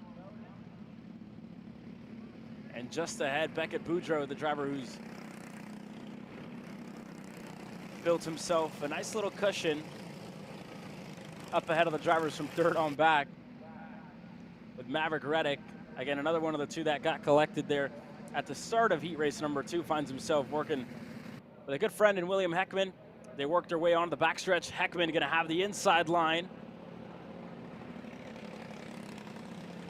as he tries to get a move done. Heckman on the inside. That door just gets shut closed as Sullivan Bowden in the 19 is able to stay ahead. 8 laps total for these young drivers, and for some of them, could be some of their first times racing under the lights at a national event. Pretty cool to see this track come to life at night here. Aubrey Babcock just set the fastest lap of the race. Young lady from Florida, putting together a good drive thus far. Able to work her way further away from the 95 of Beckett Boudreau, who still sits in 2nd, as Heckman gonna give it another go this time. Maybe with a pushing partner in Reddick, who stays right behind. Heckman looking to get side by side with Bowden. Reddick gonna open up, gonna try and take the high side as Heckman tries to go through. That's not gonna open up for him. And the crossover for Reddick won't be there either.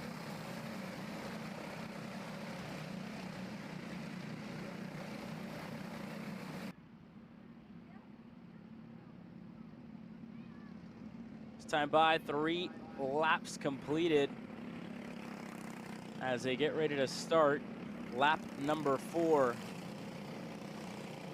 Drivers further back. Abby Babcock, another improvement for her. Nobody has been close to the lap time. She's the only driver at the moment in the 52s. So Aubrey showing some great pace here on home soil, as William Heckman gonna try and go once again on the 19 of Sullivan Bowden. Can't get clear. As you work our way through the back of the pack. Here once again, we look back at Fletcher, Brumbaugh, Milligan, Maxwell, Zukowskis, as they continue to fight there towards the back of the pack, as it looks like Heckman finally able to get through on the 19. So William Heckman up to 3rd with Beckett Boudreau now, the next driver up for 2nd.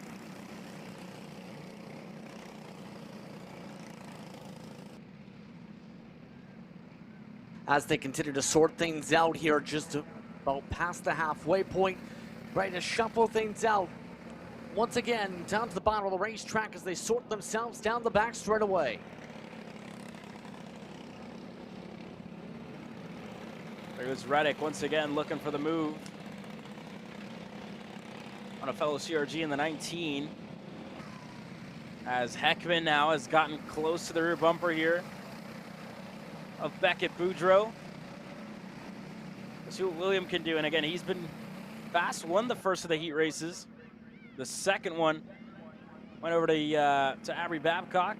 And we'll see William now. Gets alongside, is gonna have the inside into turn number 1. William Heckman looking to make it stick side by side. Not gonna hold. And now Beckett Boudreau with new life looking to go on the inside of Heckman. And Beckett's able to get clear. He's through for 3rd. Yeah, right now you can tell just how the lines are playing out here, just the shallow lines. The runs are trying to build up still, but it still looks like almost too far back for Heckman. Heckman able to rip away second spot here, but at this point, it's working really well if you're Babcock to be able to maintain with a couple laps to go here. Heckman there slots in a third. Makes a good move as we look on with Aubrey.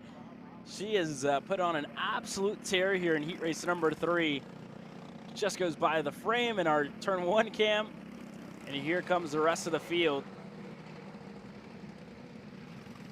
Yeah, but a great drive thus far for the 99 of Aubrey Babcock.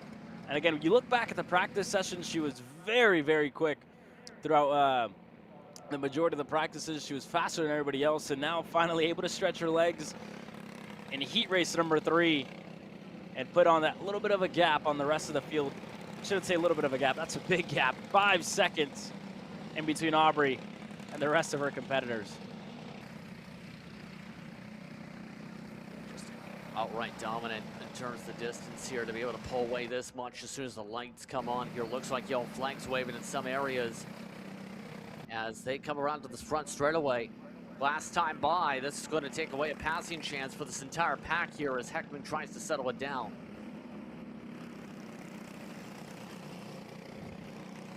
Yeah, one kart looks to be stuck just on the infield section. But everybody else was able to work their way through as we look on with Heckman. Again, who's right behind Beckett Boudreaux. It's going to go to the bottom of the racetrack. Beckett's going to open it up. As you see William looking to try and get his head down, looking to get close. And it's not enough, but these 4 drivers try to make moves, couldn't get them done. Heckman only got 1. For Aubrey Babcock on the other side, got to the lead early, didn't look back. Aubrey's gonna take the pole position in the main event, and she's gonna win heat race number 3 in Kid Kart. Incredible race for Babcock to say the least. Heckman able to charge up and just take it away though to hold on for second. Impressive driving, but the 51 Zukoska's side of the racetrack. Yeah, you can see just the cart to the side there and some things knocked down, it looks like. Yeah, might have gotten one of the cameras. It looked like they're for the on-track officials, as well for the video review. But there's your finishing order with Babcock, Heckman, Boudreaux, Sullivan, Bowden, Maverick, Reddick, your top 5. Dallas Broussard, Ben Brumbaugh, McKinley Fletcher, Oliver Milligan, and Anderson Maxwell. Your top 10 finishers in this one. But we shift our focus to the heavy class, where Owen Lloyd looks to sweep on Friday.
newest sponsor is here.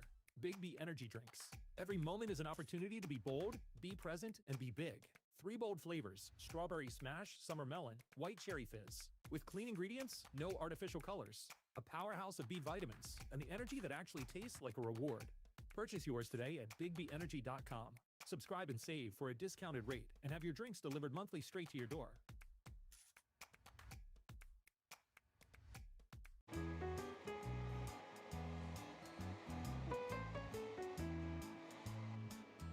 Gee, looks like we're missing the engine. What the hell am I supposed to tag? What do you mean? It's my Greyhound. It's all I need. Where's the rest of it? It doesn't matter. It's a Greyhound. You gotta make way. Okay, you're good.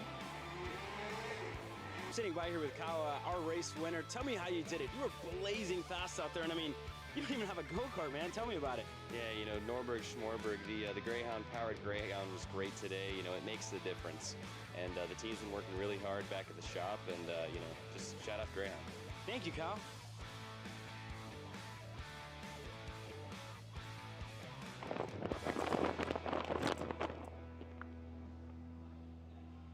How the f did you just win? Doesn't matter. It's a Greyhound. Cat food marketing.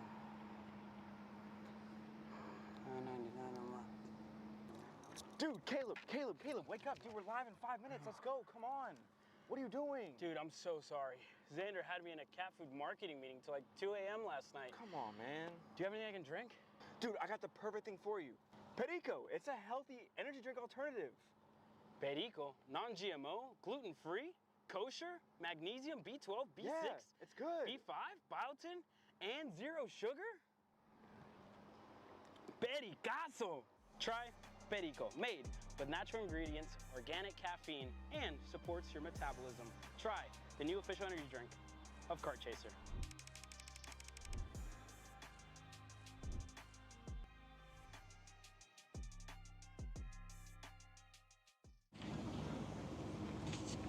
Kyle, what are you doing? It's got my new Greyhound seat. You don't even have a cart. Doesn't matter. I have a Greyhound. Who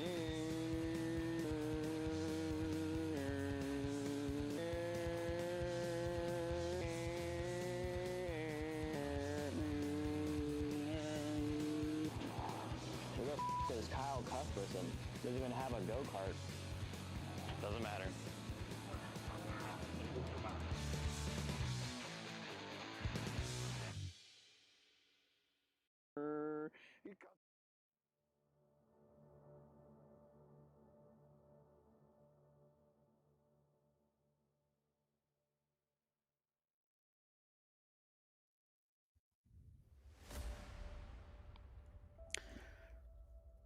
We get ready to go racing once again with the senior heavy class. Owen Lloyd and Adriano Iannuzzi getting ready to lead this field to the green flag. Cody Zavaboda and Sean Chiarello on row number 2 with Ryan Curtin and Brad Davis running up row number 3.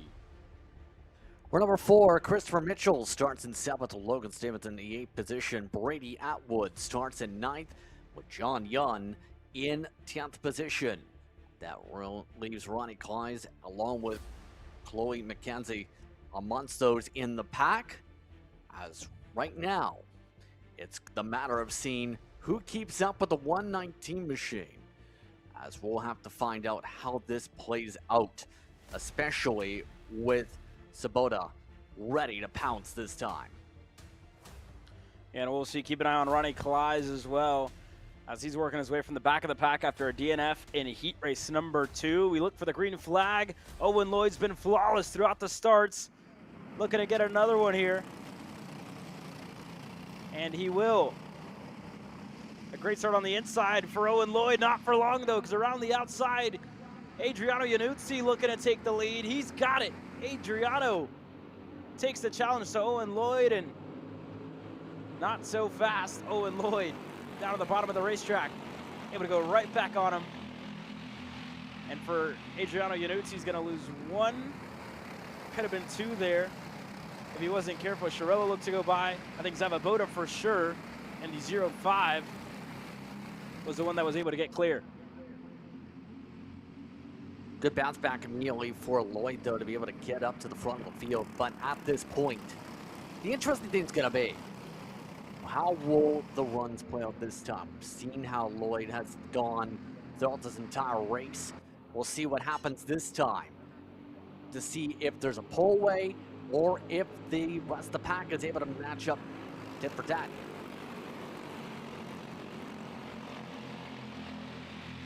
I'll wait to see how it plays out here. Zavaboda, the driver, is now in second. You got to look back at that, again, second heat race, how it all played out with all the mixing and shuffling that did go on.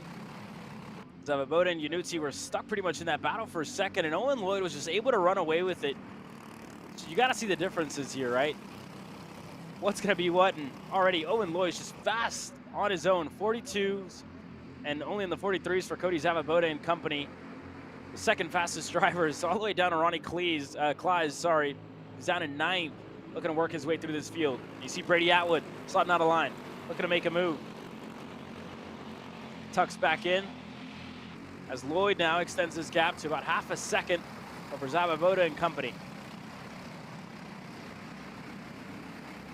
Yeah, I think at this point, Lloyd's kind of been the card to beat with this class here today, with the heavy side, and he's kind of dictating where the speed's just there on the 7s. The thing is, we'll say Yannucci's picked it up to the 7s as well. Remember, some of the drivers were in the 8s and 9s with the hotter conditions earlier on, so there is a little bit of a quicker time pace with the cooler temperatures here with the tire temps, but also the track temps going to allow for more grip to maximize around the circuit. Just that little bit of difference here, helping out some of these drivers for some of the battles.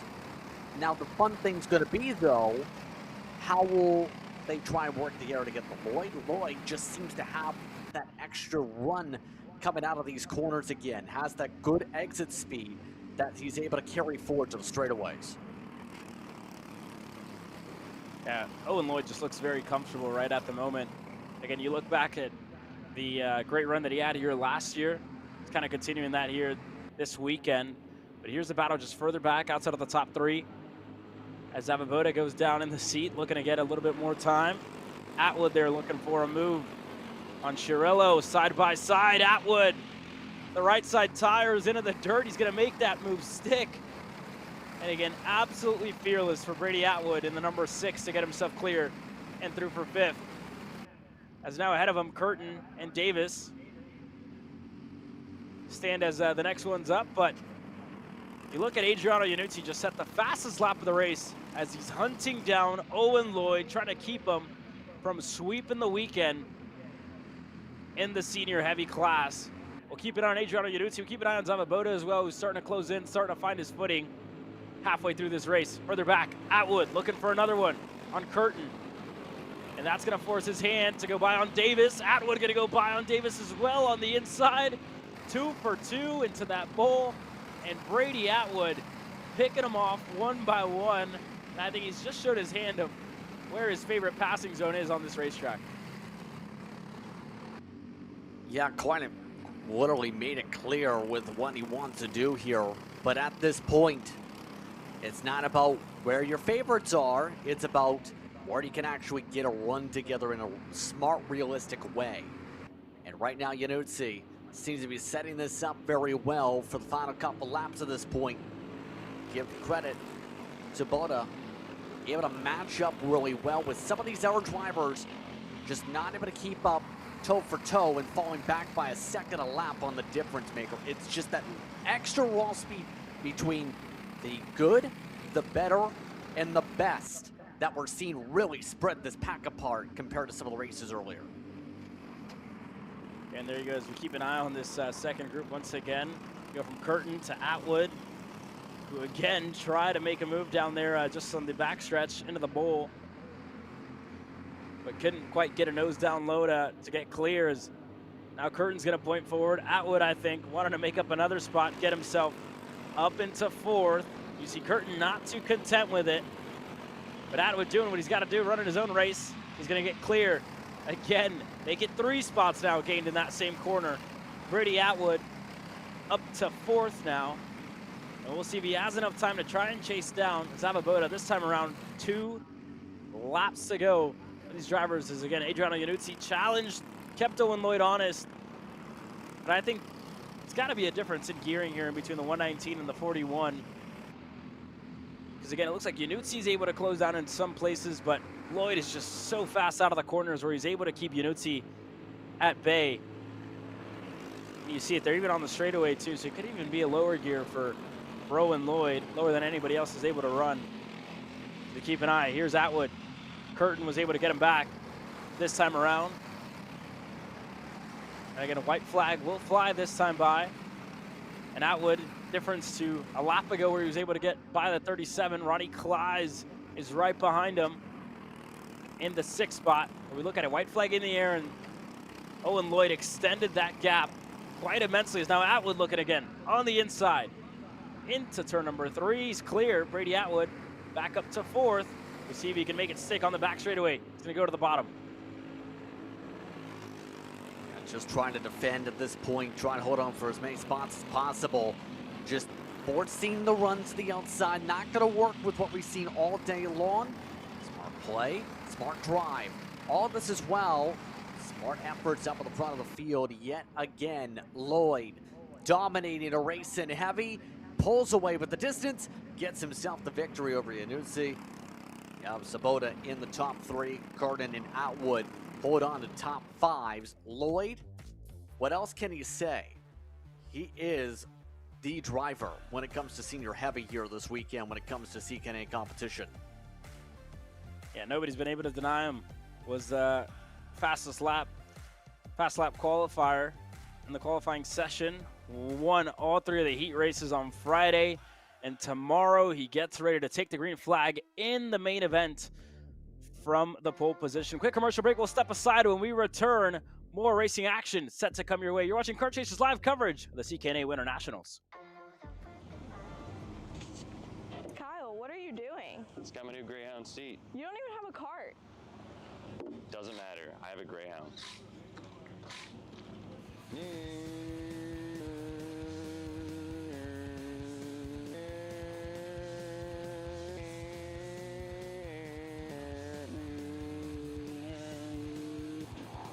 Who the f is Kyle Cuthbertson?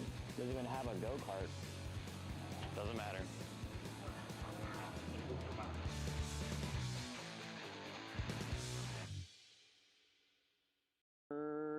Cuthbertson through on Turney. Turney in the dirt.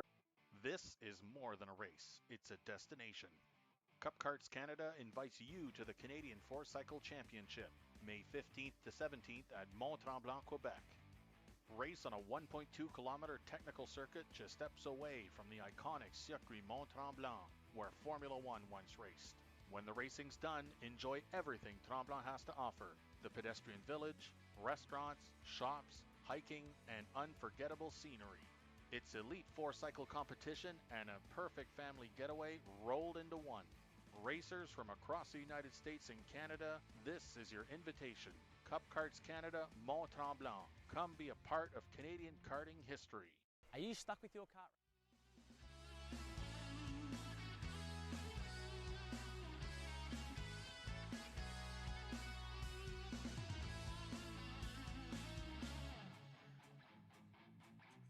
Well, the juniors hit the racetrack now for the last of their heat races here. This will be the odd group once again. And again, earlier on today, looks like they're going to wave them around one more time. Gives us a little bit more time to run through your starting order here today. Tegan Schneider has been flawless in the odd group. He'll look to make it 3 in a row, make a good case for the pole position. The same can be said, though, about Carter Barkas, who's going to be in the even group just after this. And either of the two need a good result to try and capitalize on a pole position tomorrow when we go into main event racing action.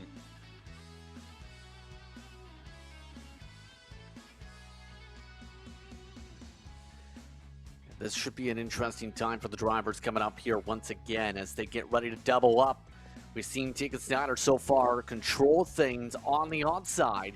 Can he keep it that way is the huge question With the field ready to swarm, green, green, green. We're underway, and the outside prevails for Erlin. Hudson Jack Erlin to the point of the field to lead of the race early over Tegan Schneider as they work their way single file this time. And already a couple of movers. Sawyer Chambers looking on the inside for third. And again, another one. The Burrell Art down the inside looking to get clear for Leighton Mole. He's able to get through for third. What a move by Mole. Again, to get through on Chambers as they just got a little bit out of shape, got sent a little wide, and Mole found enough light here under the lights to get through and put himself into the podium places now. Sight set on the top two. Try and close in on Schneider. And Hudson Jack Erlin as one driver goes around. That's the 166. That's gone around in front of the field. And that was Wyatt Fink, the driver who qualified on the pole position earlier today. He's around in front of the field, and again, what a tale of just the day in the morning, being the fastest, and right now finds himself at the back of the pack. Yeah, just spun it around quite simply in the midst of the battles going on. It kind of has become a spiral with how things started on the day to now being absolutely disaster. It's going to be very difficult, I think, for Fink now with the points now, to say the very least, with how things have shaped up. But we'll say 6 on back. Going to have to get the hustle on that. We're seeing grouped together here. They're not really working together. And what's that saying from Xander? Usually you get a hand signal from somebody to work together. Usually they ignore it. Well, I think they're ignoring each other's hand signals at this point. They just want to fight instead of just work as one. There we go. And again, you look at those side-by-side actions, all those moves, especially at a track like this that, again, talking about it earlier on this morning, it's pretty fast-paced. It's very momentum-based. You really can't afford to go 2 corners side-by-side. If there's a driver ahead of you, that will for sure open up that gap as, again, more moves in that mid-pack. Just right behind, it looks like Hayden Jewell, the driver up there. It was Ryan Curl, which has now turned into Kyle Masterson. That's been able to get ahead of Jewell in the 136. There are those changes about that mid-pack. So that's actually Masterson, my apologies. I was able to get the move done there, so. A couple of moves and a couple of shakers throughout here. Curl now sits just in front of Jonathan Bohr as it stands. Look at the times up front. Looks like 4th for Sawyer Chambers, starting to close in on Leighton Mole. And these 2 drivers are going to be critical now for them to work together and try and get up to Hudson Jack Erlin and Tegan Schneider. Again, 2 of the stealth machines for Marxio Motorsports. As we reach the halfway point this time by. Ryan Chambers, strong run in Texas this season, to say the very least, when it comes to the 206 Juniors in 2025, also a mini Swift champion, just marching forward to try and close this up. And right now, it's finding friends where you may need them. Right now, Mole, who's been on the recovery throughout the day today because we've seen the early crash to the barrier, has just been trying to power his way back slowly but surely all weekend long from the initial heat race. Been great on his charge back. All while 6 on back at this point, I think, have given up any chance. They're just fighting for whatever spots they can get with the top 4 being too calm. Yeah, there you go. Just trying to improve the average as well when you get down to the main event tomorrow on where you're going to start, where do you want to be on the grid as well. So Hayden Jewell now puts himself ahead of Levi Meter for the 5th spot. Kyle Masterson, the next one up, who slots in a 7th. Ryan Curl, Jonathan Bourne, Evan Frey, the edge of your top 10. And up front, Leighton Mole, Sawyer Chambers starting to get in a frame with the top 2. Hudson Jack Erlin, Tegan Schneider. They're going to fall under fire here. It's 3 Burrells, 1 CRG for Reed Motorsports. Inside of the top 4. And again, we'll see what Chambers has to do, what he needs to do to try and put himself in contention. Start a row or 2 higher maybe tomorrow in the main event. We'll see how it stacks up this time around. Lap number 7, 3 laps to go to start lap number 8. Yeah, I think everyone's just waiting for the shoe to drop to figure out who's going to make the drive, who's going to make the cut. Snyder knows if he makes it now, he gives it right back to Hudson Jack Erwin in control. Take away any chance of a defense for the final couple laps. So for Snyder, just kind of thinking it out. Just plotting it out, knowing you can't force it. You can't rush it. You just got to take it as it may. We've seen it so many times here today with drivers waiting until towards the very end on the plotting and planning. Double sticks in the air. Now it's the matter of seeing when that choice comes. 2 to go, 1 to go, or if it gets forced by Moore or Chambers. And we'll keep an eye on it here. Schneider has been flawless. If he finishes second, that would put him within a good case to solidify the pole position, depending on what happens for Carter Barkas later on in the day. Chambers lost a little bit of time this time around. Got a car length in between himself and Leighton Mole. That's going to close right on up as we get to the final 2 corners. This time around, white flag will fly for Hudson Jack Erlin to try and steal a heat race victory from Tegan Schneider, who's been flawless in the odd group so far today. Now Snyder trying to take some shallower lines, try and build up the run. Erwin's already set this up well on defense here. Now the question, can he force the mistake? Answer is no. Once again, another hug to the inside for the 214. We'll see, here we go around the last couple of corners as Schneider is still looking for a way by. Leighton Mole wanted to open up, wanted to try something different, but it's kind of hard to with Sawyer Chambers just breathing down his neck in the forward spot. Erlin got a good break. Schneider got tripped up. And across the last 2 corners, Hudson Jack Erlin will take away heat race number 3 in junior. He wins the odd group.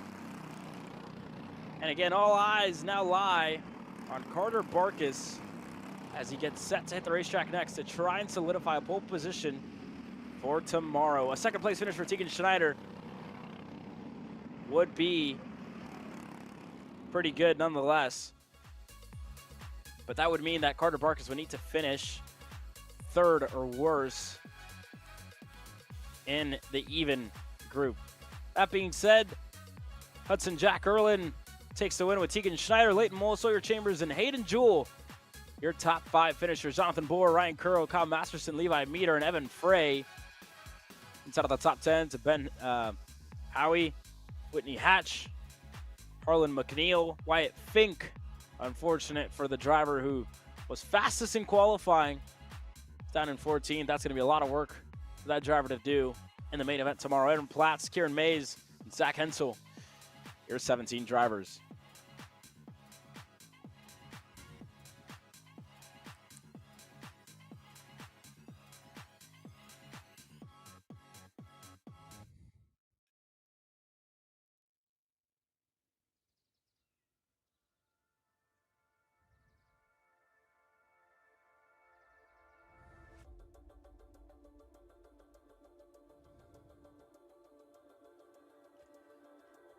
We'll say we're getting straight to work here, Caleb. These drivers, with a little bit of that delay earlier on, right to near ready racing on the scheduling, on the clock.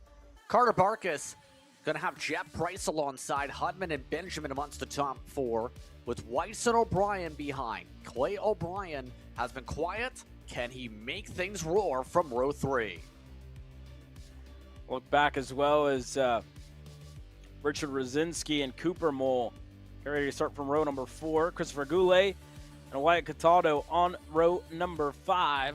Last couple of rows with Julius Fillingame, Samuel Warrior, Noah Anderson, Thaddeus Kosher, Hugh Kosher, Rue Beckman, and Elon Dwyer, your 17 starters for the even group in heat race number 3. Carter Barkas has been perfect in this group. Won heat race number 1, won heat race number 2. He had to work for a little bit harder in the second one. We'll see what he can do in heat race number 3 with the green flag up in the air. We go racing in heat race number 3, and already a good start for Price in the 8:15 to take the lead of the race early from Carter Barkas. Yeah, And you're going to already see the head nod at this point. Oh yeah, I'm feeling it. I'm feeling it. You can almost sense that with Price just nodding his head the whole way there. But the problem is, it's only lap 1. There's only so far the groove will take you when in a 10-lap race. And we know Barkis, whenever he's gotten the lead back, that happened in Heat 2 specifically, it was very hard to get anything back done because he knew exactly how to block things off coming out of the bus stop. And again, when you look back to heat race number 2, and you think about the drive that Barkis had as well, right? It wasn't, you know, in the lead the entire time. He worked for it, got himself, and again, we talked about planning races, doing things slowly, thinking about it. He was doing it, playing chess out there. All these drivers back here going side by side, a little bit of movement on the straightaway, just still deciding who's going to be where, who's going to do what. As Warrior was one of the drivers that we were following in the 222.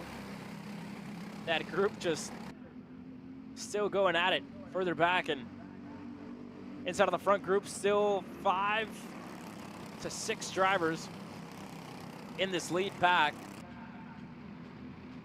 And no passes will bring them all together, or it could separate them. That too, as they work their way onto the backstretch. Barkis wanted to go now, goes to the bottom of the racetrack on Price, who's looking for a lane, looking for a way to slot through, and it's going to be down to 3rd as Carson Benjamin able to work his way through as well in the 98. Good draft partner for some of the drivers here today. So for Benjamin, might be someone exactly Barkis is comfortable working with here. With behind, not as much sense to be urgent when you have someone like him right on behind who's been content to ride. All that being said, though, I don't think it's going to be as content with Price with how dicey we've seen things go.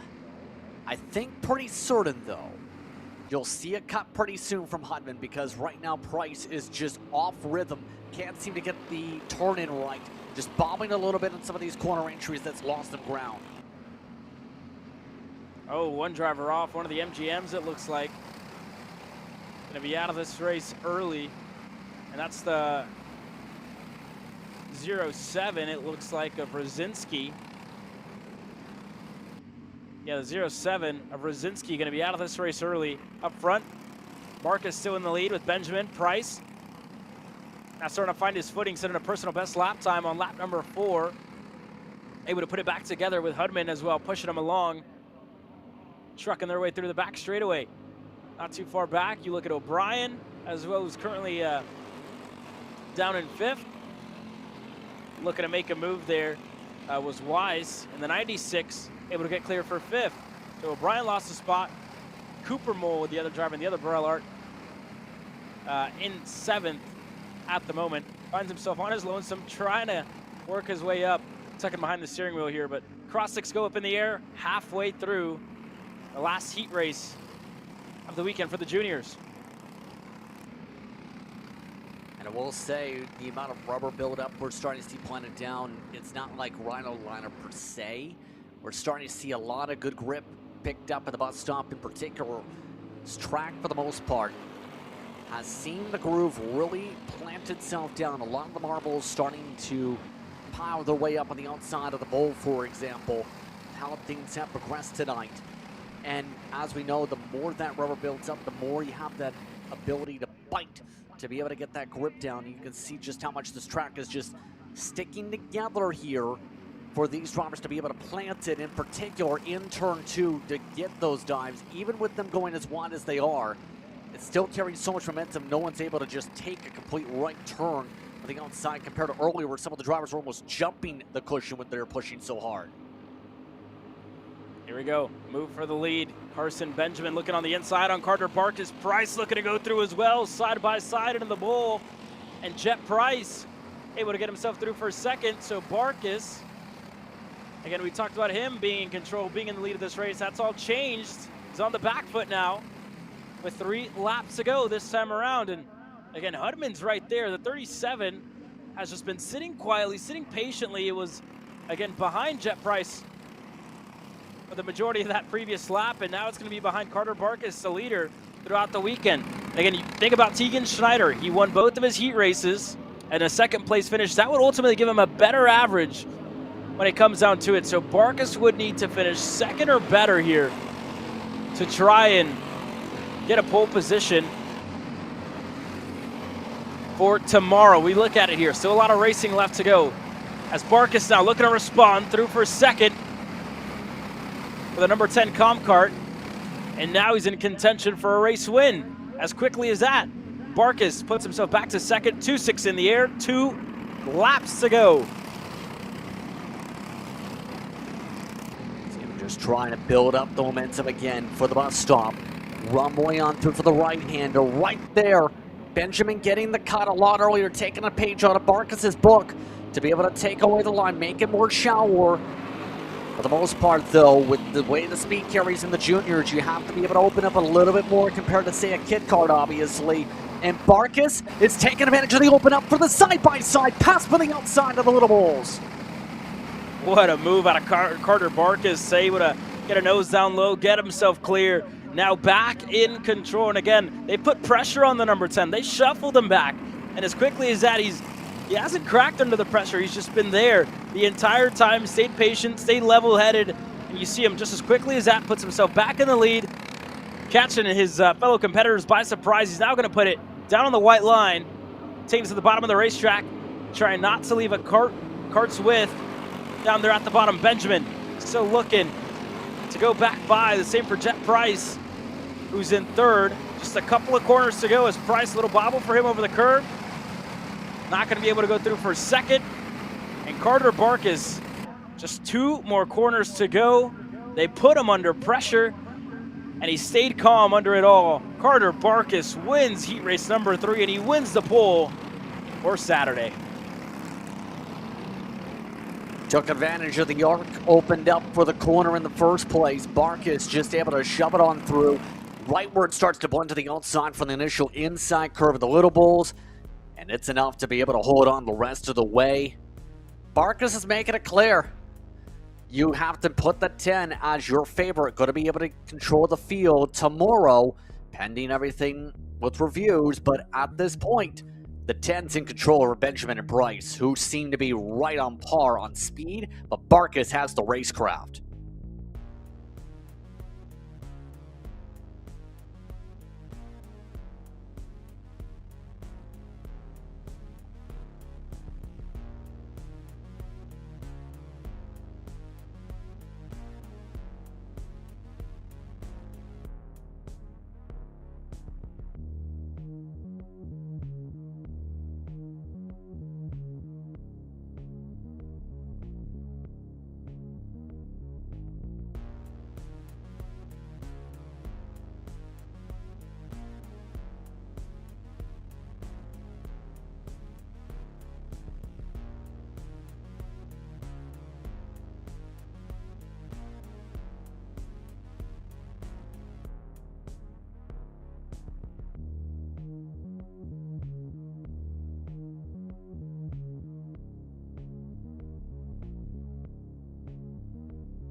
legends work their way out onto the racetrack now. Paul Nakin gonna lead them to the green flag with Timothy Clark, Ellie Yanko, Todd Barron, Ron Kleiss.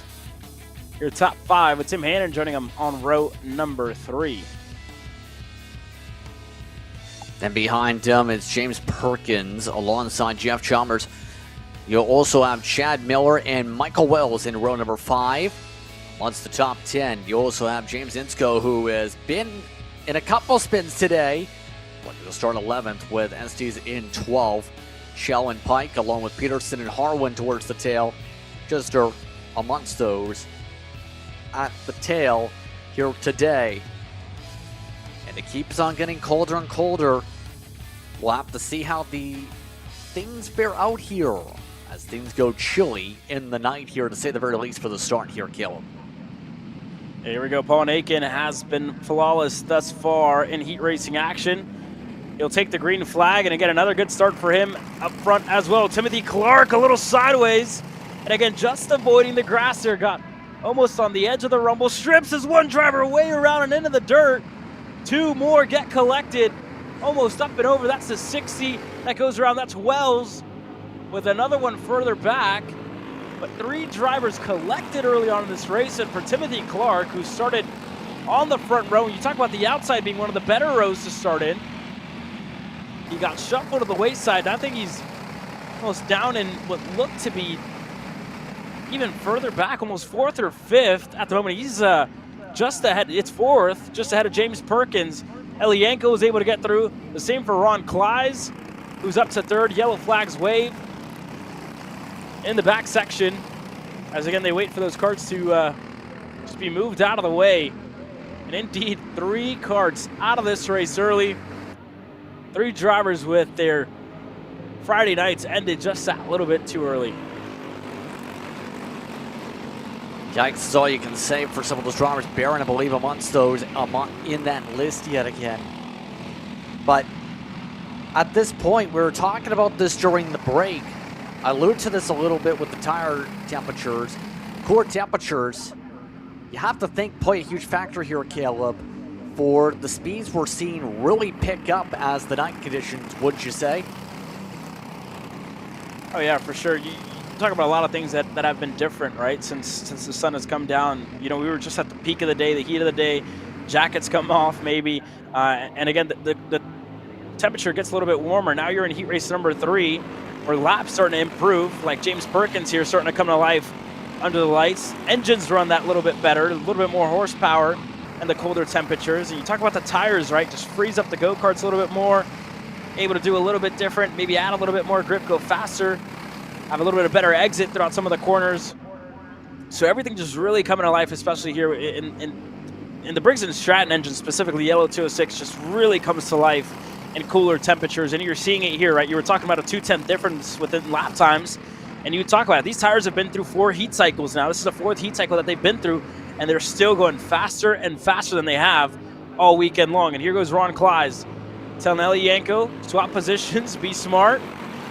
I'm that little bit faster, we're losing time. And again, Ellie wasn't going to fight it all too much, going to slide in line in 3rd as Timothy Clark gets back on it. But like I mentioned, everything just gets that little bit faster at night, where everything starts to come to life. Carts get freed up a little bit. The engine able to hit just that little bit more horsepower, produce that little bit more with more airflow going through. And again, you're seeing that's why the times are getting faster, even though, you know, we're on the 4th heat cycle of these Vega tires. Yeah, some of the races we've seen touch upon a couple tenths quicker than some of the earlier heats in terms of tempo. We've seen that really bleed over at the end of these runs in particular.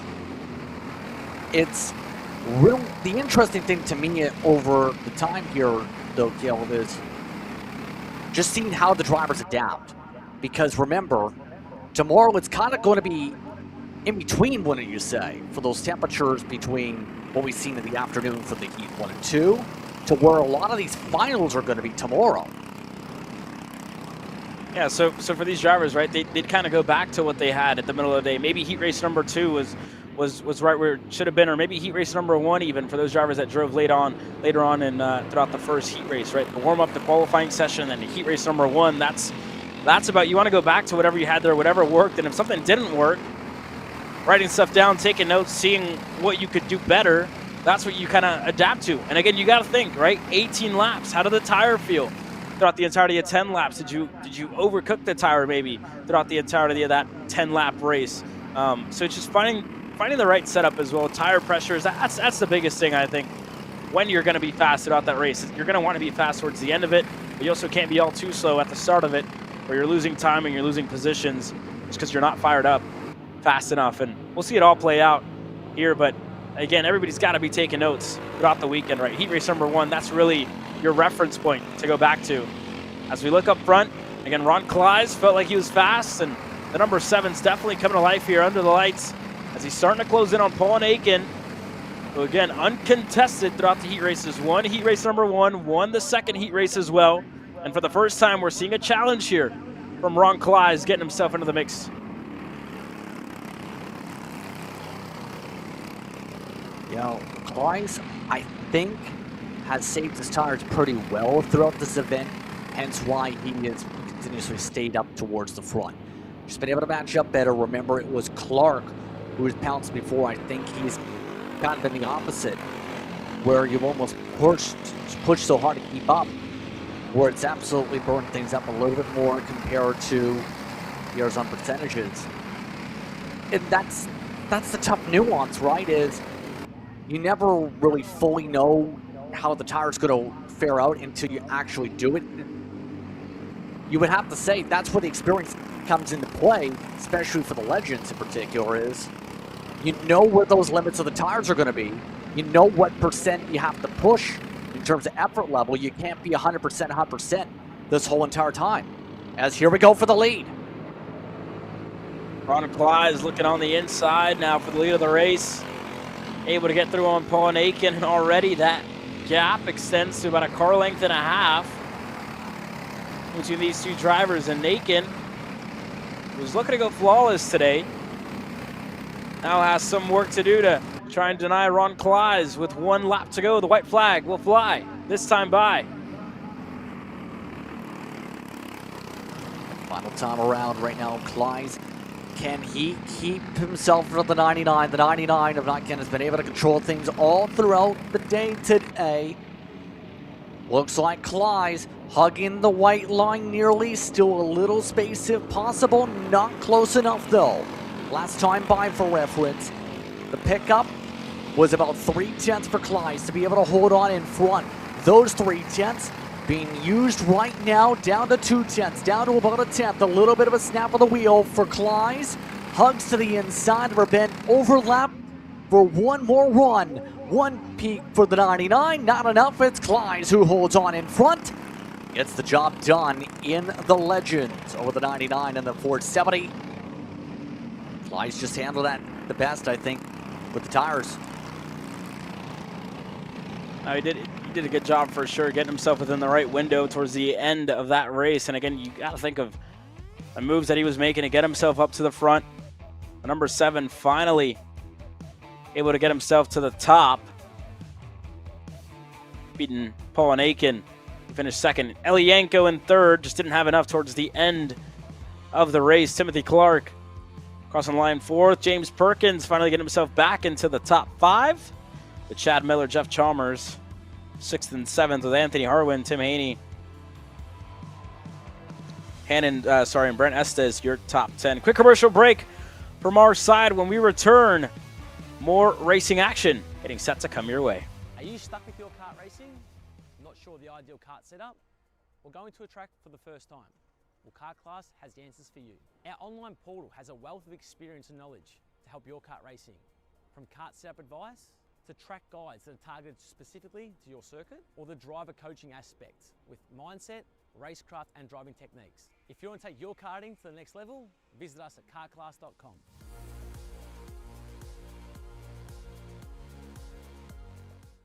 You know, I'm really starting to like this go-karting thing. Yeah, me too. Oh my gosh, can I show you this cute dress I just got? Yes, of course. Oh my goodness, it's so cute. I just love shopping. I love shopping too. Oh, my god. Wait, did you guys say you like shopping?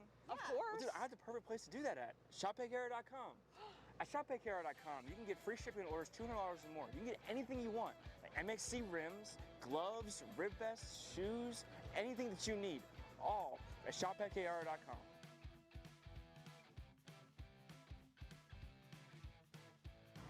Who is he talking to? No idea. But we're gonna have to check it out. Sounds like a great deal. Sure does. Cat food marketing. $9.99 a month. Dude, Caleb, wake up. Dude, we're live in 5 minutes. Let's go. Come on. What are you doing? Dude, I'm so sorry. Xander had me in a cat food marketing meeting till like 2 a.m. last night. Come on, man. Do you have anything I can drink? Dude, I got the perfect thing for you. Perico. It's a healthy energy drink alternative. Perico, non-GMO, gluten-free, kosher, magnesium, B12, B6, Yeah, it's good. B5, biotin, and 0 sugar? Pericazo! Try Perico, made with natural ingredients, organic caffeine, and supports your metabolism. Try the new official energy drink of Kart Chaser.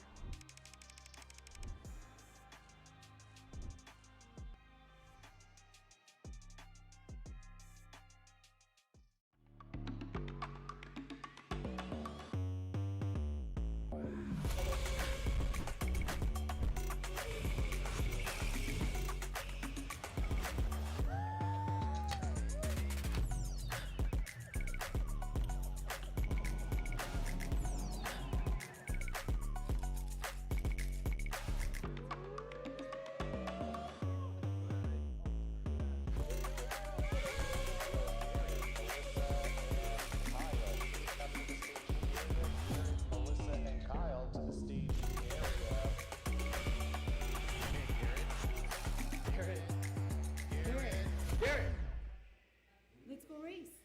Come on, man.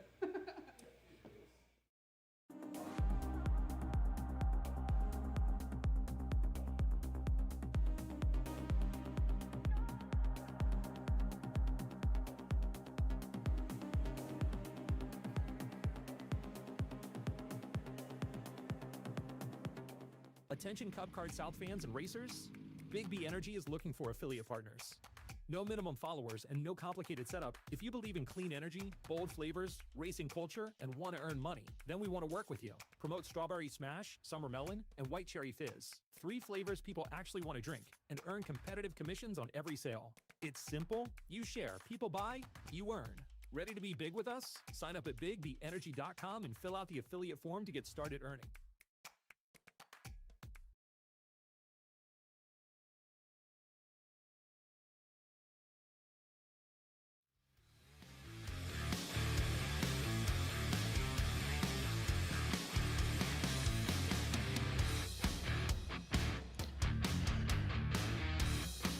The Cadets hit the racetrack for the last of their heat races, led out onto the racetrack by Grant Heckman, the 222.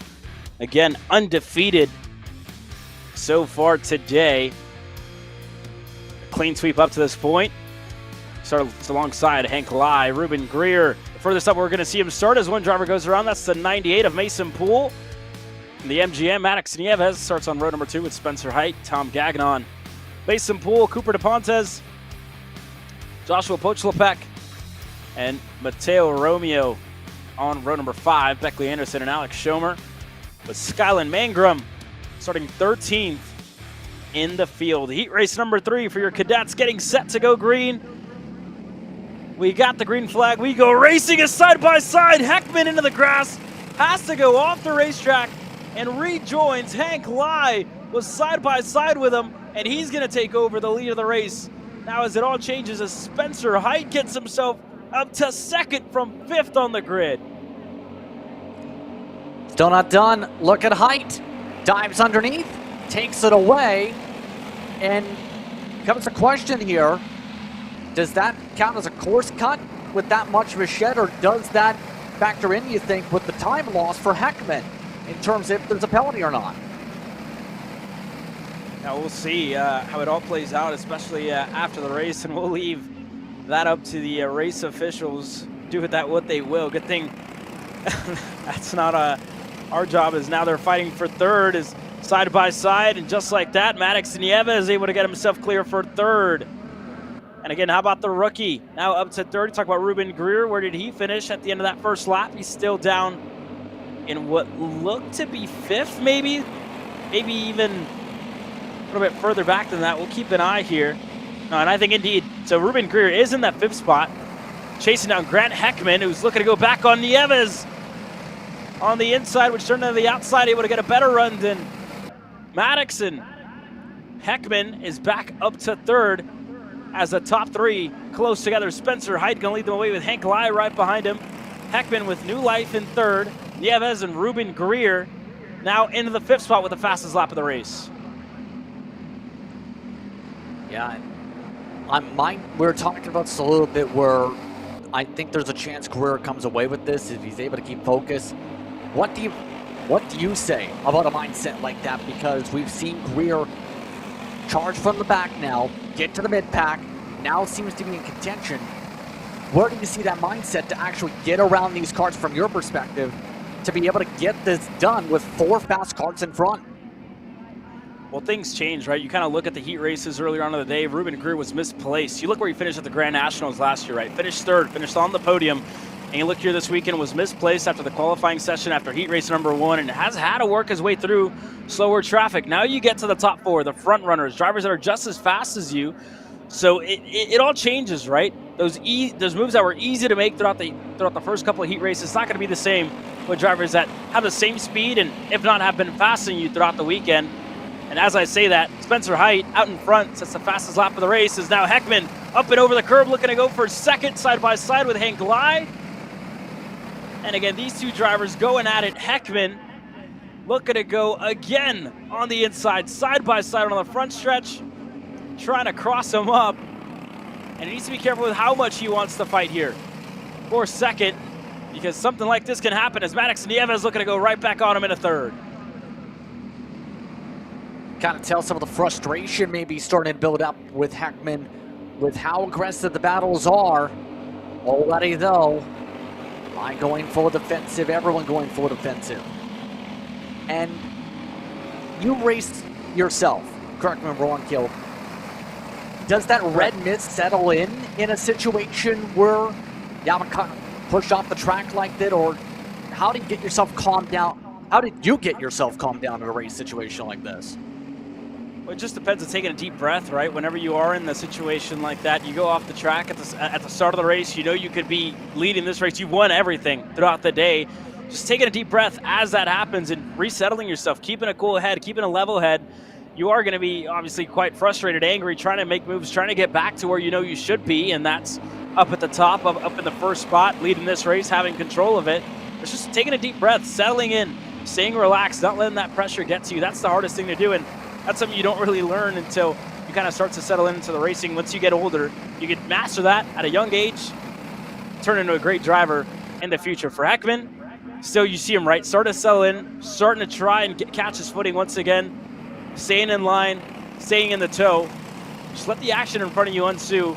Again, you are running out of time because we're starting lap number 7. 4 laps to go here as Spencer Height going to lead them all away.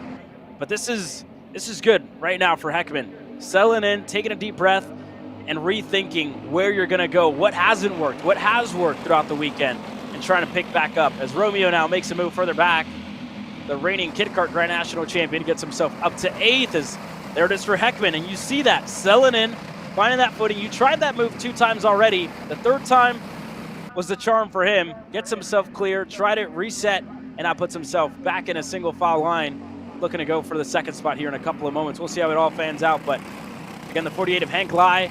We've seen him try already on Spencer Height as Nieves looked to go right back for 3rd. Wasn't close enough. As Ruben Greer still sits in 5th. Another driver that you talked about, you touched upon already in this race, Justin. He's sitting patient, trying to bide his time, letting action ensue in front of him. Those last 2 laps are going to be critical because this is the closest that we've had all these drivers so far this weekend. Yeah, and the one thing I'm noticing about all this, with dives like Heckman's, he's willing to do stuff different. Most of this field has not made passes in the Little Bowl sections today. Heckman, the only one willing to do so, and has been able to make some moves down to the front straightaway section. With 2 laps to work with here, I think Heckman is catching all these drivers off guard, and you would have to say, part of the key, doing the unexpected. You can't repeat the same point over and over and expect the same results. It takes a lot of effort, and Heckman seems to be ready to just peel drivers off when they take the arc. Yeah, and watch this. It's already been about 2 moves in a row that Heckman's done throughout the same corner. We'll see if he can do it again. And again, he wasn't close enough this time by to Spencer Height. So with the final lap, white flag should fly this time by. Grant Heckman was in the grass at the start of this race. Now, looking to go back up to the front as one driver goes around. That's Maddox Nieves. Nieves in the 23 around in turn number 2. He's going to be out of contention all the way down, I believe, almost on the edge of the top 10. Is now Heckman going to open up. But here comes Lai looking on the inside as Heckman looking around the outside. Looking to get the same move he did in heat race number 2 with the high side with Spencer Height on the inside. Heckman looking to hold on. What a move out of Grant Heckman in the lead of the race. How in the world did Heckman make that stick? He's the first driver all day to make it from the outside of the bowl. Coming on through, a poke once again for Height. It's going to be Heckman by 67 one-thousandths of a second. I am shocked. How difficult is that to make it stick? You're talking about up near the marbles there, Caleb. Grant Heckman, and again, that's a topic that we talked about, right? It was desperation right after the incident, trying to make moves back-to-back, settling in for about 2 laps, and lap after lap hit his marks and was able to get moves done pretty much consecutively from 4 to the lead. In a matter of about 4 laps, Grant Heckman goes back to the top and sweeps Friday night at the CKNA Winter Nationals here in Jacksonville. What a drive for the 222 to get it done here in Cadet.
Well, here we go, the first of the 2 senior light heat races.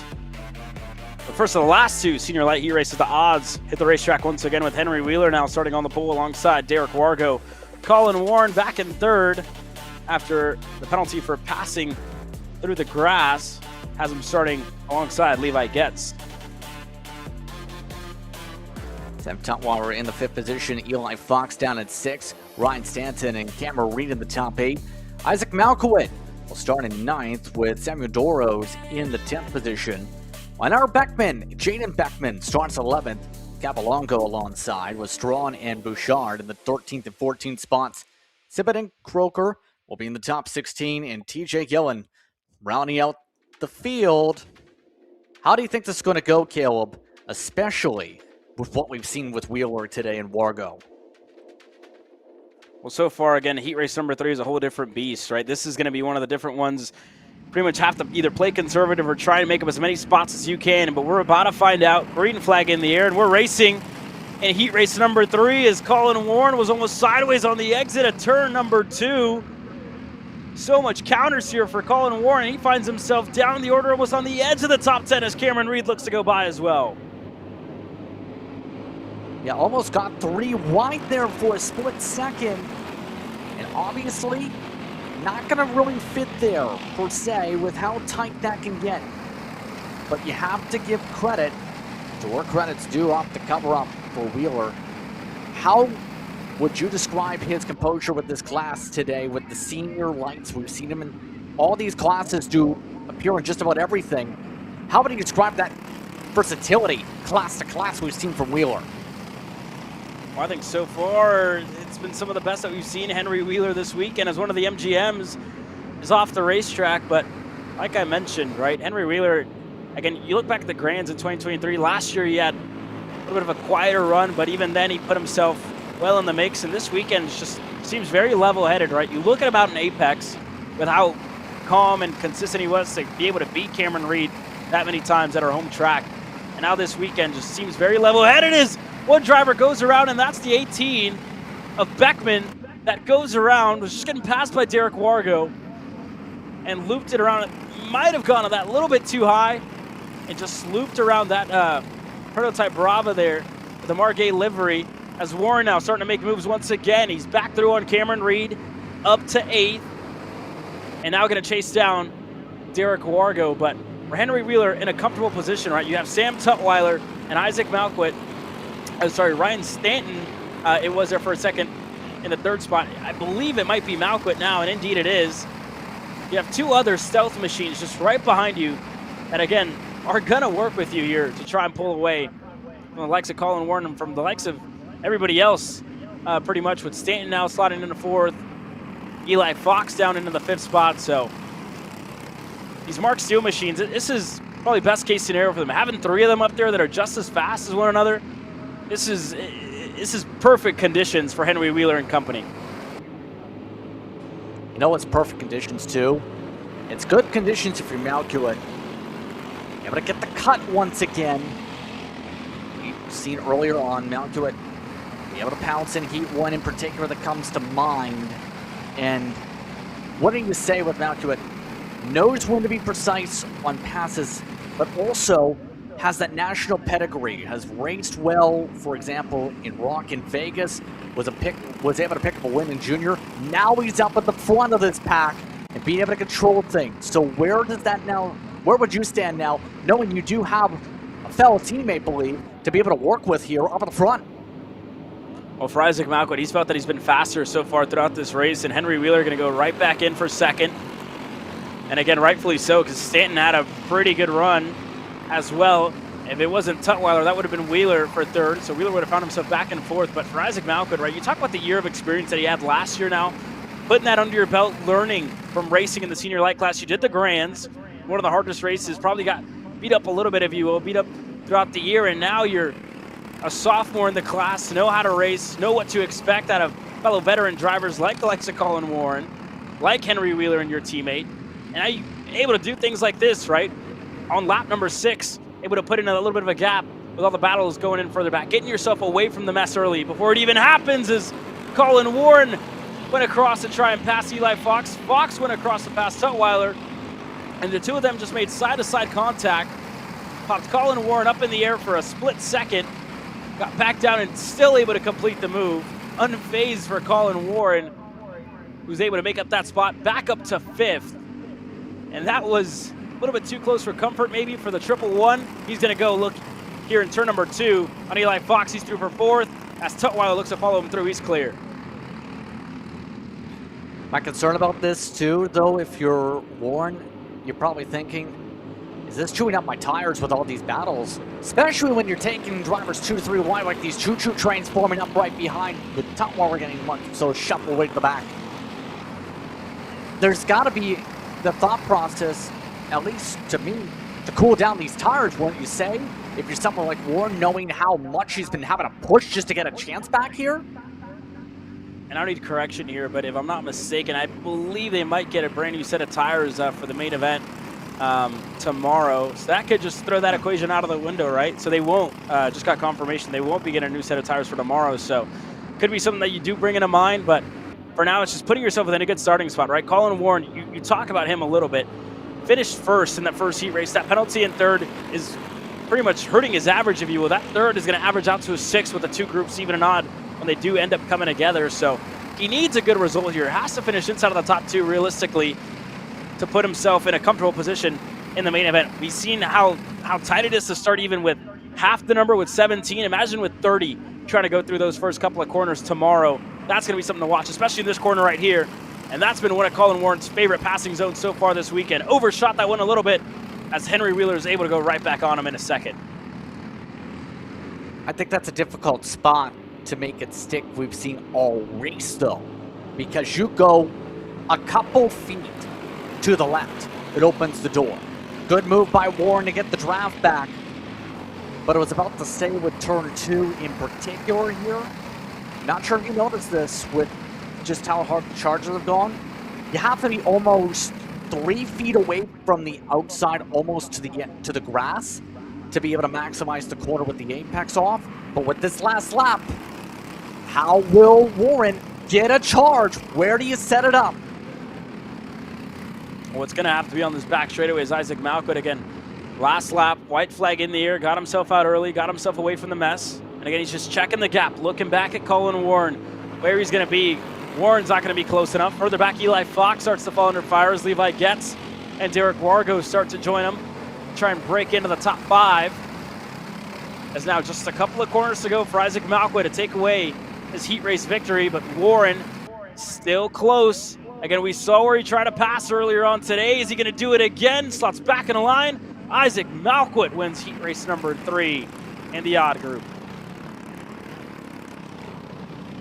Yeah, Malquit timed it perfectly for when he made the pass, and quite simply, gonna be one of the drivers to keep an eye on, I think, tomorrow.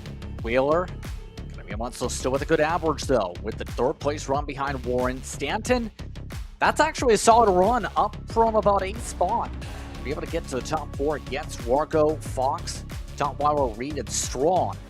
Once your top 10, a strong effort from Kart 33 to end off the heat races for their side.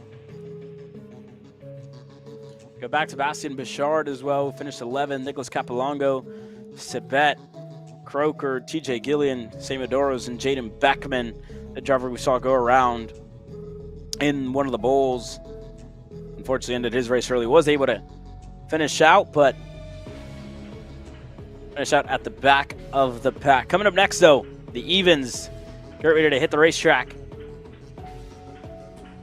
Driver to beat so far in light has been Christopher McKeithen.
It's time for the even group to hit the racetrack here. Christopher McKeithen starts on the pole position alongside Owen Lloyd.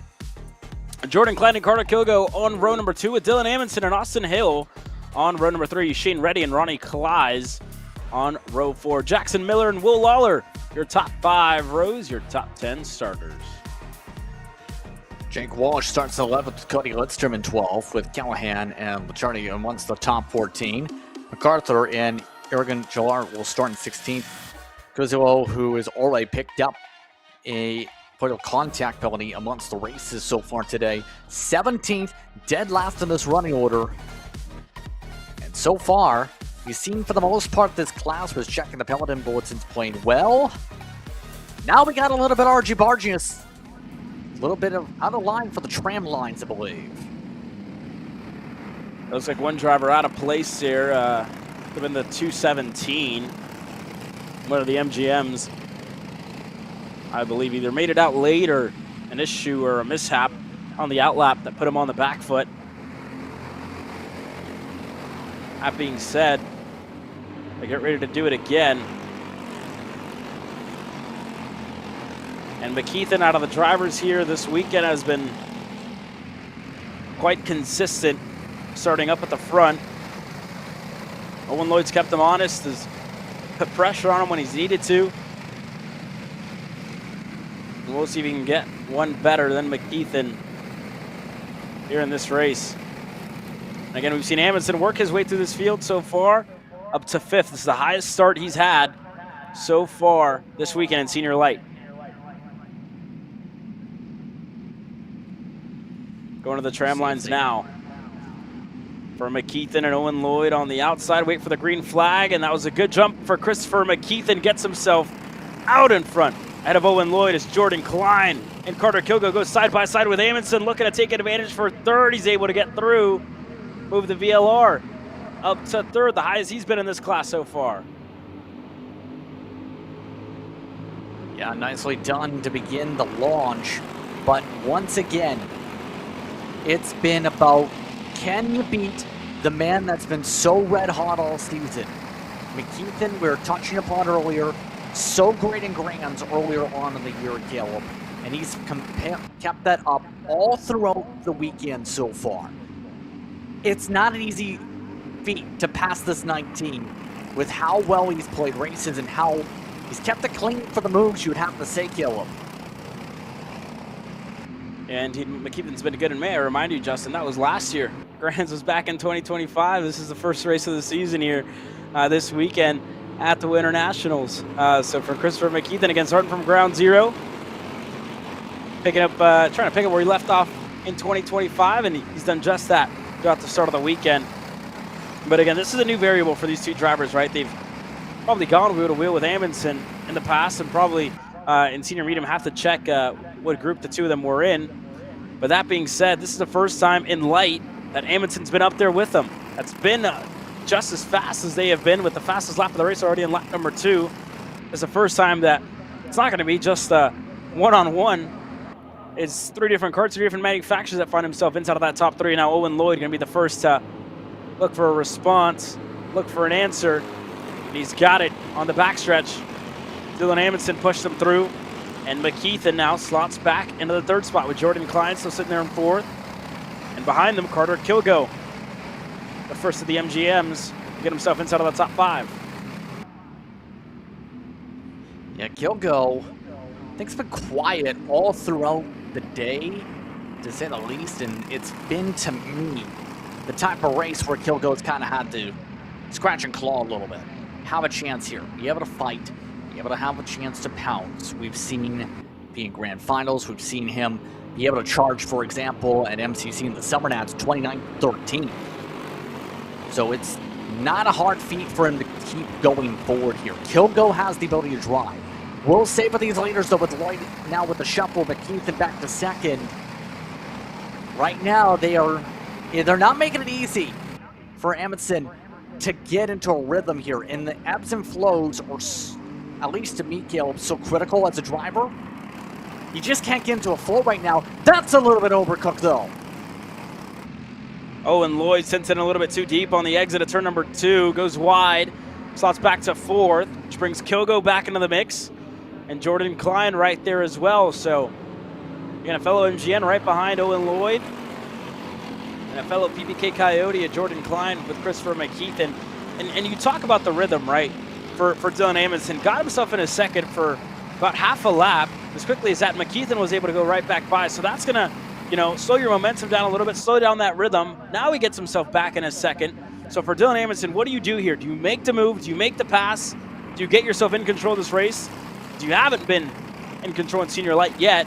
So what would that look like for Dylan Amundsen? And we're about to find out once they hit this backstretch as McKeithen works his way through. And you got to think, what's going to happen here this lap? We're just at the halfway mark. 5 laps completed, starting lap number 6. Nothing yet, playing patient. As this group further back, going to start to battle with a couple there. That's Ronnie Kleiser, Miller, Shane Reddy, all in the frame.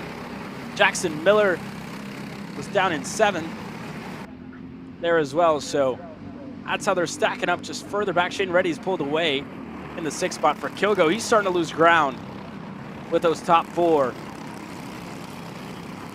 Again, probably just got tripped over himself, maybe made a mistake.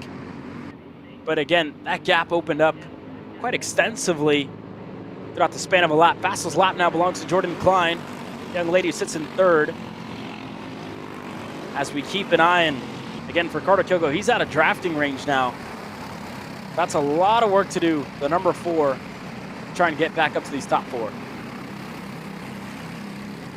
Not much you can do except throw a life preserver and hope you can hook on to Lloyd's card and hope it drags you. I don't know what else you can really say, but I'm noticing just with that run up through turn 1, they are flirting with overcooking it again. It's such a line-sensitive track, I've noticed, especially in Sector 1 and Sector 3. You can't afford to make any mistake with the line here, Caleb. And what do you say? You have to be able to be, the word I like to use is pixel perfect from the virtual side. It's like that because you get passed by Lloyd if you aren't perfect. That's very well said there, Justin. This corner specifically, right? We've seen a lot of drivers make mistakes. You saw the likes of Colin Warren maybe in the heat race prior to this in the odd group. Owen Lloyd, you saw him just make that mistake that he's still recovering from, finally able to get himself back in the 3rd spot. And this is where it gets close, right? 2 laps to go, 2.6 in the air. McKeithen is going to get tired of running the high side. He's going to slop down to the bottom of the racetrack. Amundsen's going to follow him. Lloyd looking to get a little bit of momentum, get a little bit of better run on the exit of the corner. Opens up for the first of the bulls as they work their way through. McKeithen, again, he's been one of the ones that's tried different moves, tried different corners. He's going to know where exactly you can park it, where you can fit a cart through. So he's going to know how to defend it here as he takes a little bit tighter line in turn number 2, keeping Amundsen at bay. And that's the difference here, right? Goes a little bit tighter in turn 2, but doesn't overcook the exit and ends up watching out wide. That's perfect for McKeithen as he works his way down to the bottom of the racetrack again. Klein's going to be the first one to get herself to the high side. Look to set something up as Owen Lloyd now opens up. But McKeithen's done a great job all weekend long to just keep it pinned on the apex, to keep it pinned throughout the curbs, not letting these drivers even think about trying to make a move. As once again here, McKeithen keeps it low, keeps it wide, keeps Dylan Amundsen at bay. Last corner underway. Amundsen looks to fit it through the grass on the curb, and Dylan Amundsen wasn't close enough, but again tried it just like Colin Warren did earlier on in the weekend. McKeithen holds on to the win. The 19, it was close, but not close enough for Amundsen. Owen Lloyd crosses the line 3rd, Jordan Klein in 4th, and Carter Kilgo, your top 5 when we return. More racing action set to come your way with the Sportsman and Masters and both of the senior medium heat races to cap off the first Friday of racing action in 2026. You're watching Kart Chasers live coverage of the CKNA Winter Nationals. We'll be right back after the break. Attention Cup Kart South fans and racers, Big B Energy is looking for affiliate partners. No minimum followers and no complicated setup. If you believe in clean energy, bold flavors, racing culture, and want to earn money, then we want to work with you. Promote Strawberry Smash, Summer Melon, and White Cherry Fizz. 3 flavors people actually want to drink and earn competitive commissions on every sale. It's simple. You share. People buy. You earn. Ready to be big with us? Sign up at bigbeenergy.com and fill out the affiliate form to get started earning. 2026 Cup Kart South Series, February 20th through 22nd at Finish Line Karting, March 20th through 22nd at Daytona International Speedway, April 24th through 26th at Music City Karting, and May 29th through 31st at Bushnell Motorsports Park. This is Henry. Henry feels sad. Henry feels sad because it's time for his next big race and his go-kart is in bits. Henry doesn't know that Acceleration Kart Racing is the United States' #1 shop for all of your karting equipment needs. Henry also doesn't know that Acceleration Kart Racing can deliver anything from tires to race suits and even wheels directly to your front door or to the racetrack itself, quickly and efficiently, with tech support available 6 days a week. Poor Henry doesn't even know that Acceleration Kart Racing offers free shipping to mainland USA on selected product if you spend $200 or more. Do yourself a favor. Go to accelerationkarting.com and make sure that you are never left stuck on the pre-grid with Henry. Be smart and don't be like Henry. Join us for the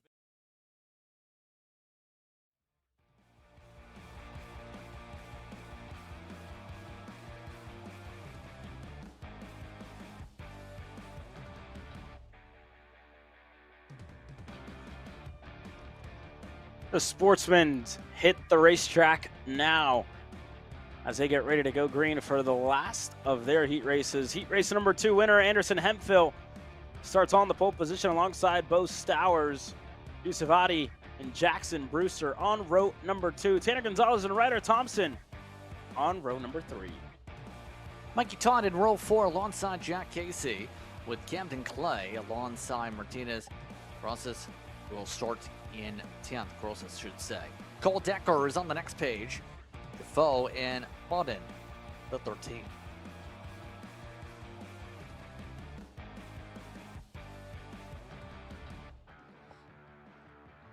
Last couple of drivers getting gridded up as they work their way through now onto the commitment cone. Again, Hemphill and Stowers have been going back and forth with heat race victories as they get ready to go green, and across comes Anderson Hemphill to block off Stowers, and now he's going to mix up a little bit as Yusufati able to get himself through for second in the first couple of corners. Along with them, looked like Brewster in the 199 as well was able to get clear for third. Now Stowers is going to put it at the bottom of the racetrack, looking to stop the bleeding here. Indeed he does. Is actually that is Brewster behind Eddie right now. It could have been Gonzalez, and indeed it was. Gonzalez was the driver, the 24 that was able to put himself up to third. And Gonzalez a couple times. It seems like whenever he's got in track position, just either has found himself in trouble or it's just gone shuffled back. And it's kind of earning respect as a drafting partner potentially for the rest of the weekend for tomorrow. You'd have to say, respect is everything amongst your competitors. And we mentioned it be like Super Speedway, Caleb. You have to build respect on your drafting partners. And Audi, you have to argue, is one of those who's built his respect to finally get the lead this weekend. That's a great move there out of Yusufati, and again, he's been working for that #1 spots throughout the entirety of the weekend. Hasn't been able to find it until now, as he works his way through this time around with, again, Gonzalez right behind him. Stowers fell back to the 3rd spot, or I should say made up to the 3rd spot, as Hemphill now down to 4th. And a couple of other movers. Mikey Todd, I believe, is up to the 6th spot here. That's the high as he's been all weekend long after not the best of qualifying, but he's going to go side by side with Ryder Thompson further back as the top 5. Again, shuffle just a little bit. Yusuf Adi puts it at the bottom of the racetrack. Looking to block from Gonzalez. He's able to do that successfully. And keep in mind, Buddy's one of those that is, would you say, race fresh. Just took part in Kart Week at Daytona. Actually picked up first ever podium in the mini Swift action over the course of about a weekend or so ago. And obviously a lot of people know the history with Daytona. That's just the jogs away. You're talking about maybe an hour, maybe 2 hours, give or take from here. So you're basically not dealing with any jet lag, any travel issues that you would normally see in theory, Caleb, if you were to say travel back home or have to make those treks of 12+ hours to get to the circuit. And I believe, again, he was able to win in the mini Swift class out at Daytona Kart Week. So again, coming off a high, coming off with a big boost of confidence, which does a lot to a driver's mindset, and you're seeing that, right? In the way that he's driving, he's very confident in the way that he's out there, just almost patient and very level-headed, and the way that he's going around Jacksonville. And again, we've compared it to a super speedway track where every move matters almost, as now Stour is going to look to the bottom of the racetrack on Gonzalez side by side. And Gonzalez is going to have to make way as Stowers works his way through. Hemphill now looking on the outside into the next bowl. Going to turn to the inside. Hemphill looking to make it stick for third.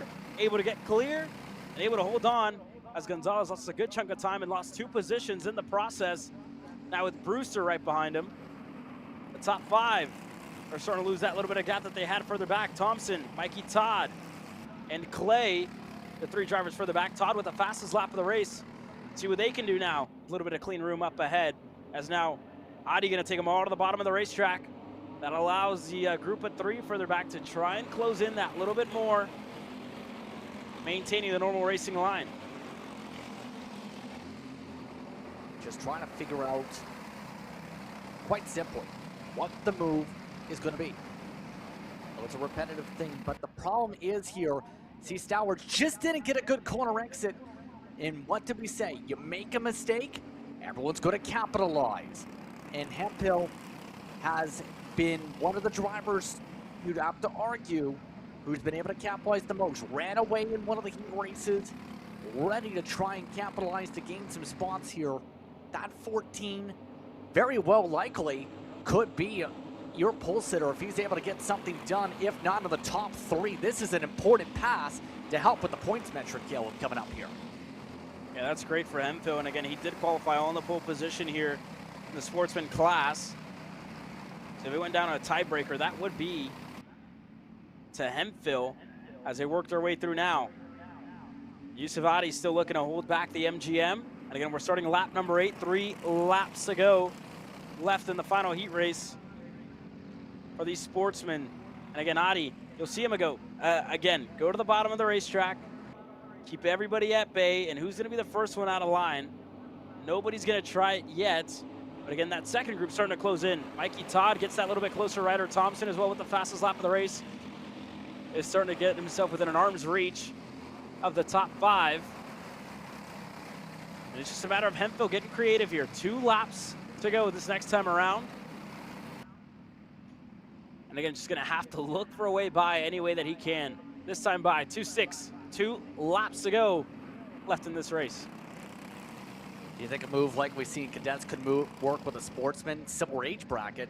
Do you think it would work to the outside this time if it comes up this time? Similar carts, and he's really going to have to set it up perfectly to try and get it done. It's not impossible. We've seen it already. Not going to happen this time by, though. Everybody's single file line.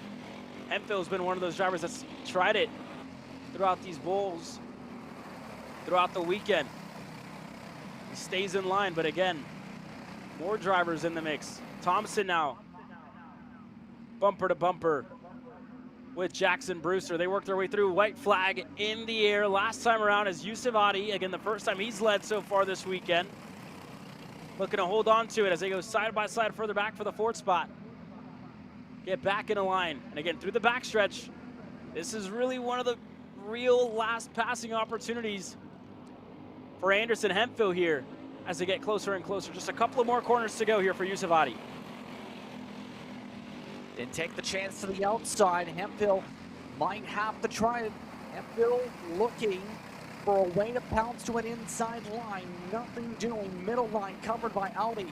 Arc set up for Hemphill. Looking for one more chance. Takes a swoop to the left side. Arc to the right. Blocked off by Audi. Yusuf Audi gets it done. Hemphill in second. Stowers in third. Brewster and Gonzalez the top 5. Again, 63 covered off of the moves. Just didn't leave any real estate to send it to the inside. Yusufati defended perfectly there throughout the last couple of laps, and again, unfazed by the pressure that was applied from behind. Hemphill going to finish second, which again should be a good average for Anderson Hemphill. That could ultimately put him on the pole position with a P2 finish. Both Stowers finished third with Jackson Brewster and Tanner Gonzalez, your top 5. Ryder Thompson and Mikey Todd, 6th and 7th. You go down your last couple of finishers. But coming up next, the Masters hit the racetrack and then the mediums. Before we cap off the Friday afternoon, a long Friday if you will, to start off the 2026 season here in Jacksonville.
The Masters hit the racetrack now with Ron Claus, driver who was able to get the better of Jamie Bradford in heat race number 2. Gets set to start on the pole position with Bradford alongside him. Brad Davis and Ryan Curtin on row number 2 with Michael Clark and Josh Smoker on row number 3.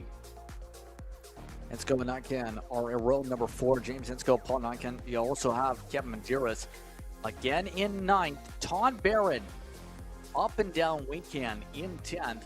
Vinny Carollo in 11th. And Doken will start in 12th position.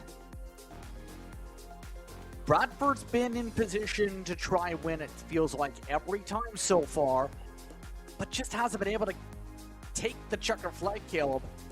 Does that change here, is my question. Yeah, we'll see. And again, using those first 2 heat races as a learning experience for Jamie Bradford, especially going around this track of Jacksonville, going to be something different for him. But nonetheless, green flag in the air. And we go racing in Masters. And so far, so good for Ron Kleiss to keep himself ahead of the rest of the field. Now up to second for Brad Davis and Michael Clark. As Jamie Bradford lost a couple of spots there at the start of the race, he's currently down in the 4th spot. As the rest of the field works their way through. But Ron Kleiss, again, just a great start to this race to pick up right where he left off. Yeah, keeping composed, keeping steady. It almost feels like I'm talking about a golf swing, almost, in terms of the mindset, but it kind of has that crossover. If you don't get a good swing, the ball ends up somewhere, I don't know, in the nearby apartment complex. So look, Justin, I play a lot of golf, and I can tell you, putting everything together is important, right? From keeping your head down, from having a good backswing, to keeping your head down on the upswing and following through. That's the hardest part. And this is the same thing with racing, pretty much, right? Everything needs to come together. You need to get a good start. You need to get a good couple of middle laps and hit your marks throughout. That's a lot to focus on throughout one race. And again, just looking at everybody else behind you, it's also a lot of things to focus on. I'm sadly not that good at golf, and I wasn't that good at racing either. But nonetheless, the professionals are out there on the racetrack, and Ron Kleiss has done that. Jamie Bradford as well, just, again, hasn't been able to put together the first part of the golf game, if you will, right? Just the starts. That's been the biggest issue for Bradford. But again, brand new difference that you can fix here is the middle stage of the race in the latter half, and we'll see how he gets on. All I'm going to say to that, Dan, the golf point is, most I've done in terms of success is a mini golf tournament. That's about it. And that is apples to, I don't know, navel oranges. Doesn't match up square to square. But I will say, so far, everyone just marching around and trying to plan. And one of the drivers we've seen do much better in this one, Insko, he's had a horrific day with so many spins, Caleb. This is the best we've seen the 117 put together something. That's got to be absolutely leaving in the mindset to actually put together a clean race to carry forward for tomorrow.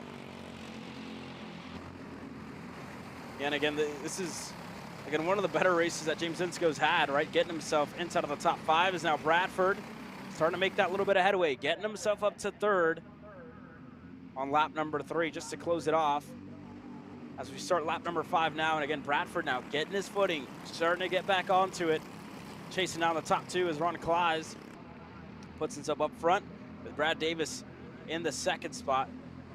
And again, throughout the entirety of this race of this weekend, really, in the Masters division, it was Brad Davis in heat race number 1. It was Ron Kleiss in the 2nd heat race, and Ryan Curtin in qualifying. So it's been anybody's game throughout the entirety of this weekend in the Masters class, right? You talk about Curtin, he's down in 6th right now.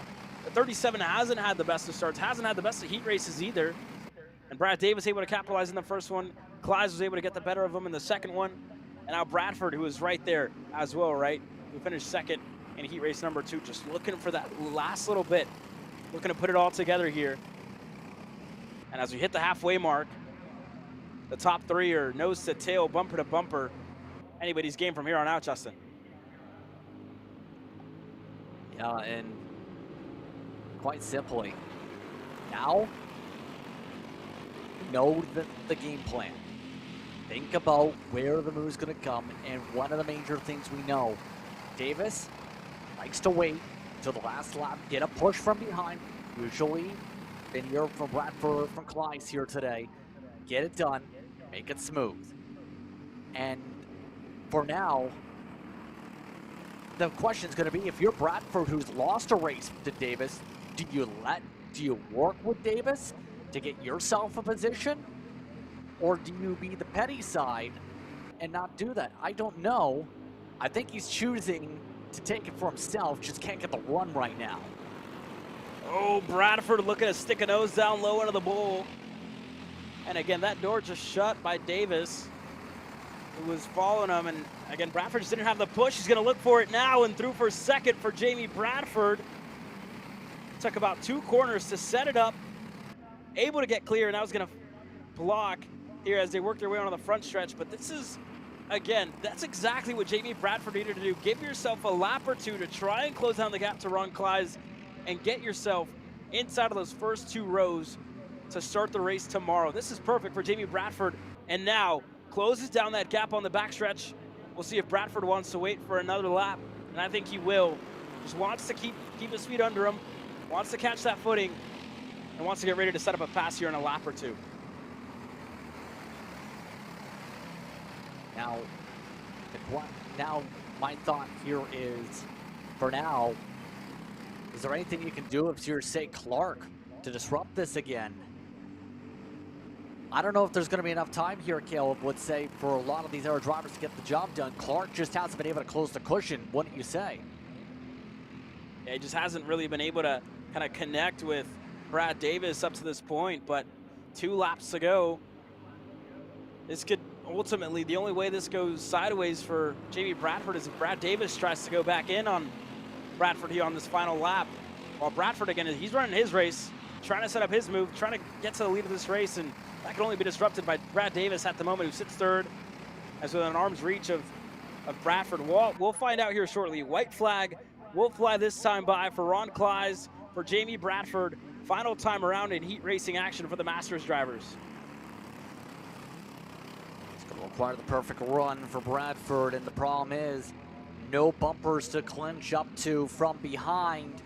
Bradford's got to run. Poke to the outside, only place to try it. Kleiss covered off the inside. Look at Bradford nearly passing, just about got it done. Contact, pushed up the track and off the circuit. Bradford tried to clear, couldn't clear it.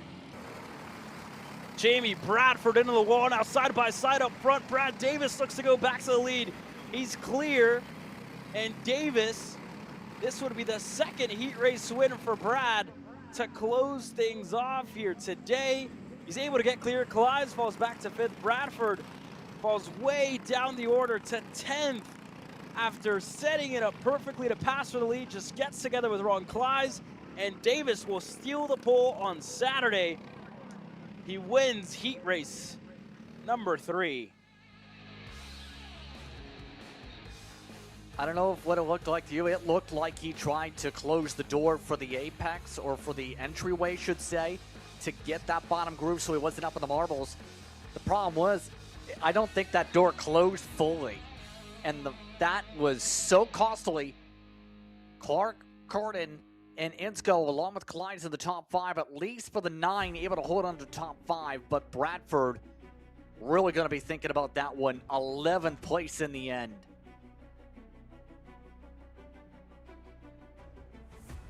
Well, that was a little bit too close for comfort for those drivers, and again, it just came undone.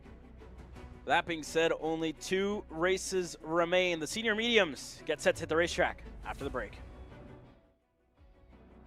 Join us for the biggest kart racing convention of the year, the 40th OVKA Kart Racing Trade Show and Swap Meet, Saturday, January 24th, Roberts Center, Wilmington, Ohio. Whether you're into sprint karting, dirt and oval racing, road racing, unlimiteds, or vintage karting, there are deals here for you. Shop our 60,000 square foot show floor, filled with the karts, parts, and supplies you need. Network with kart racers of all disciplines from across the country. Get insights from experts at our performance seminars. Visit our Intro to Kart Racing open house to get started in racing. Visit OVKA.com. Vendor registration is now open. OVKA.com. Cup Kart South is proud to present one of our newest sponsors, Big B Energy Drinks. Say goodbye to energy drinks that taste like chemicals. Here's an energy drink that tastes like a reward. Thoughtfully crafted, masterfully mixed. Strawberry smash. Sweet, bold, delicious. Summer melon. Refreshing, smooth, white cherry fizz. Crisp, clean, rewarding. 3 flavors designed for people who refuse to compromise on taste. No artificial colors. Just real flavor backed by the caffeine you need to go the distance. Order at BigBeEnergy.com. Subscribe and save, and have your energy drinks delivered monthly straight to your door. So in motorsport, every detail matters, but we need to try to avoid using expensive and fragile sensors. So I'm gonna show you how we do it. So this is a comparison between the sensor in curve and the accelerometer in blue. So we can read how hard the driver is applying the brake and how easy he's modulating his release in order to understand how the driver's braking. The sensor costs hundreds of dollars and the accelerometer is already in your dash, so you don't need to buy anything. If you want to learn more about data analysis, sign up on my website. I will be launching an online course in December for people like you.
Well, it's time to go racing in heat race number 3 for the odd group in the senior medium class. Austin Hill going to take the pole position, starting alongside Owen Lloyd with Dylan Amundsen and Henry Wheeler on row number 2. Austin Speck and Carter Kilgo on row number 3 with Sam Tutwiler and Anthony Lewis on row number 4.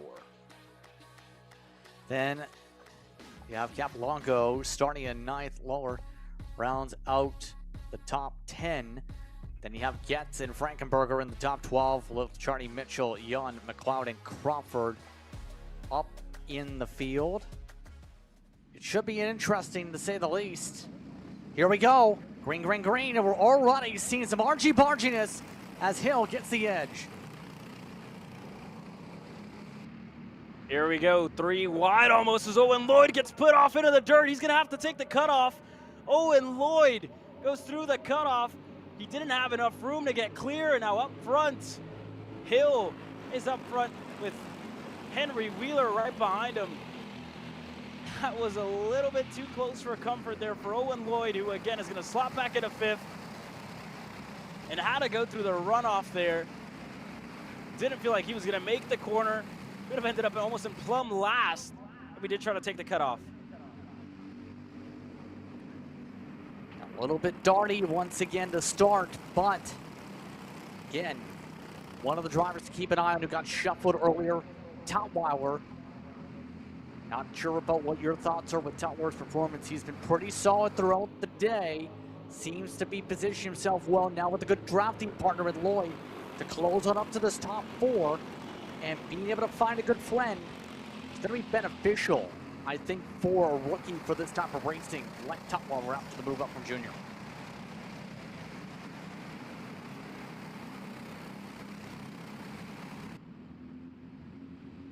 This time by, we start lap number 3 for Austin Hill as they go side by side for second. Dylan Amundsen looking to get himself through on Henry Wheeler. He's able to get by. Same for Austin Speck, who's through for 3rd. Henry Wheeler stays in 4th. And again, Owen Lloyd still sits there in the 5th spot. Wheeler goes to the bottom of the racetrack, looking to block from Lloyd. Tutwiler's right behind him. As a change up front, Dylan Amundsen, Austin Speck get clear for the lead. Now, Speck, though, we know didn't make too many friends in. How would you describe the memory here, Caleb, of some of the drivers we know? Oh, big contact stack up in the corner. Carter Kilgo, Henry Wheeler make contact in the corner in the second to last turn. And that's going to be the end of the race for Henry Wheeler, who again was putting together a good string of results for a good starting spot here in the senior medium division. That's going to end his race early. The same for Carter Kilgo. And up front, Dylan Amundsen gets released. with Austin Hill. Speck's right behind him. Owen Lloyd's there as well, and Sam Tutwiler in 5th. But this race just exploded with one of the first incidents that we've seen up at the front pack throughout the Big 3 senior divisions. Unfortunate for Wheeler.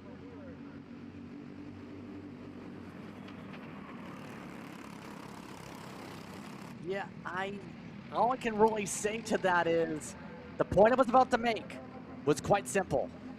How long of a memory would drivers have from some of the battles for, say, like Speck? And well, now it kind of morphs into a different question here, Caleb. How long's the memory of Wheeler knowing you're going to probably have to come from a few grid slots further back now tomorrow to have a shot for the race win? And again, just taking a closer look here, Sam Tutwiler's rear bumper. I'm not sure if my eyes are deceiving me here late into the night, but it looks like there might be a little bit of separation there from Tutwiler, perhaps. Or it was either maybe just a little bit of contact that he had that makes it look that way. But that being said, Tutwiler's been able to get himself up to 4th with Austin Speck now in 3rd. And here goes Hill to the bottom of the racetrack on Dylan Amundsen. Speck looks to go even lower. Thinks better of it, gets himself in a line through and into 2nd. The top 5 now consists of Hill, who's in the lead, to Speck, to Amundsen, to Tutwiler, and back to Owen Lloyd. And you got to look a long ways back to try and find Levi Getz, who's the driver that leads that 2nd group with Anthony Lewis. Yeah, right now, Amundsen thinks in a great place to pounce. The problem is going to be Speck does not want to give up these spots. We mentioned the line that he lives by. He's kind of just living, though, by if there's a run, he's taking it.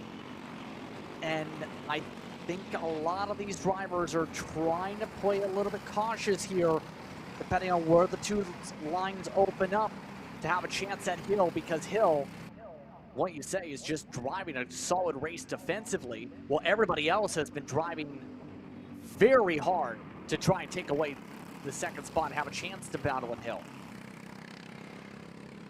And again, we're getting close to the end here, Justin. We're starting lap number 8, just 3 laps to go for these drivers.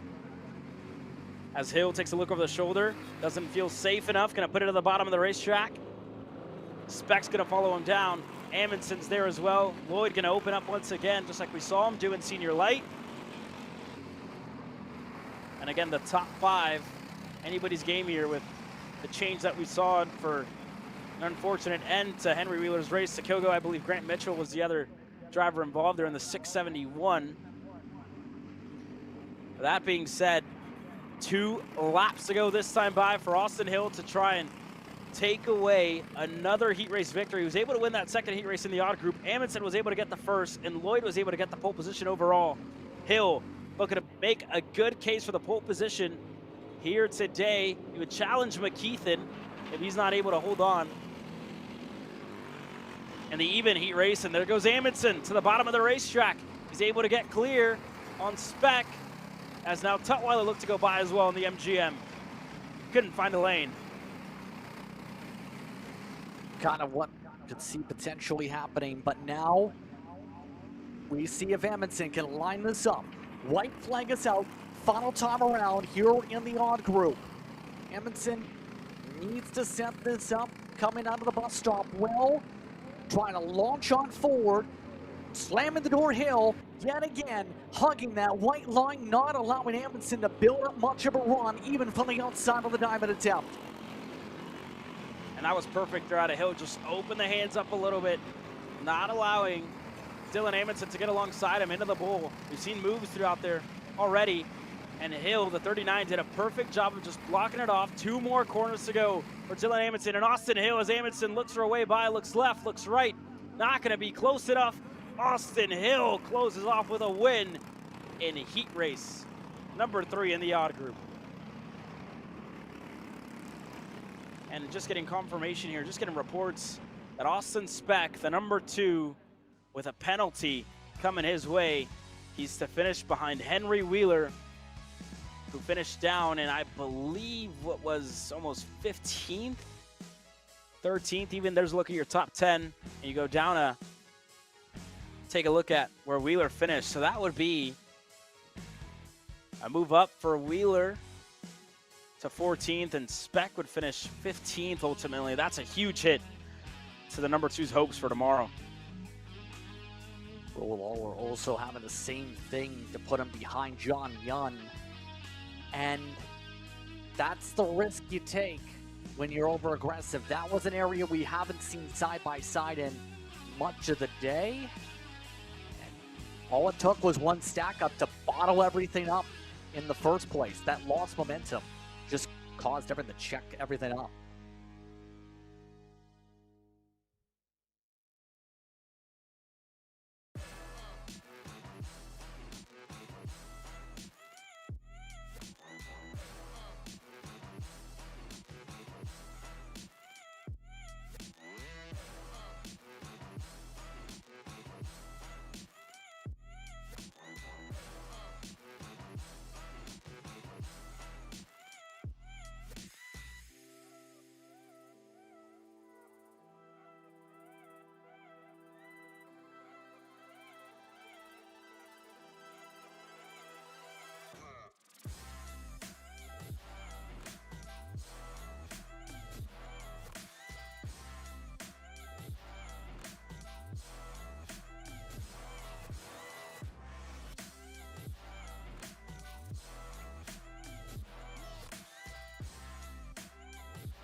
Well, welcome back to Kart Chasers live coverage of the Cup Karts North America Winter Nationals. We get ready for the last heat race of the weekend. The even group in senior medium getting set to go green by Christopher McKeithen and Eli Fox on row number 1, with Colin Warren and Derek Kawargo on row number 2. Ryan Stanton and Adriano Iannuzzi on row number 3. Brady Atwood in 7th with Peyton Warman 8th position. Jordan Klein starts 9th to row 5. Shane Reddy We'll see if he's ready from the 10th position. Next grouping of cards. Eli Warren trying to recover from the poor qualifying, still in 11th. Logan Stevens in 12th. Bouchard and Andrews 13th and 14th. Guzilo along with Baker 15th, 16th. Maui and MacArthur amongst the 18 carts. Final race of the day, Caleb. We'll see if they live up to the hype. And here we go, final race of the evening, racing into the lights. Green flag in the air for McKeithen and Eli Fox, who, again, Fox had a good start, got himself alongside McKeithen. Wasn't able to make it stick. Now goes Colin Warren down. Looking to go by on McKeithen. Doesn't make it stick. He falls back to third, and we're side by side throughout the field now to the bottom of the racetrack for Eli Fox, looking to take control of this race. Through goes Warren, and through go a couple of more. Atwood looking to go by as well for the fourth spot. He's clearing. McKeithen just got freight trained on the back straightaway. He's able to stop the bleeding finally, but it's only going to be fourth, and he slots ahead of Jordan Klein, a fellow PPK Coyote. A side-by-side war go into the grass as he was going side-by-side with Logan Stevens, and a chaotic start to the final heat race, the final race of the day here on Friday. Well, living right to the hype, is it not? Already, though, we'll see how the veteran presence works out with Warren. We've already seen him make moves that have been a bit more challenging for some of the others.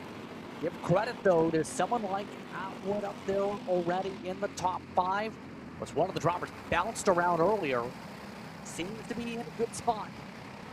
And I think, quite simply, it's a chess match from this point forward. Where would your chess pieces be is the question, Caleb, if you want to try and win this still early on? Well, it's still very early, right? Putting yourself in a position that you're comfortable in at the moment, and that's, I think, nowhere else than where Eli Fox is, right? You're controlling the speed of the race pretty much. You're looking back, able to see where your competitors are, where you need to make moves, when you need to defend, when you don't. But that cushion that he has right now is perfect. For Brady Atwood, that's also, again, putting his chess pieces in the right place, right? Making those first moves, starting to move those pawns, if you will, getting them closer up. And that's where he's getting himself up to third. That's again, critical for him to get himself closer to the top 2. So that's a great move from Brady Atwood to go by on Christopher McKeithen. And again, for McKeithen, it's just staying there, making sure you can get yourself back within striking distance to the top 2. Because again, for Christopher McKeithen, you talk about the first 2 heat races where he was able to win both of them. Austin Hill, depending on where his average is, that could ultimately be the pole position for Austin Hill if McKeithen isn't careful. It'd still be a good team success, I think, when if it's still Hill up at the front rather than McKeithen. Correct. But I know McKeithen, you would have to have that little sense of, I'd really like to be able to work with my teammate from the get-go. And sometimes it's about being in the proper position. My question is, do you want to position yourself to get to the outside of the metric or the inside, since you only have one shot to do it in the first place? And we've seen the drivers to our right for the tram lines on our screen have just had that big of an advantage off each of the starts much of the weekend. Again, it's also a change, right? McKeithen's been able to take advantage, but we're going 3 wide on the back straightaway, and McKeithen able to get himself low enough to go through on Eli Fox and Colin Warren. And again, Warren thought he was safe, just going to the middle of the racetrack, and McKeithen caught both of them by surprise with that push from Adriano Iannuzzi. Gets himself to the point of the field, and now McKeithen's going to lead them away. So again, you talk about staying level-headed, you talk about staying patient, you get shuffled back to 5th, and back to the lead in a matter of 3 laps, almost 4 laps. That's a huge shift for Christopher McKeithen to get himself back to where, again, he's comfortable, back to where he knows he can lead this race. And again, having that look over the shoulder, seeing where your competitors are, seeing what they're going to do, reading the body language as well is critical for him. And again, he knows how to defend. We've seen it, right? Flawless performances defending for Christopher McKeithen throughout the weekend, throughout multiple classes. You talk about senior light here as well, where he's been able to sweep his heat races. This is the same picture for Christopher, trying to do the same thing that he's done. He's already done it against Colin Warren. He's done it against Iannuzzi already as well. Eli Fox is another one of the new ones that's up there, but just picking up where he left off, doing the same thing. It's already worked twice. If it's not broke, don't fix it. And that's exactly the mindset here for Christopher McKeithen in the final heat race of the day. Yeah, you see the charge signals for a couple drivers. McKeithen already knows somebody's going to try and do something. You see, that's why he was just looking back, seeing just where the senses are, because part of it to me is you have to go based a lot on sound, at least from the visual standpoint, and having a hope that you pick the right moves. McKeithen is doing that well. Will say, to give our name a shout out here, another good run in the second pack going on for Stanton. Another decent run that will see them amongst the top 10, believe, to give a shout to someone outside this main group that's doing well as well. And here we go, Colin Warren now going to have a fade down low, and McKeithen just can't do anything about it. With a push from Adriano Iannuzzi, they're going to work their way right on through on Christopher McKeithen. And again, next time around, 2 laps to go. So that wasn't beneficial at all for Christopher to try and stay ahead of Warren and Iannuzzi. We'll see what these last 2 laps bring us. But for the first time, Colin Warren looking to get his first heat race win in senior medium. He's looking to end the day on a high on his TS Racing VLR machine as they work their way through onto the backstretch. Warren's going to put it on the bottom. Iannuzzi's going to follow him, so will McKeithen. And again, Warren just keeping himself low enough to where nobody's able to catch him by surprise. But this is where McKeithen's going to have to catch Iannuzzi by surprise if he's going to want to get himself up to second and within a shot of the win here.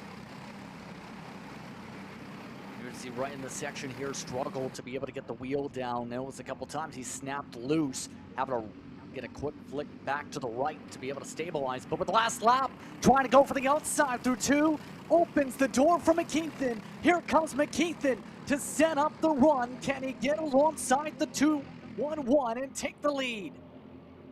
And again, Iannuzzi tried it, just didn't work out as Warren to the bottom of the racetrack. McKeithen looking to go around the outside. Iannuzzi coming with a little bit of help and goes side by side to the bull. McKeithen on the outside, Warren at the bottom.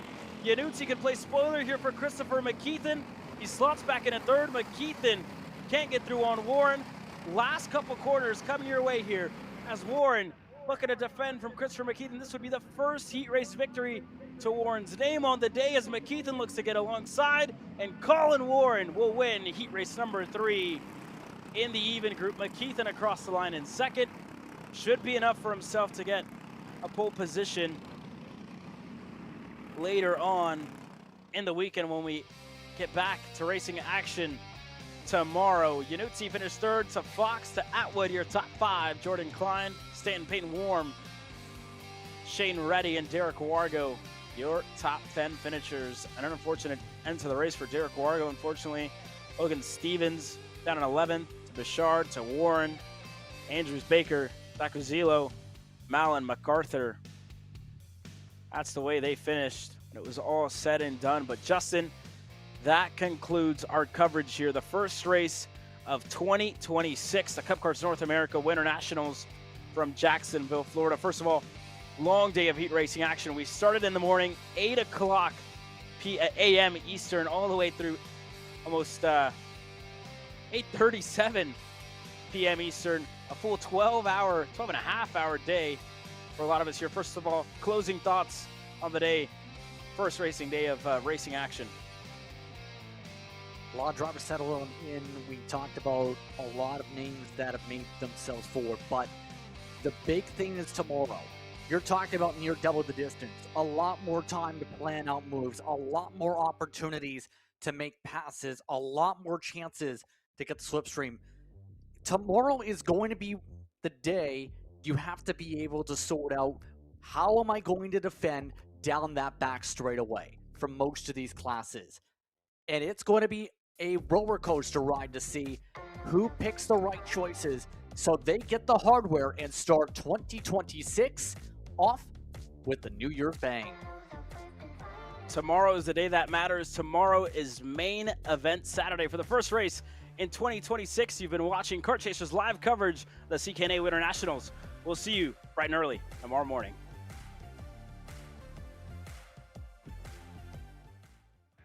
This broadcast is the sole property of Kart Chaser Group, LLC. Any rebroadcast, reproduction, or other use of the images, audio, or accounts of this event, in whole or in part, without the expressed written consent of Kart Chaser Group, LLC is strictly prohibited. Thanks for watching.